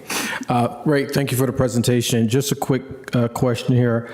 Page, I think slide 7, with a database administrator, you talked about distributing the workload on this cut. One of my concerns, quite honestly, with this cut, because I think you alluded to this a little bit, spread loading the work, and it's a pretty sensitive area of work. I'm familiar. I'm concerned about employee wellness. I'm concerned about quality of life. I'm concerned about what you said. They're already like heavy lifts. Like, is there an alternative to that? Because, in technology, in this area of work, it's not as simple as like pawn it off on someone else. If it's not in their job description, it's not something they're accustomed to, it becomes, it's a lot to ask of us. So any additional thoughts, alternatives have you thought about what areas you're going to, and not everyone can do perhaps some of these pointed jobs, right? Or responsible. Can you talk to that a little bit? I could talk about it from two different sides. One, I think, in our internal DTS staff, I'm worried. Let me be perfectly frank, right? We have an amazing, amazing group of people that have been asked and have done quite a bit. I do think that there are, I said, some of the cloud movement does have a positive impact, but there are still things that we're still going to have to do, right? So I think it's a balance of that. I also think if we could take more resources, we would have them. This is where some of the work that we're doing that I think potentially could benefit the rest of the county is in the AI development. right? I keep coming back to that. We are the differentiator.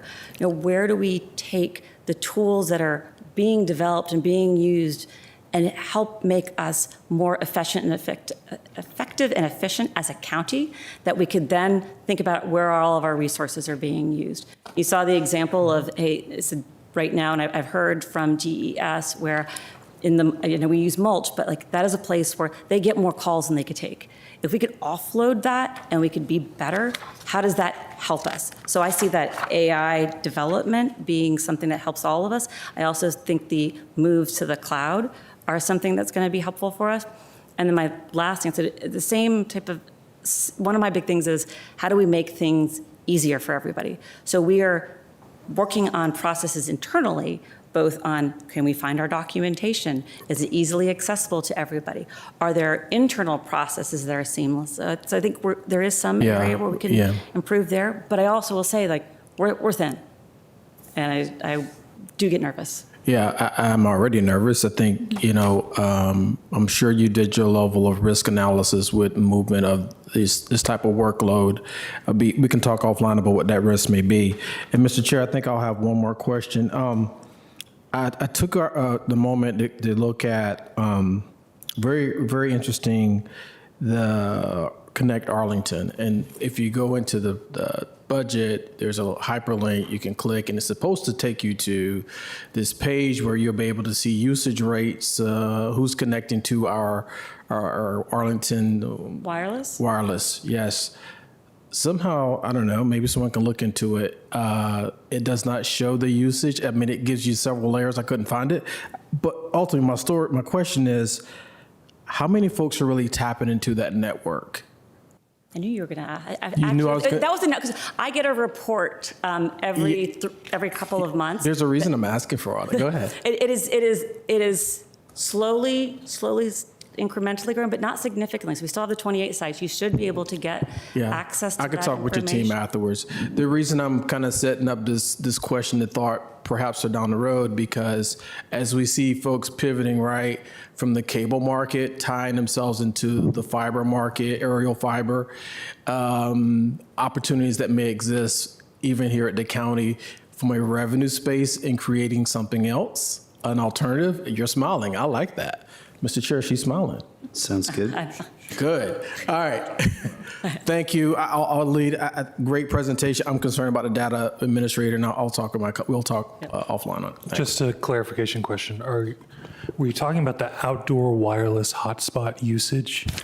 Yeah, I think it's on page 243. Yeah. There's a hyperlink you can click.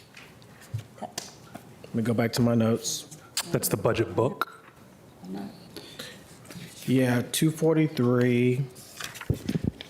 If you look at the bottom, it says DTS captures Wi-Fi usage statistics, blah, blah, blah. This system counts the unique daily users at each hotspot. DTS currently shares this data on the open data portal.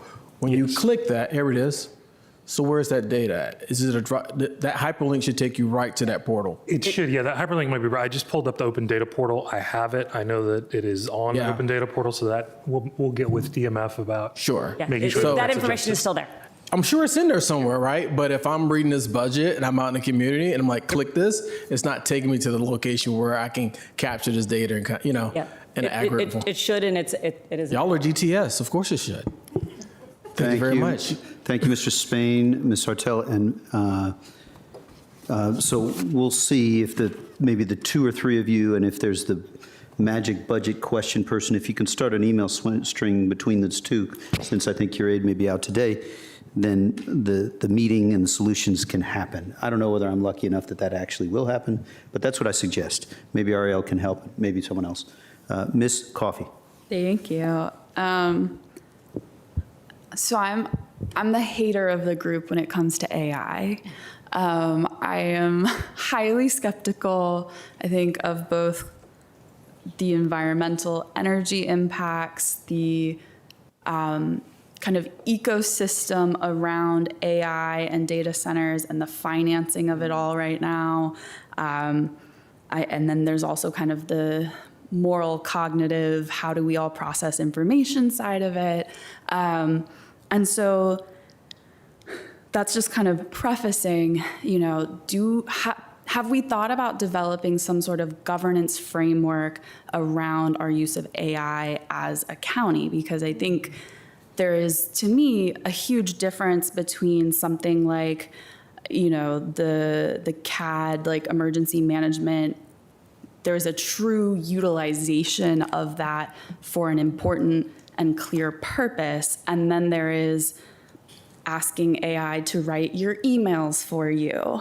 And I don't, to me, find that a compelling reason to use, massive amounts of electricity and water, and, to do something that easily a human can and should probably be doing. And so the more we talk about it and we talk about how to integrate it, and the more anxious that I get, because I think we are also seeing, the brain scans showing cognitive function declining for people who are daily users of AI.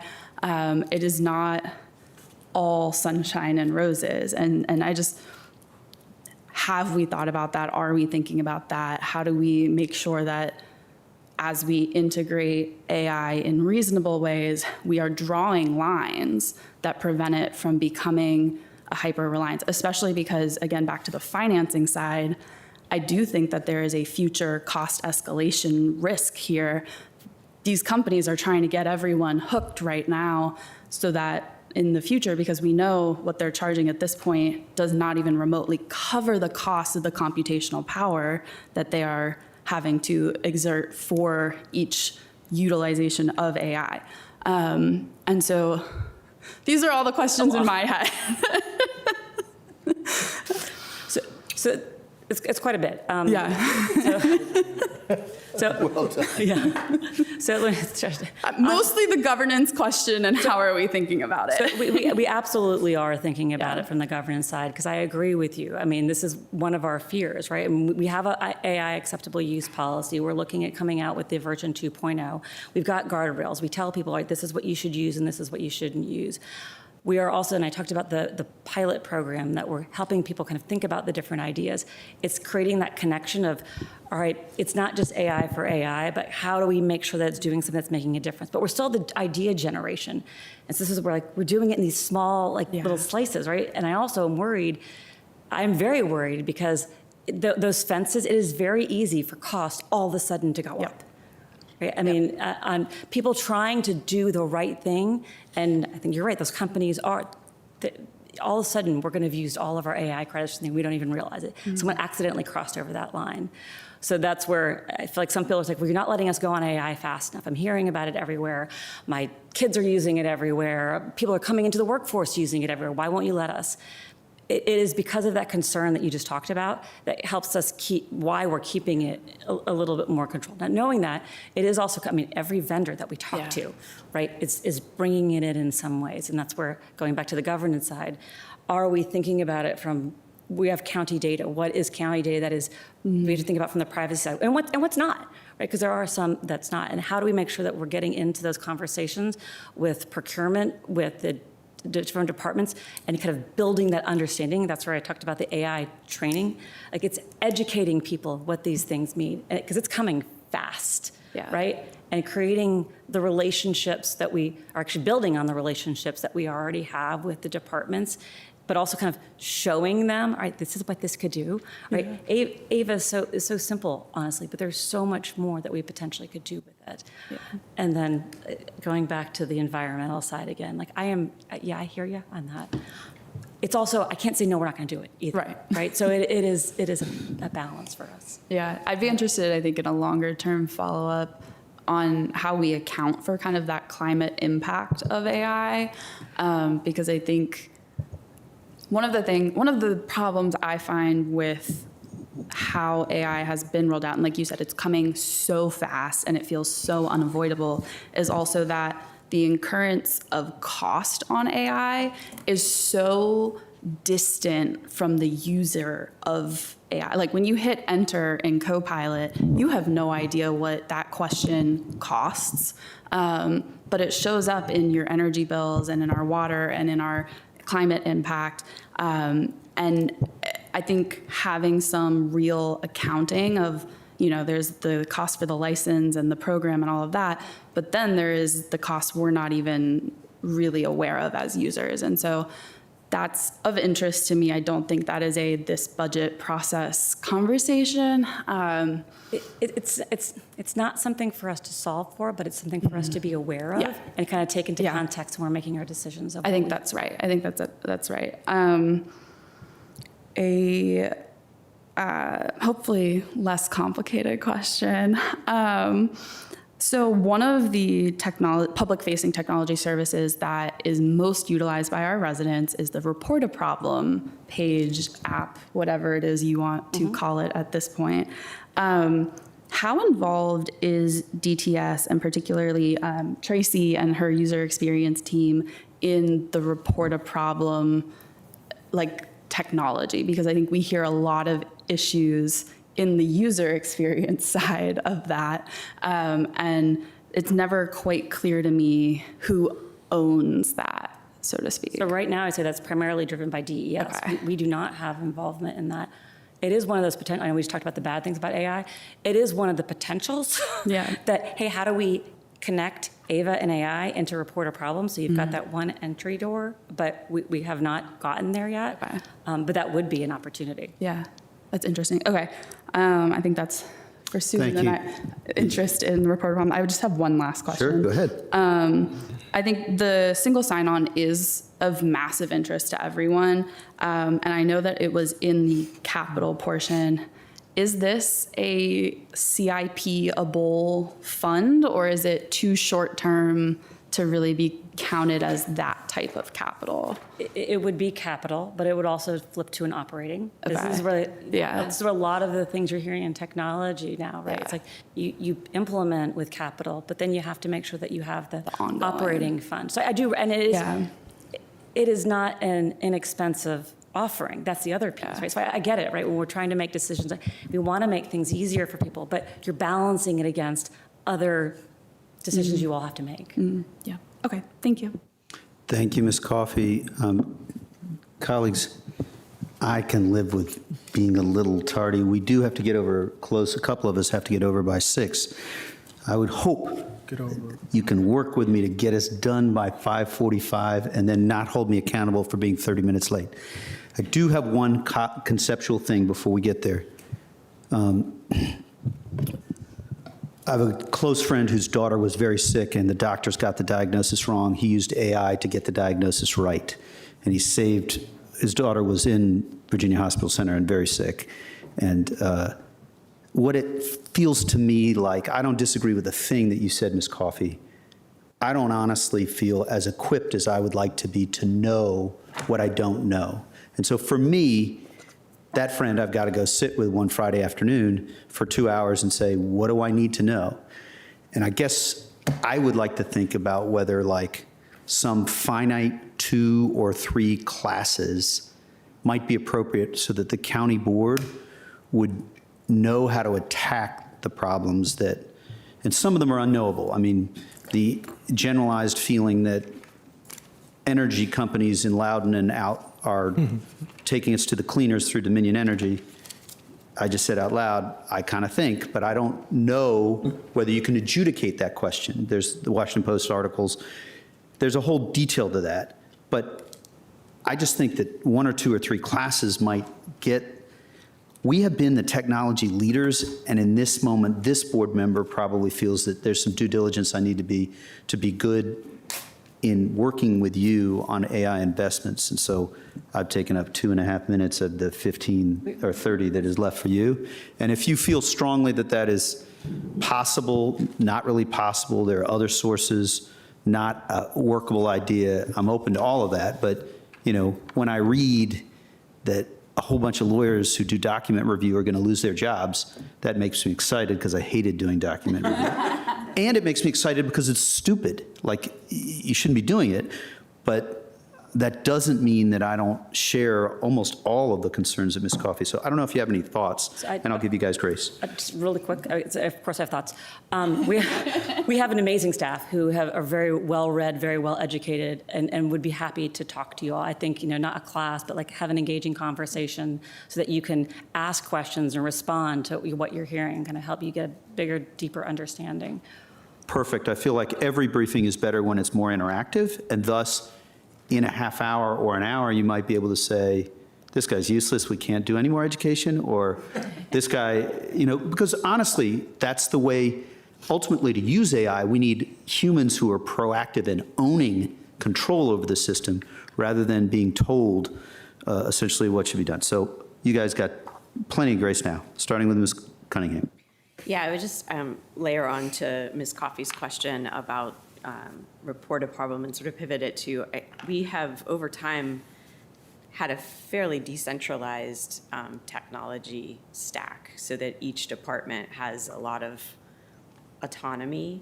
Does that feel like that's the safest and most secure way to go forward, or do you see places where our hygiene needs to be a little tighter? And I know there's no perfect answer, like you centralize, you decentralize, but it does feel like that question itself kind of highlights things we hear from our commissions and staff members, frankly, about, there's not a uniform naming convention, there's not a tag in, in the procurement system. And so it might be all fine, but we're missing the ability to see at the bird's eye view.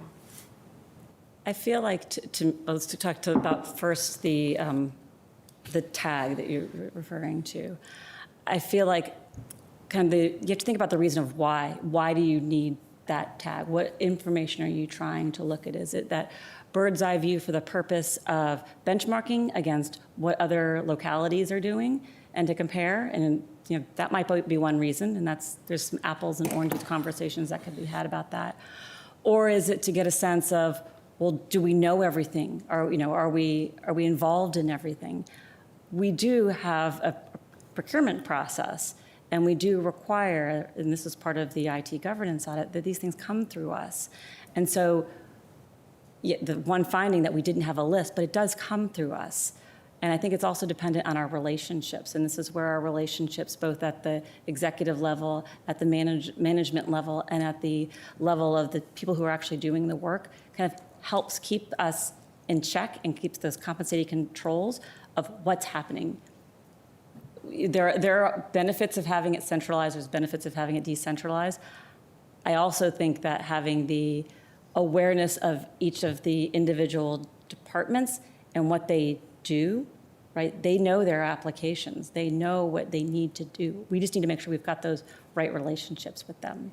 Yeah, and I guess I'm reacting a little bit to last year's conversation and this year's conversation. Last year, it felt like we were into the bone. And this year, we're cutting more, and I know some of it was thoughtful, looking at contracts. But I hear that you're nervous, and I know that, we have such a lean team, we need to have escorts when you're crossing the street and, be careful about that, right?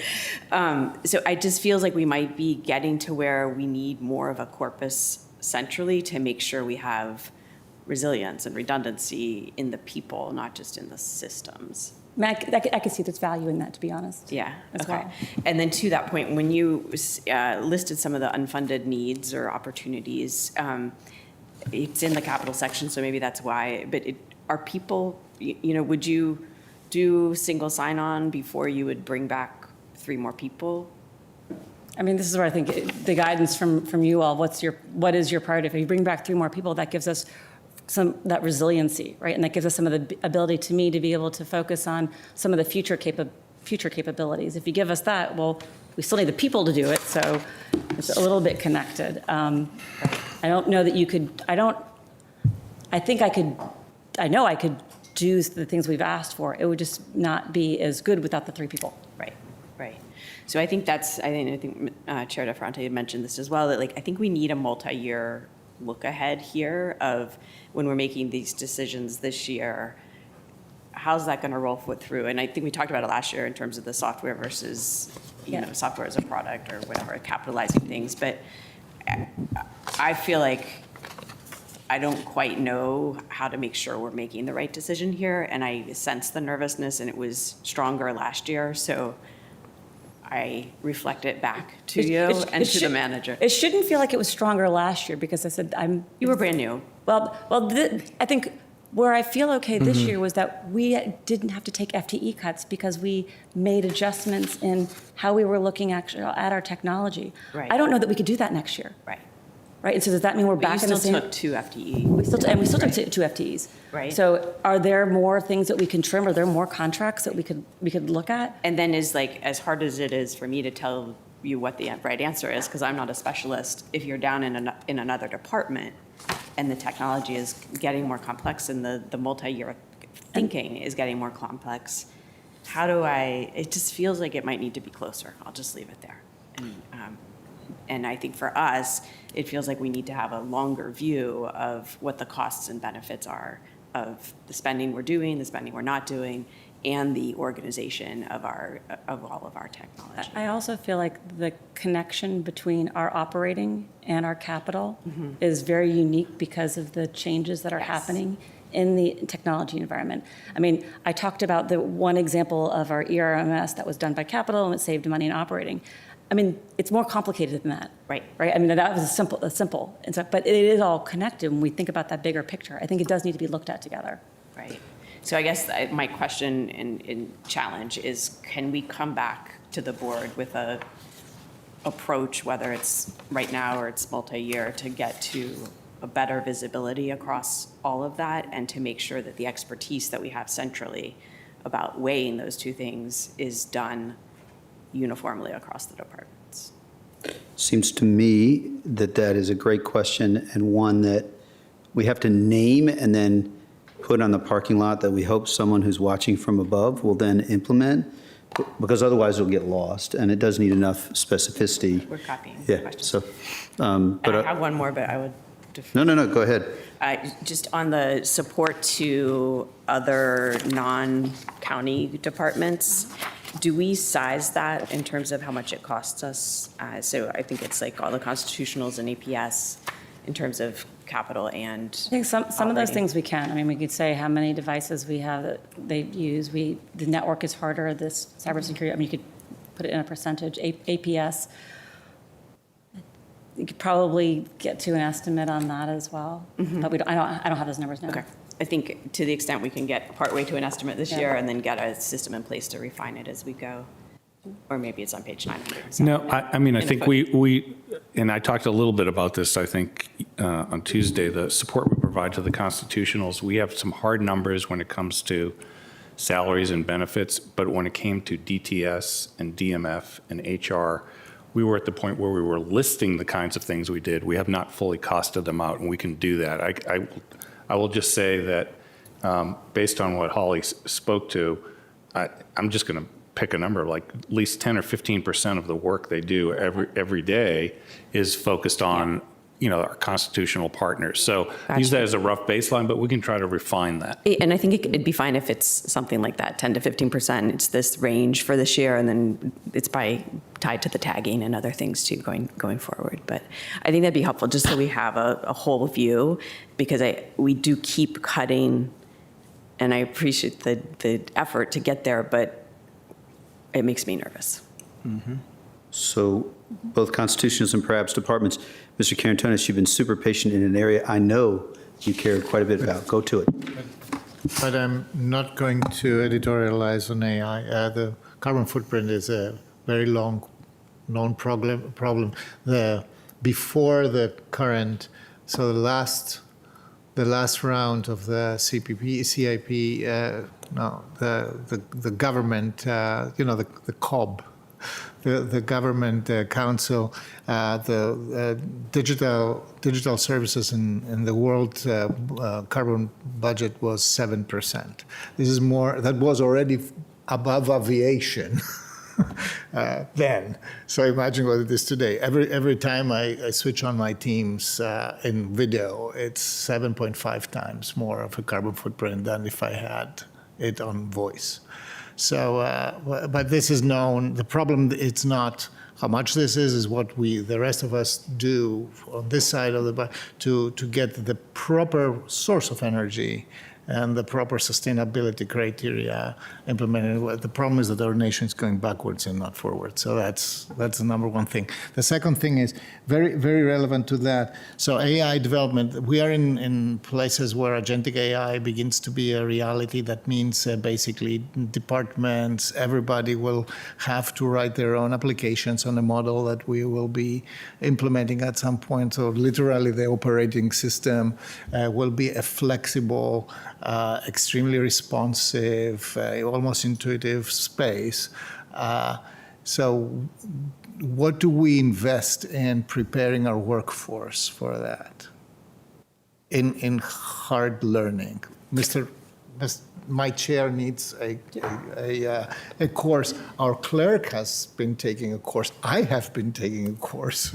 So one of our accomplishments, so we actually went through a pretty aggressive evaluation of what's going to try to be strategic of funding resources using LinkedIn Learning and reviewing what were great. There's a lot of great information out there, and we have that content available on our internal website or in LinkedIn through Prism, and we're pushing it out to people. I also think that the co-pilot or pilot, I guess, that we're working with people, getting that hands-on experience, because you talk about it, but until you actually use it, sometimes you don't think about how could I use it. So I think it's helping them connect with what it actually could mean. I also think that we are looking at what's our next level of training? What else could we be thinking about doing to help make sure that people have the information and the capabilities to be able to kind of integrate it? Last thing I want to say is, what you just said made me a little bit nervous. I mean, having everybody, and we are probably moving in that direction of people creating their own things, but that's where that's where it costs, right? And that's where make sure that we're putting those fences and those guardrails around, because that is a place where we can really quickly, right now, I think, move to, it costs us a lot of money, we don't know how it happened. I mean, my co-pilot, with whom I have a very complicated relationship, was ready to offer me quasi-agentic AI services. I didn't ask for that. I teased that thing to give me that, and it did. Just saying, it's not for now, but it's for me very important to understand what we're doing here. The second thing is, what drives the plus? I mean, our friends from Microsoft, we are used to them to charge us every year more, and the dynamics are of importance here. So you have a slide where you say that one of the increases are contractual costs. So what is the major driver for almost $400,000 this year, which is not too much compared to previous years? What drives that? Is it Microsoft? Microsoft. Okay, I would like to know more about that, because it is kind of recurring and begins to be interesting. I want to know how this curve goes. The second thing is that, so PEG funds and how we fund Connect Arlington. So PEG funds are running out. We knew that. Connect Arlington, though, needs some significant investment. It's a product in the nice to have is for projects to modernize infrastructure across multiple corridors, including Columbia Pike, Sycamore Street, Williamsburg Boulevard, et cetera. And that's in the last 3 or 4 years, we have been investing about $1 million a year in maintaining and improving Connect Arlington. So now we are coming to a point where this is not going to be anymore. I mean, this is the last year that it was possible. From now on, so from the next fiscal year, the fiscal year we're budgeting for, this firepower will be significantly reduced and will disappear in a fiscal year from now. The funding firepower. Right. So, how do we hedge? I mean, how do we prepare for that, since Connect Arlington is super important? And I mean, we have with the community that discussion of a broadband authority. This is also not necessary money, but it is something that responds to issues of privacy, of management of networks, of who has the the saying here, et cetera. So Connect Arlington is a significant, a critical asset for this too, not only for this. So how do we prepare for that? What does it mean that I need to update or maintain Connect Arlington? What is the cycle? Last year we had a conversation that we said, well, Connect Arlington is coming to a point where it will need significant investment. So this is why. I don't know that I would say it's coming to a point that it needs significant investment right now. To be honest, we're still trying, I mean, the focus of where we are with Connect Arlington and those deferred projects are ones that are increasing our resilience, right? Those are the ones where we're taking the aerial fiber and putting them underground and making sure that we have redundant connections. So there are a couple places where we still have some redundant connections, and then doing some refreshes. The significant investment, I think, is going to come in another 30 years. I don't know, what is it? 30? After, Right, but you did, if you look at slide 7, we are now having to put in general fund net tax Right. support of $480,000 where we didn't have to put it before. So we're headed on a path where, the ongoing costs for that are going to continue to climb up on the operating side. It is, but it's still cheaper than what we would pay Oh, for no, an ISP. right. It saves us a ton of money as opposed to contracting it out. But I think your question was really, what is the future for that? And I think that Jeff Taylor did the slide on that.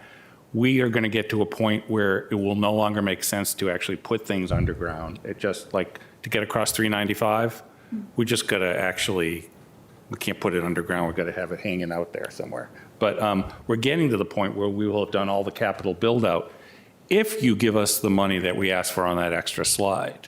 I think, So for me, this is really an economic problem that's growing that affects a lot of positioning of this board on resiliency, types of service, the viability of a future authority, et cetera, and public accessibility. Right, I'm just going to say this at the risk of prolonging this by 5 hours.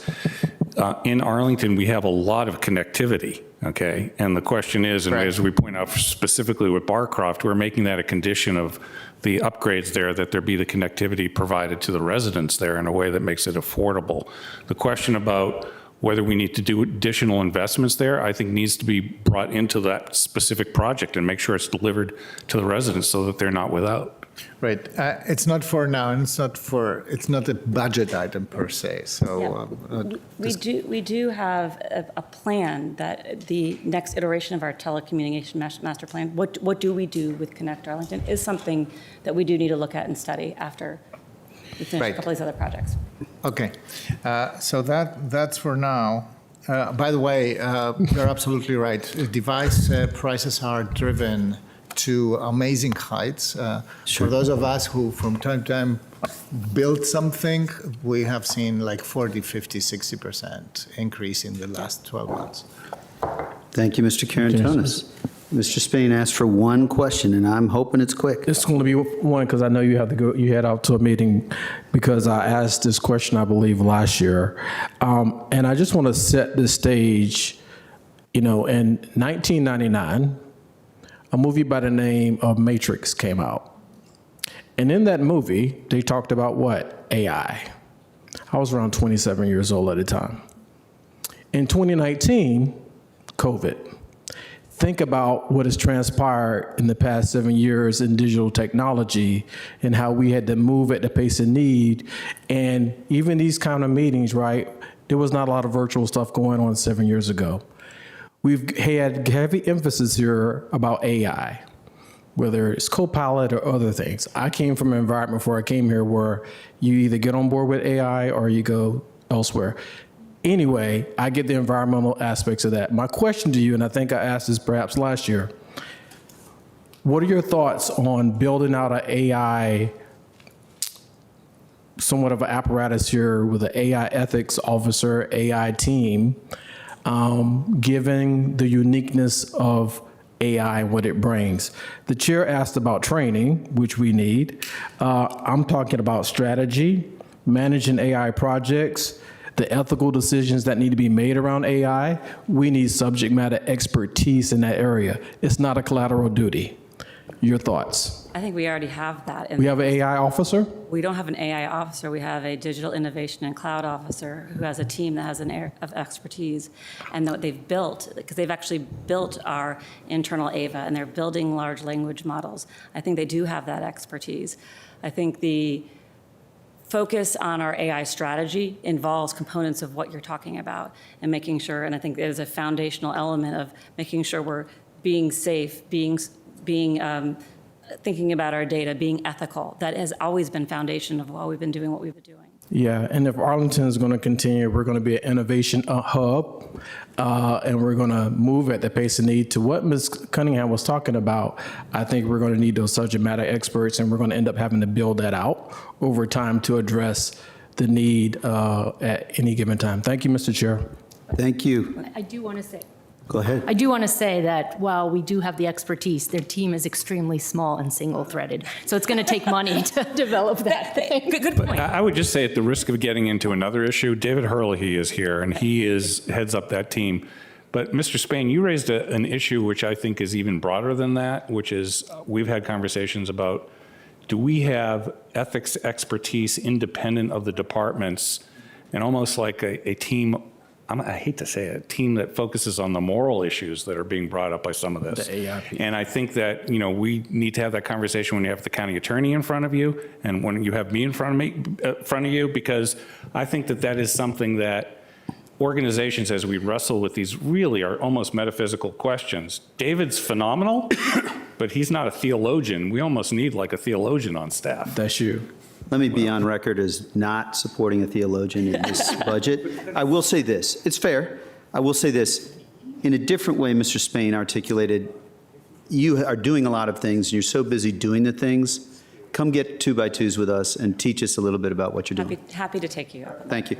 Colleagues, thank you for working together. We were fulsome. I'll take all critiques on being less rigid or being more rigid in timing, but thank you to our DTS team for all the work. So much that we don't even know is you supporting us, and we're grateful. With that, we're adjourned.